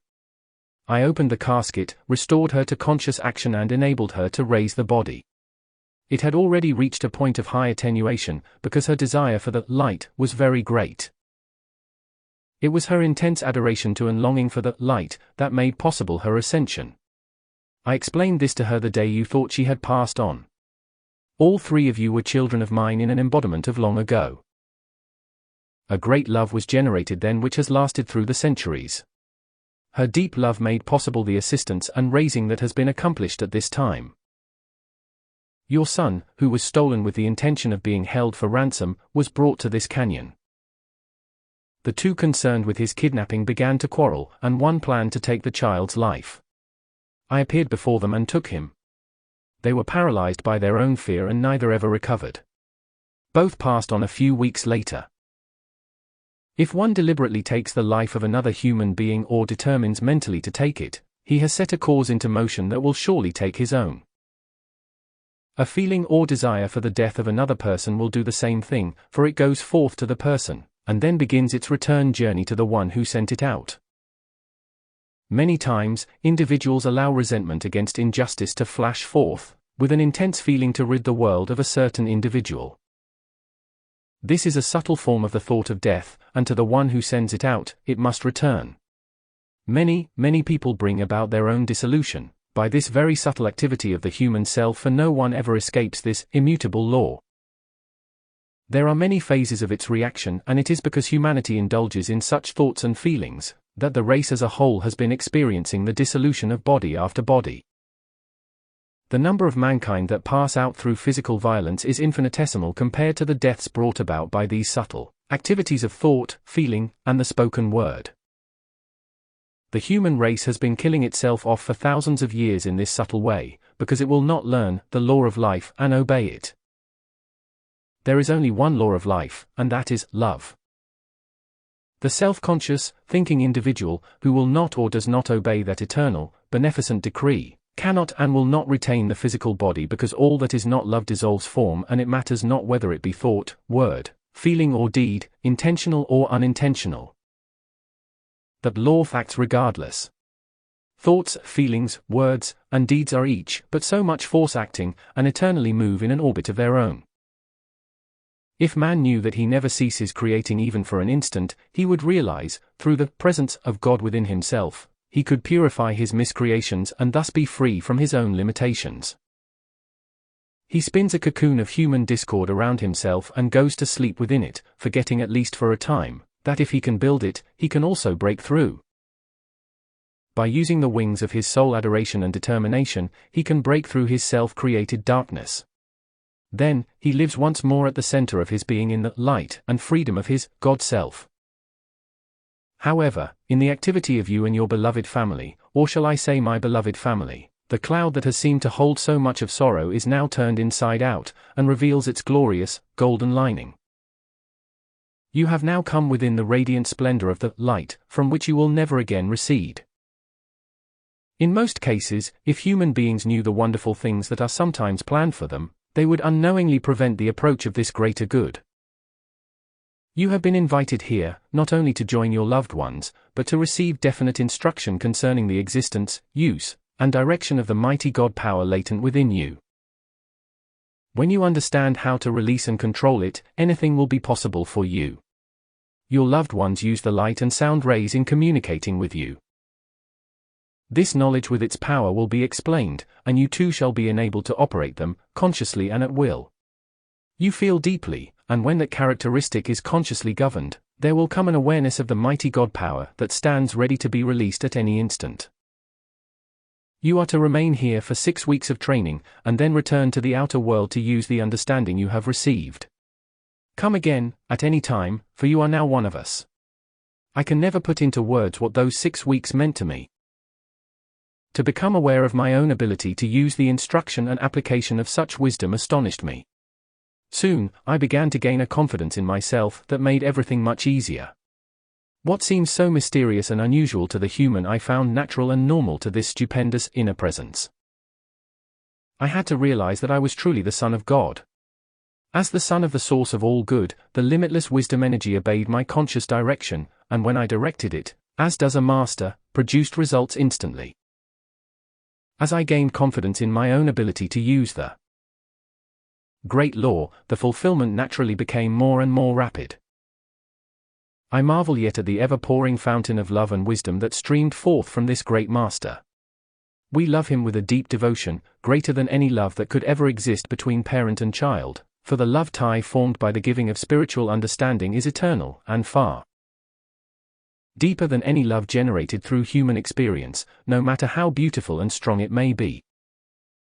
He often said to us, if you will make yourselves an eternal fountain of divine love, pouring it forth into every place your thought goes, you will become such a magnet for all good that you will have to call for help to dispense it. Peace and calmness of soul release a power which compels obedience of the outer mind. This must be claimed with authority. Our home here in this secret valley has been used for over 4,000 years. One day, after giving a remarkable discourse on God's ownership, he looked at me very intently, and suggested we take a walk. He led the way to the opposite side of the valley from which we had entered. Near the south wall, and running parallel with it from east to west, was a ridge beginning at the ground, rising to about 7 feet in height, extending about 2,000 feet in length, and then descending to the ground again. As we came closer, I saw it was a vein of white quartz. The master Ariel stepped to where the vein came to the ground and kicked a piece loose with his foot. I saw it was immensely rich in gold. My human love for gold attempted to surge forth, but the inner presence instantly checked it, and with a smile the master remarked, "That is well done. Now, I have work to do in Europe and must leave you for the present." He smiled, and was gone instantly. It was the first time he had shown the full dominion he possessed, and the things he was able to do in this manner. Immediately, my son became visible in exactly the same spot where Ariel had been standing the instant before and laughed heartily at my surprise. "Mother and I," he said, "can take our bodies with us wherever we choose in the same way. Do not be surprised. It is a natural law and only seems strange and unusual because you are not using it as yet. It really is no more extraordinary than the telephone would have been to the people of the Middle Ages. If they had known the law of its construction, they could have used it then, just as well as we of this century. Since that visit to my family in the secret valley, I have been there 7 times. The last time I returned to the outer world, the master gave me your address, which accounts for my asking you to come here. He extends the invitation for you to return with me. My host suddenly realized he had been talking several hours, and begged indulgence for taxing my patience.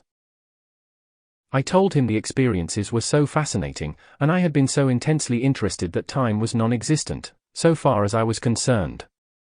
I accepted and was deeply grateful for the Master Ariel's invitation to visit them, and said so frankly. A moment later, a tall young man came into the room. "Let me present our brother, Fun Wee," said my host, introducing him, and in the most perfect English, he replied, "My brother with the heart of light has journeyed far. My heart leaps in ecstasy and joy. My soul feels your serenity and radiance." Addressing my host directly, he continued, "Knowing you were busy, I am here to serve you. It will give us great pleasure to have you break bread with us," said my friend turning to me, and together we passed into the dining room. Our dinner was delicious, and when finished my host again resumed his conversation, relating many of his personal experiences with Ariel. They were remarkable indeed, that is speaking from the human side of our consciousness only, but from the standpoint of our divinity, all was and is supremely natural. Suddenly, a ray of light, or rather a tube of light, came into the room, and from the conversation, I knew it was my host's twin ray speaking. In a moment, the ray was directed to me, and he said, "Beloved, allow me to present the brother whom our Master Ariel has requested I meet." I saw his twin ray, and heard her as dearly as if she stood in the room beside us. This way of communicating is a wonderfully happy experience, and it is possible to so condense light as to form a tube in which sound and vision can be conveyed. It was as real as a searchlight. My host insisted that I make his home mine until the day of our departure into the mountains. We started before daylight the 7th day after our meeting, and it was one of the most memorable experiences of my life up to that time. All he had told me proved to be true in the minutest detail. Our arrival at the secret valley was a most joyous event, and our happiness was very great. I met my host's twin ray and their son, and was then shown over the ancient building where so many students had received the true understanding of the laws of being and attained their eternal freedom. It was a marvelous sensation to stand where the great God power had been focused for so many centuries, and the ascended masters had made a retreat for some of their work. I sat contemplating the blessings the students had received who were privileged to come there, when the Master Ariel addressed me. "My son," he began, "you are nearing wonderful liberation. Hold close to the continuous acceptance of your own indwelling Master presence, and you will have just cause for great rejoicing." He extended his right hand, and the veil between the visible and invisible was drawn aside.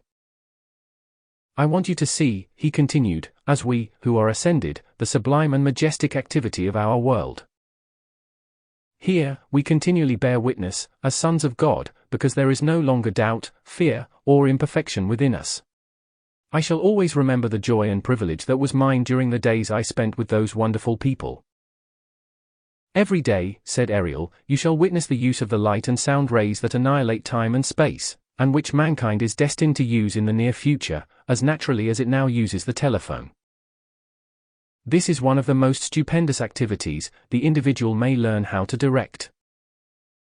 A light ray can be drawn and controlled so it may be used as a pencil to write upon metal or in the sky, and the writing remain visible as long as the one directing it desires. When the student is strong enough to stand against the opinions of the world of ignorance, then he or she is ready to bear witness to the marvels of the individual activities of God, manifested by the ascended masters. Until he can do this, the power in suggestion and the radiation of doubt from others will disturb him intermittently to such an extent that he many times gives up the quest for truth. Interruption to the steady flow of instruction is discord. Discord is the wedge and subtle way by which the sinister force on this earth enters the outer activity of a student who has determined to face the light. Such activity is very subtle because it is a feeling, and creeps in upon one before he is really aware of its existence. It is persistent beyond belief, and the growth is so insidious that one does not realize what has been done until the momentum is already underway. This feeling begins as a slight doubt. A doubt need only be felt 2 or 3 times, until it becomes distrust. Distrust whirls a time or two in the emotional body, and becomes suspicion, and suspicion is self-destruction. Remember this, my son, as you return again to the outer world, and you will find it a safeguard that will carry you through every experience in life, keeping you untouched by discord. If one sends out suspicion, he will be suspected, for everyone has in his world just exactly that which he puts into it, and this eternal irrevocable decree exists throughout the universe. All impulses of consciousness travel back to the central point that sent them out, not even an atom escapes. The real student of light faces the light, sends it before him, sees its enfolding radiance everywhere he moves, and adores it constantly. From the doubt, fear, suspicion, and ignorance of the human mind, he turns away, and knows only the light. This is his source, his true self. With these parting words, Ariel bade me farewell, and I returned to the daily routine of my outer life. Chapter 8: God's Omnipresent Power. The following day, I received a communication, through which I became engaged in a business activity that required all my time and attention. The mere anticipation of it gave me great joy, and I entered in with much enthusiasm. There came a refreshing, quickening sense, a thing I had never before known in my business experience. In the course of its progress, I came into close personal contact with a man of very dominating character. His entire attitude in business was to gain his desire by force, if intrigue failed or he was opposed in any way. He believed only in the power of his own intellect and human will, and had neither knowledge of nor faith in anything else. At no time did he hesitate to crush or ruin persons or things that stood in the way of his success, and used all means to gain his own selfish ends. I had met him some 3 years before the following experience took place, and at that time had felt almost helpless in his presence, so overpowering was the feeling of domination he continually sent out. Yet, I knew in spite of my own reaction to him that his control over others was only force, focused into the outer activity. I was somewhat disturbed, as I realized I would have to associate with him. Immediately, I sought a way to deal with him by application of the God law, when the inner voice said to me clearly, why not let the mighty God within take full charge and handle this condition? That inner power knows no domination, and is always invincible. I was immensely grateful, and completely released everything into its management. I met this man with 2 others, and agreed to go with them to inspect a mining property in a distant state. I felt it to be a very valuable one. The owner was an elderly lady whose good husband had passed on, by an accident in the mine some months before. He had left things in a precarious condition, and our dominating friend had determined to buy the mine at his own price, not an honest one. After a long trip by auto, we reached our destination about 2 o'clock the second day. We met the owner, whom I realized was a blessed soul, true and honorable. Then and there, I took the determined stand that she should have a square deal, and receive full value for the property.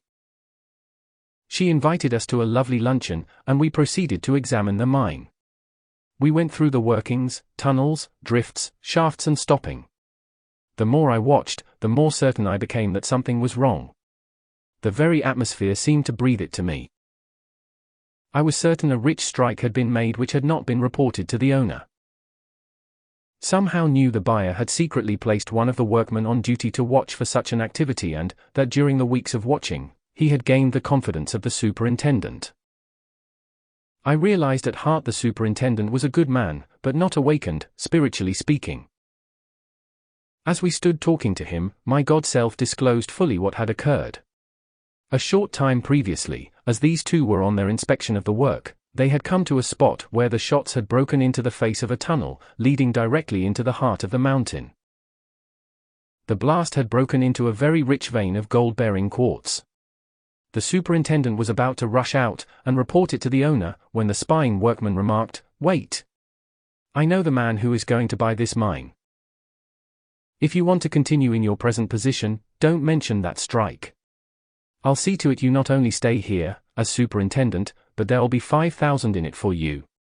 The old lady'll get enough to keep her anyway. The superintendent, fearing the loss of his position, had agreed. In our examination of the mine, we came to the end of the main tunnel, and I felt strongly this was the place the rich strike had been made. It had been cleverly covered up and disguised as a loose formation where it was dangerous to work. Such was the report they had made to the woman who owned the mine. As I stood at this place talking with the others, my inner sight was opened, and I saw all that had taken place: the rich strike, the covering of it, the offer to the superintendent, and his acceptance. I was grateful to have my feeling verified, but knew I must wait. We returned to the owner's residence and negotiations began. The buyer opened the subject by saying, "Mrs. Atherton, what do you expect for this property?" "I am holding it at $250,000, she replied courteously and gently. "Absurd," he shouted, "preposterous, ridiculous. It is not worth half that amount." He carried on in this vein for some few moments, blustering as was his habit. It had worked many times before, and he was still following the old line of procedure. He argued and stormed, and ended by saying, "Mrs. Atherton, you are in a position where you must sell. I will be generous and give you $150,000. "I will consider it," she replied, so cowed by his attitude of domination and bluster that she began to accept his ideas, and give in to his arrogant impudence. He saw her waver and immediately began to high-pressure the whole situation. "I cannot wait," he went on, "my time is valuable. You must decide at once or the deal is off." He drew the papers from his pocket and placed them on the table. Mrs. Atherton looked about helplessly, and I shook my head no to her, but she did not see me. The contract lay open, and she stepped across the room, taking a chair at the table, preparing to sign. I knew, if she were to be protected, I must act at once, and going to where she sat, I addressed our dominating friend. "Just a moment," I said, "you will pay this dear lady what her mine is worth, or you are not going to get it." He turned his wrath upon me with several very pungent invectives and attempted the same tactics as usual. "I'd like to know who is going to prevent me having the mine at my price," he retorted.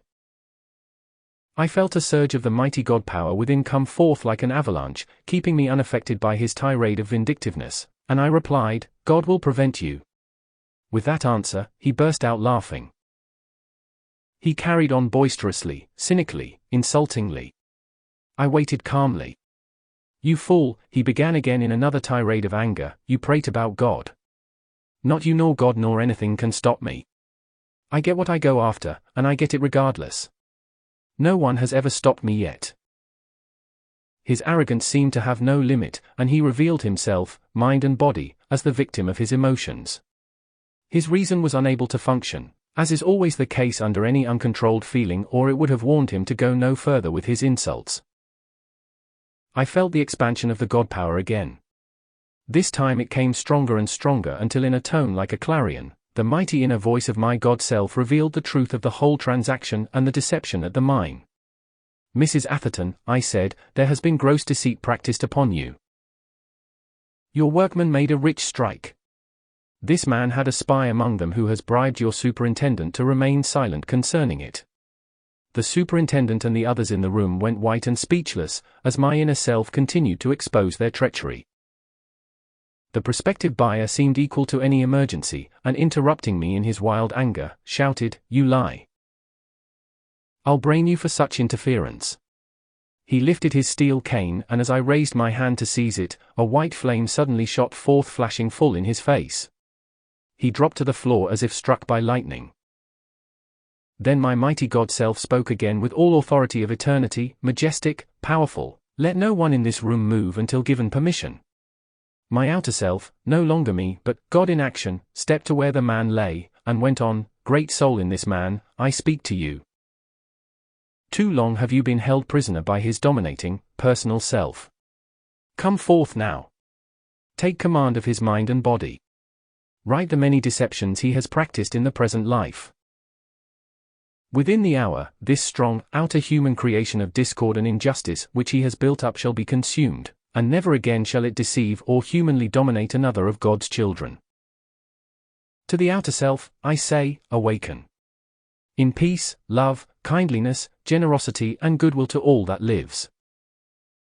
Slowly, the color began to come back into the man's face, and he opened his eyes in strange bewilderment. God in me, still in charge, took him gently by the hand and putting an arm under his shoulder helped him to a large, easy chair. Again, it commanded, "My brother. Look at me." As he raised his eyes to mine, a tremor passed over his body, and in a voice scarcely audible, said, "Yes, I have seen. I understand how wrong I have been. God forgive me." He dropped his head in his hands and hid his face, silent and ashamed. Tears began to drop through his fingers and he wept like a child. "You will pay this dear lady $1 million, my God self continued, and give her a 10% interest in the mine also, for in the strike recently made is at least 10 million in gold ore." With deep humility and a strange sweetness, he answered, "Let it be done now." He requested his men this time, instead of ordering them as was his former habit, to draw up the papers as had been directed. Mrs. Atherton and he both signed, completing the transaction. I turned to the others in the room, and realized from the expression on their faces, all of them had been so lifted in consciousness they had seen beyond the human veil, each of them saying, "Never, so help me God, will I ever attempt to deceive or do wrong to my fellow man again."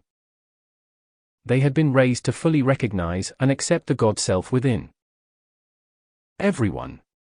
It was late afternoon when this occurrence took place. Mrs. Atherton extended a cordial invitation to remain as her guests overnight, and accompany her to Phoenix in the morning, for the recording of the papers for the sale. After dinner that night, we gathered in the big living room before a large open fireplace. Everyone sincerely sought more understanding of the great cosmic laws of life. They asked how it happened I had come into this kind of knowledge, and I told them of the Master, Saint Germain, and the way I had met him.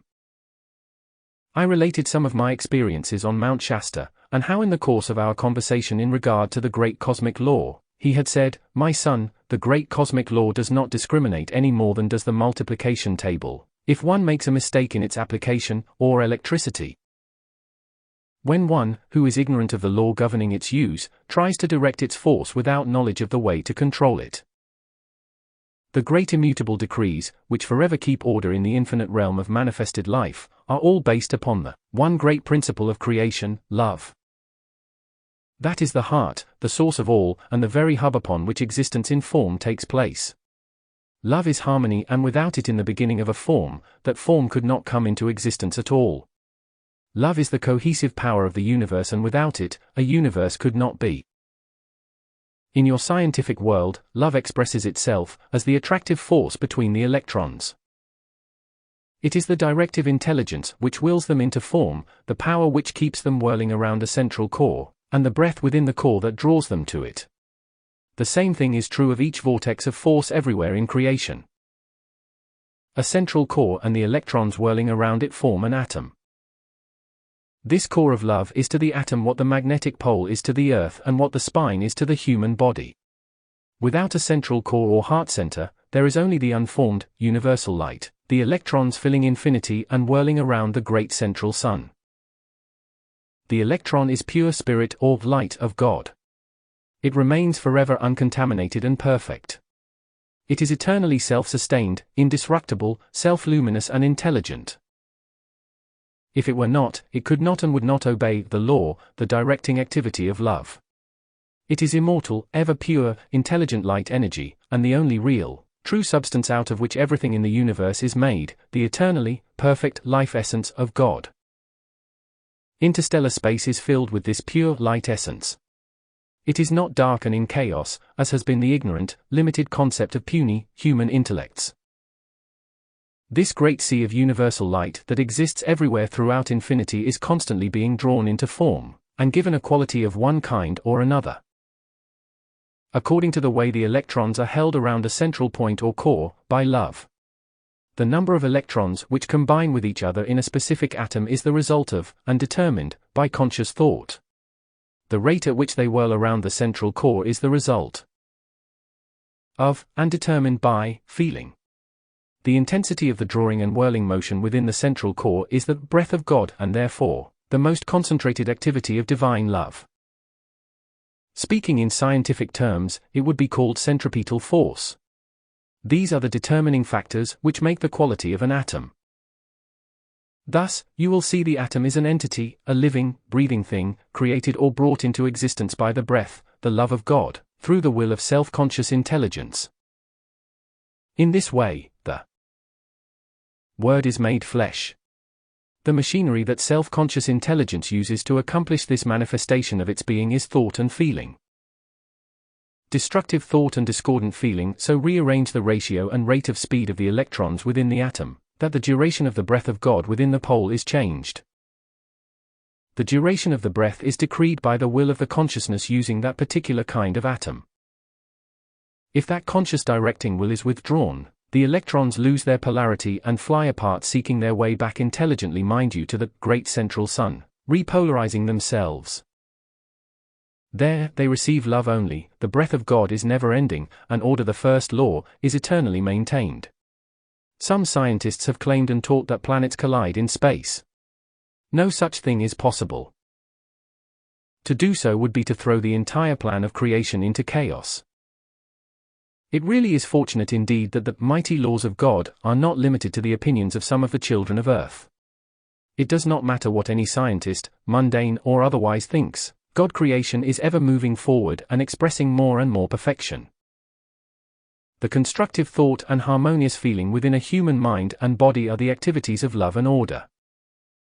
These permit the perfect ratio and speed of the electrons within the atom to remain permanent, and thus, they stay polarized at their particular point in the universe, as long as the duration of the breath of God within their core is held steady by the will of the directing self-conscious intelligence using the body in which they exist. In this way, the quality of perfection and the maintenance of life in a human body is always under the conscious control of the will of the individual occupying it. The will of the individual is supreme over his temple, and even in cases of accident, no one leaves his body temple until he wills to do so. Very often pain in the body, fear, uncertainty, and many other things influence the personality to change its decisions concerning what it has willed in the past, but everything that happens to the body is, and will always be, under the control of the individual's free will. To understand the above explanation concerning the electron and the conscious control the individual has, through his thought and feeling, to govern the atomic structure of his own body, is to understand the one principle governing form throughout infinity. When man will make the effort to prove this to himself, or within his own atomic flesh body, he will then proceed to master himself. When he has done that, all else in the universe is his willing co-worker to accomplish whatsoever he wills through love. Whoever makes himself willingly obedient unto the law of love, has perfection in his mind and world permanently maintained. Unto him and him alone does all authority and mastery belong. He only has the right to rule because he has first learned to obey. When he has obtained obedience from the atomic structure within his own mind and body, all atomic structure outside of his mind and body will obey him also. Thus, mankind through thought and feeling has the power, each individual within himself, to rise to the highest or sink to the lowest. Each one alone determines his own pathway of experience. By conscious control of his attention, as to what he allows his mind to accept, he can walk and talk with God face to face, or looking away from God, become lower than the animals, sinking his human consciousness into oblivion. In the latter case, the God flame within him then withdraws from its human habitation. After eons of time, it tries a human journey once again into the world of physical matter, until final victory is accomplished consciously and of its own free will. I told them of the limitless possibilities which Saint Germain had shown me were before mankind for accomplishment, whenever it is willing to accept the great God presence within every individual as the directing and accomplishing power. The buyer of the mine asked me why I used the word acceptance so often, and I recalled the words Saint Germain had used in explaining it to me, for he said, even in the outer activity of your life, if you purchase a thing or are offered something marvelous and perfect, if you do not accept it, it would be impossible for you to use, or have the benefit from it. So it is with the great God presence within us. Unless we accept that our life is God life and that all power and energy we have with which to do anything is God power and God energy, how can we have God qualities and accomplishment in our world? As sons of God, we are commanded to choose whom we shall serve, the mighty presence of God within us or the outer human self. The gratification of the outer human appetites and sense demands has one and only one result: misery and destruction. All constructive desire is really the God self within pushing perfection forward into the use and enjoyment of the outer self. The great energy of life is flowing through us constantly. If we direct it to constructive accomplishment, it brings joy and happiness.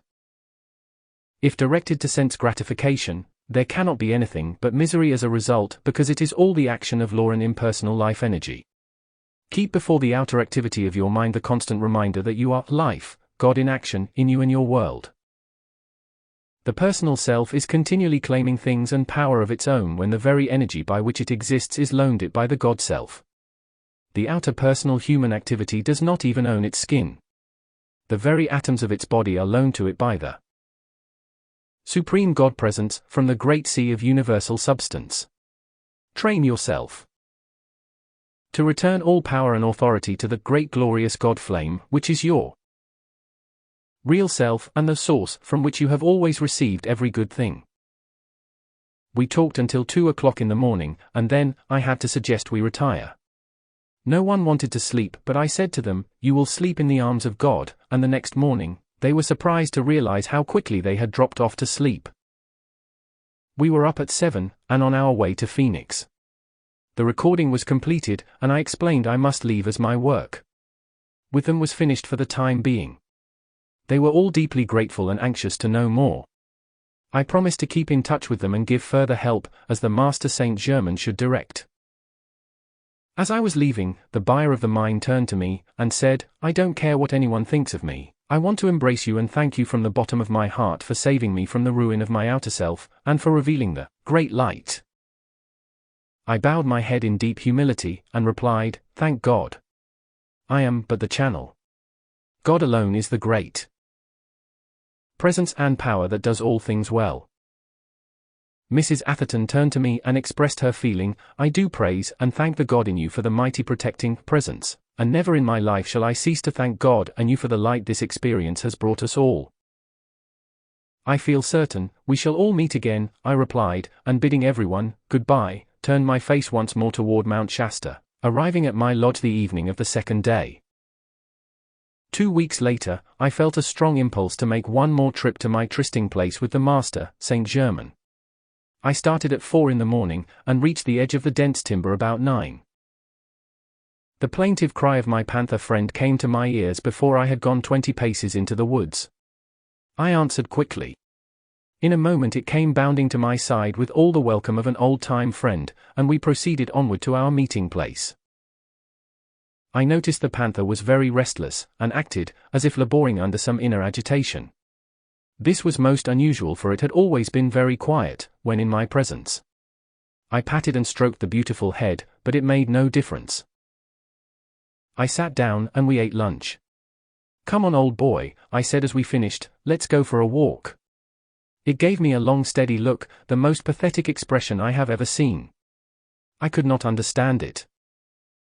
We had gone some distance, when we came to a cliff about 15 feet high at the top of which hung a projecting rock. Something caused me to look at the panther. The expression in its eyes was wild and fierce. I sensed a sort of tension in the atmosphere but did not realize what it was. I walked on a few paces farther, and felt a chill pass over me. Looking up suddenly, I saw a mountain lion crouched, ready to spring. The next instant, it leaped toward me. I threw myself against the cliff and the lion landed beyond where I had stood. Like a flash of lightning the panther sprang and the two locked in mortal combat. No words can describe the terror of the struggle that followed. They screamed, rolled, tore, and clawed each other.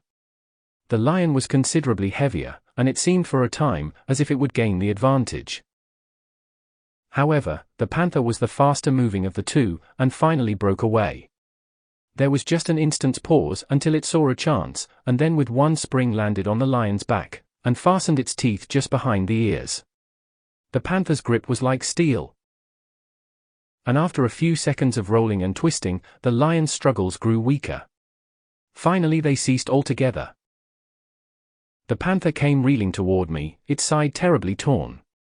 It looked up at me, all the fierceness gone from its eyes and its energy ebbing fast. There passed an expression of contentment over the face, and suddenly, giving a plaintive cry, it fell over dead at my feet. I stood motionless, and wept silently at the loss of my friend, for I had become almost as attached to it as to a human companion. The next instant, I looked up, and beside me stood Saint Germain. "My beloved brother, be not sad or dismayed," he said. "Your contact with the panther had so quickened its consciousness that it could no longer remain in that present body, and the great cosmic law demanded from it some service to you. This it gave in love, by saving your life. All is truly well." He touched the thumb of his right hand to my forehead. "Be at peace," he continued, as the feeling of grief left me, and I felt completely relieved. The great cosmic law is unerring. We cannot receive without giving, and we cannot give without receiving. Thus, the great balance of life is maintained. I congratulate you sincerely on the service rendered at the mine, and your serenity during the occurrence. All concerned with that transaction will become great helpers to humanity. Soon, you will be called upon to render a far greater service than any you have given so far. In it, remember always it is God's power and intelligence acting, and your mind and body only the channel. Until you meet with this experience, meditate constantly upon the limitless power of God, which can express through you at any time. I asked him what the Ascended Master's attitude is in regard to the many channels through whom partial truth is given forth, and he replied, "There are many sincere channels. Some have more understanding than others. All are God's children serving to the best of their ability with the understanding they have at present. We may not judge anyone, but we must know and see only God, expressing in all. Our endeavor is to bless all activity wherever it is. We see that inner light radiating through such activities, and this makes it impossible for us to be mistaken as to whether they are or are not giving forth truth. It is the same with individuals. Those who offer their service in the name of the ascended Jesus Christ will always receive more than ordinary sustaining power." We had walked some distance, when he said, "Come, I will accompany you home. Place your arm about my shoulder." I did so and felt my body lifted from the ground. In a few moments more, I was in my room at the lodge with Saint Germain standing beside me smiling at my surprise. "Meet me in 7 days," he said, "at our appointed place, for then we will finish our work in this part of the country." He smiled, bowed graciously, and slowly faded from sight. The last thing that remained visible, as he gradually disappeared, were his marvelous, beautiful eyes smiling back at me. As I meditated each day upon the great God presence within, for my coming service, I realized more and more how important it is to keep the attention focused upon that presence only, no matter what appearances seem to indicate, in order to keep any outer condition from affecting me. In one of Saint Germain's conversations, he had stressed particularly the all-importance of keeping my outer self harmonious, and in regard to this had said, "My son, you cannot realize how very great is the necessity for harmony in the outer self. If the fullness of the inner perfection and power is to be expressed in your outer life, the importance of keeping a feeling of peace, love, and serenity in the personal self cannot be emphasized too strongly, for when this is done, the mighty God presence within can act without limit in an instant. The continual outpouring of a feeling of peace and divine love to every person and everything unconditionally, no matter whether you think it be deserved or not, is the magic key that unlocks the door and releases instantly this tremendous inner God power. Fortunate indeed is he who has learned this law, for he then seeks to be all peace and love. Without it humanity has nothing good, and with it they have all things perfect. Harmony is the keynote, that one great law of life. Upon it rests all perfect manifestation, and without it all form disintegrates and returns into the great sea of universal light. The following 7 days, I spent much time in meditation. I felt a greater and greater peace growing within me until by the 6th day, it seemed as if my entire consciousness were like a great calm sea. On the morning of the 7th day, I left my lodge at 4 o'clock and reached our meeting place at 10:30. I sat down on a log to wait with a feeling of wonderful exhilaration, which I knew to be the result of my meditation. I was so deep within the contemplation of my God self, I did not hear anyone approaching until a voice spoke to me. I looked up, and saw an old man with white hair and beard, whom I thought at first sight was an old prospector, although his clothing was too clean for that occupation. As he came up to me and held out his hand, that too confirmed my feeling he was not a laboring man. We exchanged greetings, chatted for a few moments on generalities, then he turned to me and said, "My friend, I would like to tell you a story. It won't take long. I haven't told it to anyone for a long time. I would like to try once more." By that time, I began to have a feeling of intense interest. It occurred to me he might be thirsty, and as I reached for a cup to get him a drink, from the spring by which we stood, a crystal cup formed within my hand, like the one Saint Germain had held out to me several times. The old man looked up and with eyes shining and excited, almost shouted, "It is he, it is he." I did not know what to do, so I insisted he drink. As I looked within the cup, I saw it was filled with the same clear, sparkling liquid the master had given me. The old man grasped it eagerly, and, with an intense expression of the deepest gratitude I have ever seen, drank the contents. He immediately became very calm and quiet, but with it all a deep, intense sincerity. I asked him again to tell me the story, and he began by saying, "My father was a British officer stationed in the Punjab of India where we made our home. When I was 16, he financed a friend who went to South Africa to try his luck in the diamond mines, but my father never heard from him afterward. The year I was 20, a tall, handsome stranger, a man of great wisdom, visited my father at our home. He had come to bring a message from father's friend. 'I bring you news,' he explained, 'from the friend whom you financed 4 years ago. He met with great success on that venture, in fact became very wealthy. He has recently passed on at the mines, and left no relatives. His entire fortune has been left to you, and in case of your passing, it is to go to your son. If you desire, I will take charge of the matter and have it transferred at once.' 'I cannot leave India at the present time,' my father replied, 'for I am on government duty here. I appreciate greatly your offer to take care of the matter for me.' I was standing nearby during their conversation, and when they had completed arrangements, the stranger turned to me. 'My son,' he said, 'when you find the man who will offer you a crystal cup of sparkling liquid, you will have met the one who can assist you in raising the body. I cannot tell you more than this, except that you will find him on a great mountain in North America. This may seem vague to you now, but it is all I can say.' The stranger left, and a month later my father, who had ridden out to adjust certain government matters with the natives, was shot, and passed on before he could be brought home. I was an only son, and after another month, mother and I prepared for our return to England. Just before we left, the same stranger came again, and said he was ready to transfer father's fortune to me. I explained father had been shot. 'Yes,' the stranger replied. 'When I left 2 months ago, I knew your father would pass on before my return. I have arranged for the fortune to be transferred to you, or rather to the Bank of England for you. Here is money you may wish to use on the journey home, also the papers of transfer, and the credentials you will need at the bank. Present them, and you will receive custody of your wealth. Much of it is in diamonds of the first quality.' I thanked him, and offered to pay for his services, but he replied, 'Your kind intent is greatly appreciated, but that is already adjusted. I will be happy to accompany you to the steamer at Bombay.' The trip revealed to me his great wisdom, and beside him I felt like an infant. I know now that he enveloped me in a radiation which has stayed with me throughout the years. He arranged for transportation, accompanied us to the boat, and his last words to me were, 'Remember, the crystal cup, seek and you shall find.' After a most wonderful voyage, we arrived at Southampton, went on to London, and presented my credentials to the Bank of England. The official to whom I presented them remarked, 'Yes, we were expecting you today. Here are your bank and cheque books.' I looked at them to see how much my fortune amounted to, and was amazed to learn £100,000 had been placed to my credit. 5 years later, my mother passed on. I transferred 1/2 of my wealth to a bank in New York and began the search for the man with the crystal cup.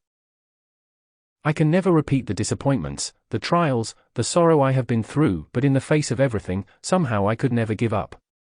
The thing which seems so strange to me is, while I have grown old in outer appearance, my energy and strength are as great as ever, sometimes I think greater, than in my fullest youth.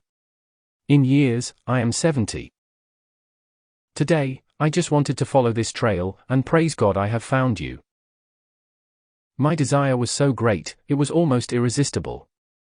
But my good man, I asked, what am I to do for you? You will know, he replied, for I know I have made no mistake. In the heart of this majestic mountain is a great power. I feel it. Ask God to show you what to do. Suddenly, I felt the mighty God power surging forth so strong, it almost lifted me from the ground. Making the sign Saint Germain had taught me, I called to God for light and raising my hand in salutation said, Mighty God in man and the universe. We seek thy light. We seek thy wisdom. We seek thy power. Let thy will be done in and for this, my brother, who has sought and found me to do for him I know not what. Thou knowest. Manifest thy will through my mind and body, and let whatever is to be done for this brother, thy son, come forth. As my hand came down, it held the crystal cup filled with living liquid light. I offered it to him, and my mighty God self spoke again. Drink without fear. Thy search is ended. He drank the contents without a moment's hesitation. I stepped forward quickly and took both his hands in mine. Slowly and steadily every vestige of age disappeared from him, and the God in me continued, Behold, thou art forever free from all earthly limitation. Ascend now unto the great host of light who await thee. Very slowly, he began to rise from the ground, and as he did so, his human garments disappeared, and he became clothed in raiment of glistening white. I let go his hands. Then in a voice of deepest love, he said, I shall return to thee, beloved brother. Well shalt thou be repaid for this transcendent service. Thou wert the only one through whom this could be done for me. Some day, thou shalt see why, and with a happy smile, he disappeared on a radiant pathway of light. As the mighty God power within me receded, I was so astounded, I fell on my knees and offered the deepest prayer of my life in grateful humility and praise for the privilege of giving such service. I rose and the Master Saint Germain received me into his wondrous embrace. My beloved brother, he said, I am greatly pleased. Noble and faithful was your attendance upon the great God within you. Beautifully did you receive your mighty God in action. I do indeed congratulate you. You will ever be held within our embrace, even though outwardly you may not always be aware of it. You have become a worthy messenger of the great white brotherhood and the ascended host. Hold close to your mighty God self. Thus, you will ever be ready for service wherever and for whatever is required. My love enfolds you until we meet again. I will keep you informed. Slowly, I wended my way back to the lodge, every step praise and gratitude to the one mighty God that molds us all into eternal perfection. Chapter 9 Venus visits the Royal Teton. Many weeks had passed, and the morning of December 31st, 1930, came and with it, the Master, Saint Germain. Be ready at 7 o'clock tonight, he instructed, and I will call for you. Focus your attention as much as possible on the glory of God within yourself, that you may receive the full benefit intended on this divine occasion. Remember your twin ray and son, for the three of you will be honored guests of the Brotherhood of the Royal Teton at their New Year assembly tonight. I spend the remainder of the day in deep meditation. He arrived at 7 o'clock, and as I had already placed my physical body in bed, I stepped forth in the one he had prepared for me. Tonight, he continued, an experiment is to be tried which has not been accomplished for over 70,000 years. We feel perfectly confident of success on this occasion, as all are now well prepared. Come. We must have traveled at great speed, although I did not realize it, and soon stood on the apex of the Royal Teton, where the heavy covering of snow made it glisten in the moonlight like millions of diamonds. As we approached the entrance to the tube, I noticed a clearing around it for a radius of at least 100 feet. As we stepped within it, the atmosphere felt warm and comfortable.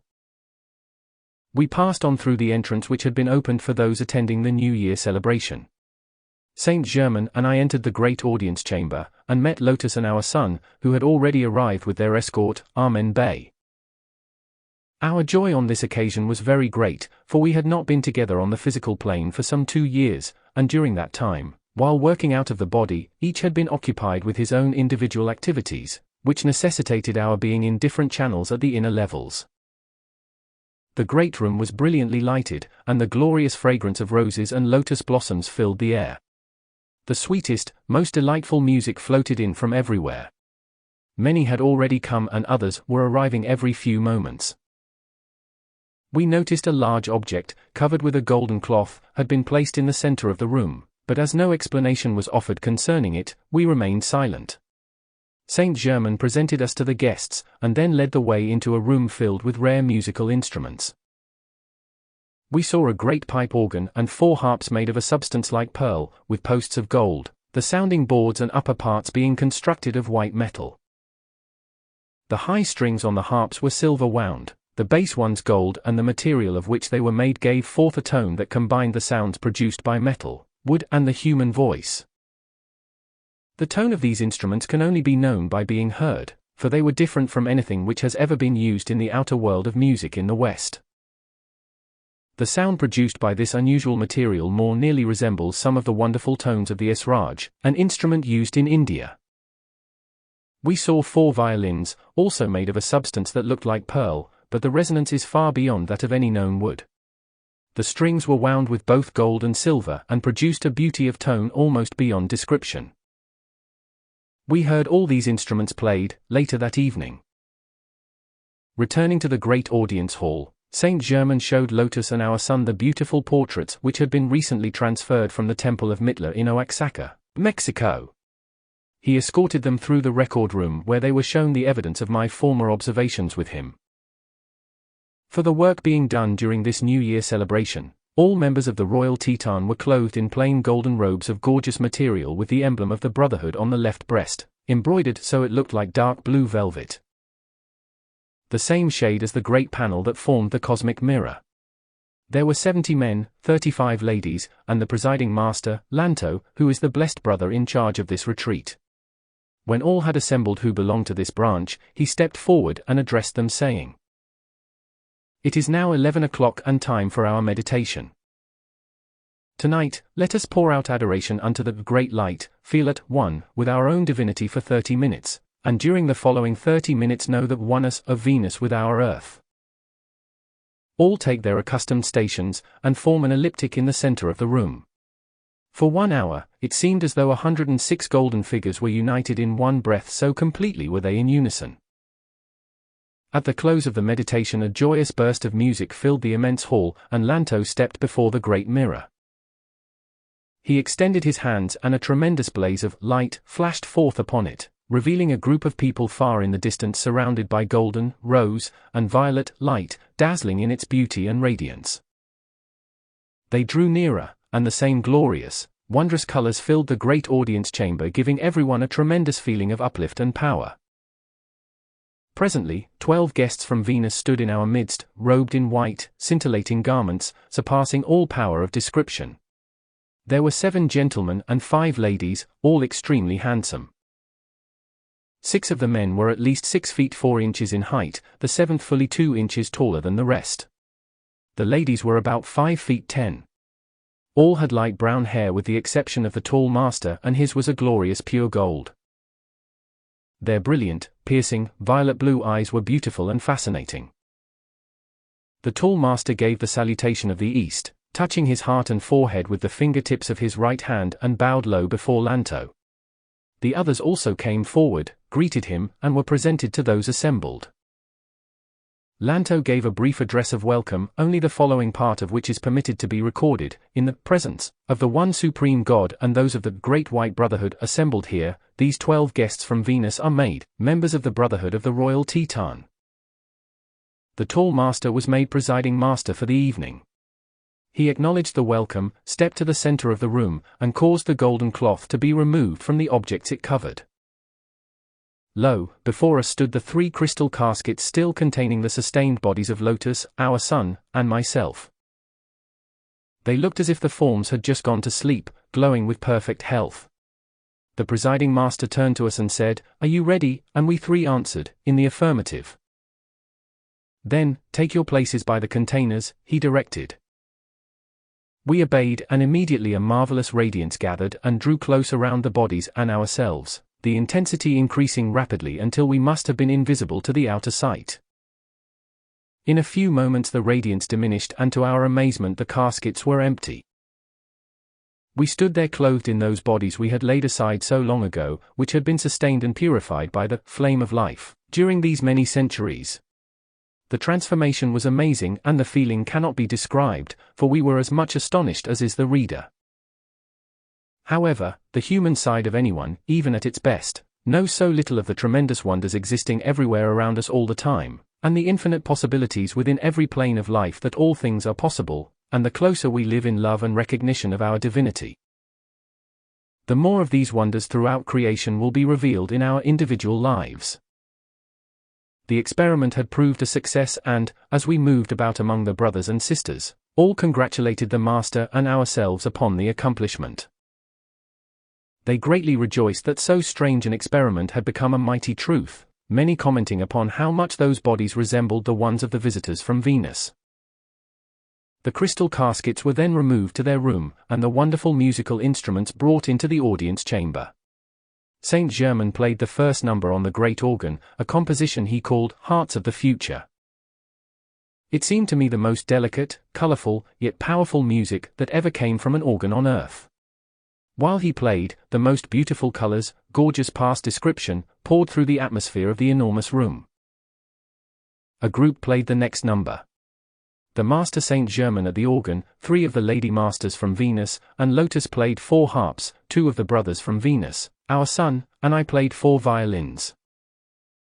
When all were in readiness the words "Souls in Ecstasy" flashed out above the organ, as Saint Germain played the prelude. All entered deeply into the fullness and joy of that marvelous music.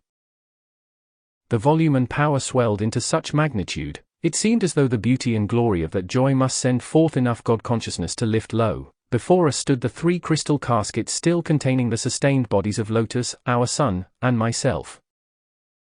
They looked as if the forms had just gone to sleep, glowing with perfect health. The presiding master turned to us and said, "Are you ready?" And we 3 answered, in the affirmative. "Then, take your places by the containers," he directed. We obeyed, and immediately a marvelous radiance gathered and drew close around the bodies and ourselves, the intensity increasing rapidly until we must have been invisible to the outer sight. In a few moments the radiance diminished, and to our amazement the caskets were empty. We stood there clothed in those bodies we had laid aside so long ago, which had been sustained and purified by the flame of life during these many centuries. The transformation was amazing, and the feeling cannot be described, for we were as much astonished as is the reader. However, the human side of anyone, even at its best, knows so little of the tremendous wonders existing everywhere around us all the time, and the infinite possibilities within every plane of life that all things are possible, and the closer we live in love and recognition of our divinity, the more of these wonders throughout creation will be revealed in our individual lives.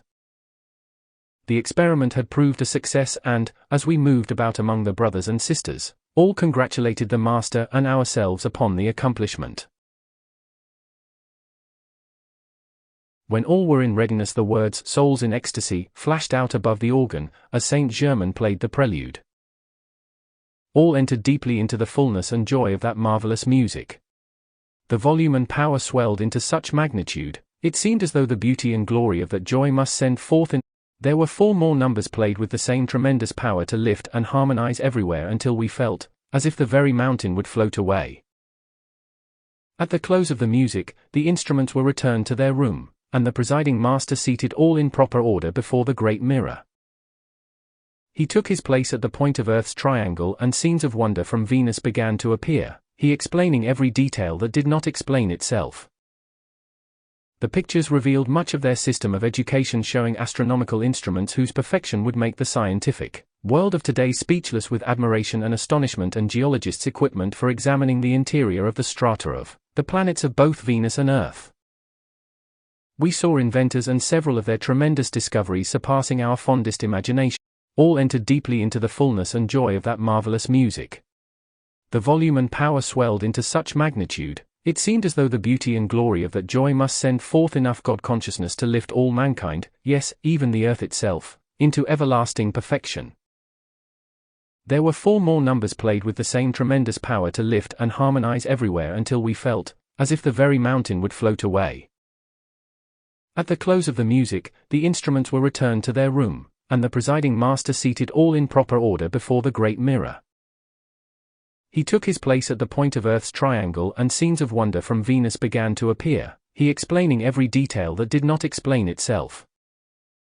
The pictures revealed much of their system of education, showing astronomical instruments whose perfection would make the scientific world of today speechless with admiration and astonishment, and geologists' equipment for examining the interior of the strata of the planets of both Venus and Earth. We saw inventors and several of their tremendous discoveries surpassing our fondest imagination. Many of these inventions, explained the master, will come into use on Earth in the golden crystal age we have now entered. Some of the principal inventions that are to be utilized on Earth were explained, and could humanity have seen them, it would take heart and be tremendously encouraged in regard to the future. It may be these pictures from Venus will be taken up and described in a separate work later, providing permission can be obtained.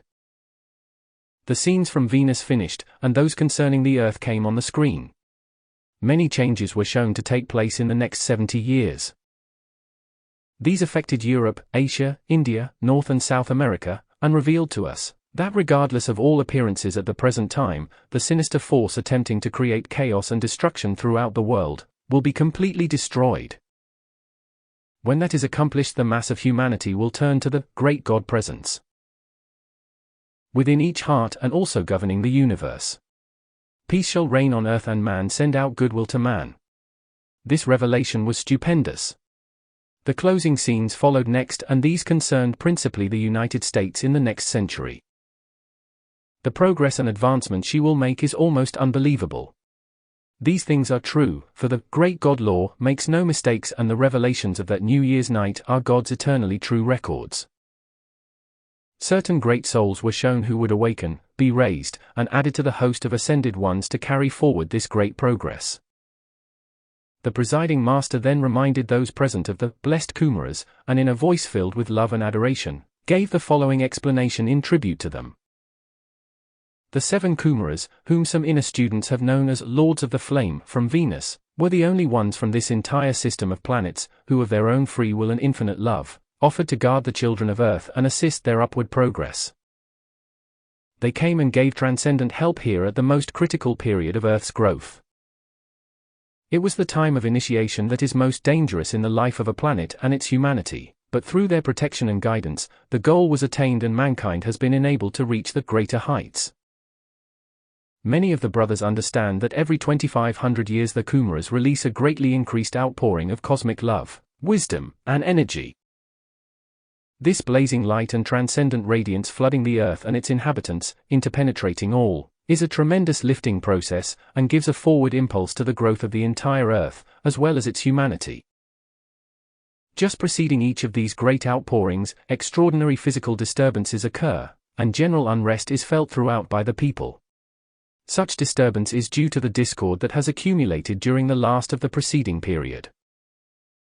The generation of such inharmony is due, always, to the wandering away from the fundamental principle of life, and the human sense disturbance thus created pollutes the outer activity of mankind, the Earth, and its atmosphere. It is to cleanse this, and bring humanity back to the original purity of life that cataclysmic action takes place. It is following these periods, the Kumaras release an enormous outpouring of light to illumine and strengthen Earth's children, ultimately enabling them to make the supreme attainment. We are approaching another such period, and this time the release of the great cosmic love, wisdom, and energy, the mighty rays of light, will not only quicken the minds of the race, but the atomic structure of Earth as well, making it more luminous in our solar system. Never, since these great lords of the flame came to Earth, have conditions permitted such a great outpouring to take place as will occur ere long. Many, who have seemed to become hardened by their former activities, will awaken, as it were almost overnight, and feel the nearness of the great God presence within each heart. Many, who have been meek and humble, but holding close to the inner presence, will suddenly blaze forth, amazing themselves as well as others by the transcendent light they will manifest. All will be done by the power of God love, and humanity will truly begin to realize that it is the height of folly for one part of God's creation to war against another part. The desire to bless others instead of themselves will almost involuntarily enter into the hearts of mankind, and send forth a light that will illumine the rest of the way to perfection. Selfishness alone holds the children of this sphere in the bondage and misery which have been allowed to express upon earth, but when the light of the Christ expands the love in the heart, selfishness flees and returns to the sea of forgetfulness. Great, natural physical changes will take place. Two great centers of light will pour forth their blessing to humanity, one, the glorious glistening presence of Shamballa in its dazzling radiance, and the other will appear in the United States, not however where any so far have been led to believe, but at a point which has not yet been indicated to outer channels of the world. During the present activity of assistance and intense outpouring of light by the great ascended host, who assist the children of earth, hundreds of humanity will find their present physical bodies being quickened by the rapid raising of the vibratory rate and, as this is completed, will realize that human, physical limitation and discord have dropped away like an old worn-out garment, and that they, the children of light, stand forever at one with the flame of life everlasting and the perfection of eternal youth and beauty of visible, tangible reality. Beloved children of earth, you stand upon the threshold of the ages. Its door is being held open by the great ones of love, who ever invite you to walk consciously by their side in the light. No matter what the activities in the world without, walk with the light and in the light, regardless of appearances. Then, will you find a master of the light, who has trod this self-same path before you, ever watches and stands by your side revealing the true way. The cycle changes and we enter a new dispensation that brings with it a safer, more powerful, and yet rapid means by which the one climbing the path to attainment is enabled to hold permanent contact with the great cosmic light. In this new order, the discipline for the neophyte will be the focusing and maintaining of his attention entirely upon the three highest centers of the body, and he will do all his work at these points. Only the centers in the heart, throat, and head will receive conscious consideration and attention. The entire effort of the aspirant will be to hold his attention upon these, for only by looking away from the lower centers will he ever be able to rise out of misery and limitation. The center at the top of the head is the highest focus in the human body, and there the silver cord of liquid white light, from the great source of creation enters. When the attention of the mind is held steadfast upon this, the door of the soul is opened and the threefold activity of the pure white light encircles the waist just below the solar plexus, cutting off forever the destructive activities of the animal nature in man. This permits his soul to leap forth into its complete divine activity, united once more with the perfection of its source, and eternally thereafter master of all human creation, which means the discords of earth. Sincere students should meditate frequently upon the perfect action of the golden light within the head, for it will illumine and teach the outer mind all good things. This is the light of the God within. One should feel it filling his entire consciousness, his body and world. This is the light that lighteth every man that cometh into the world, and there is no human being in existence who has not some of this light within him. There are many throughout the earth who are rapidly awakening, and feeling the mighty surge of this inner light, pouring itself out through them and thus finding greater expression. If these will rigidly keep themselves harmonious, unflinchingly hold their attention upon the God Self within, accept and visualize the full activity of its dazzling radiance, they can encircle themselves in the threefold activity of the white light. This cuts off the discordant creation of the outer world. Beloved brothers and sisters, it will be our great joy and privilege to meet with you in January and July of each year, here in your retreat because of the nearness and outpouring of the all-controlling Godlight, which will soon be flooding America from shore to shore. Now, while the crystal containers are being brought in, let us meditate deeply upon the oneness of Venus and the earth, the omnipresence of divinity abiding in form. We remained in deep silence for about 10 minutes, and then the presiding master instructed us three to take our places beside the caskets. He made the sign of the heart and head, crossed his hands upon his chest, and called unto the God Presence. Thou mighty Creator of the universe and all it contains, thou one omnipresent God, we await the manifestation of thy great beneficent presence. A soft, rose-colored, luminous essence enveloped ourselves and the containers, drawing close about us. Suddenly, a great shaft of dazzling white light entered the enveloping radiance, remained 3 or 4 minutes, and gradually faded from sight. As we looked into the containers, the 3 bodies were resting within them. Observing each other, we were again clothed in the bodies the Master, Saint Germain, had prepared for us, and because of which, we were enabled to visit the great assembly in the Royal Teton.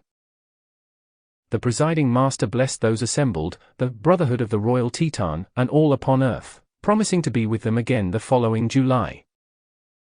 The 12 from Venus then took their stations upon the circle in the floor of the audience hall. The entire mountain trembled with the mighty God power which they drew, and the light thus focused took the form of an enormous eagle, its body violet and the head and feet of gold. The entire room became filled with a blazing white light, forming one end of a great pathway of luminous essence, on which the 12 radiant beings returned to their home on Venus. The supreme vision, on which those assembled gazed, surpasses anything words can describe. As the great vibratory activity was lowered, a wondrous crystal radiance illumined the cosmic mirror, and the words, "Peace and illumination to all the earth and its inhabitants. Blessings from Venus," appeared across its surface. Each guest touched his heart and forehead, crossed his hands upon his chest, and bowed in acceptance of the mighty outpouring. All passed before Lanto, and received individual instruction for the work of 1931, then sat in deep silence and adoration unto the great light.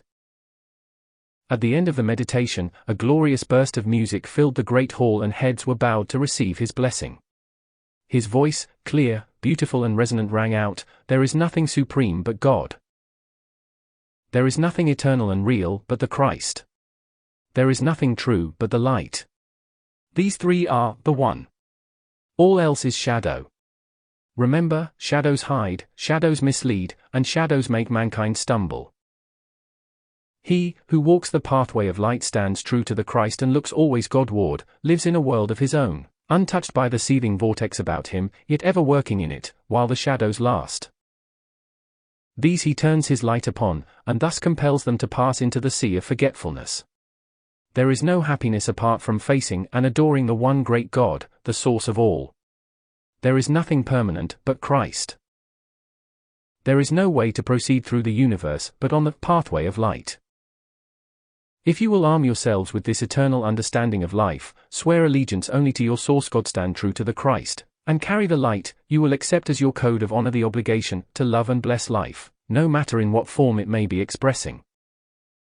Wherever you meet it. This is the eternal plan of existence, and whosoever knows that, may proceed anywhere in the universe, explore all it contains, and yet be untouched by whatever shadows mankind has created, in its forgetfulness of whence it sprang. God alone is great, and only unto the source of all greatness does all glory belong. He who knows only his source and refuses aught else is wise indeed, for he becomes permanent happiness, and is master wherever he moves.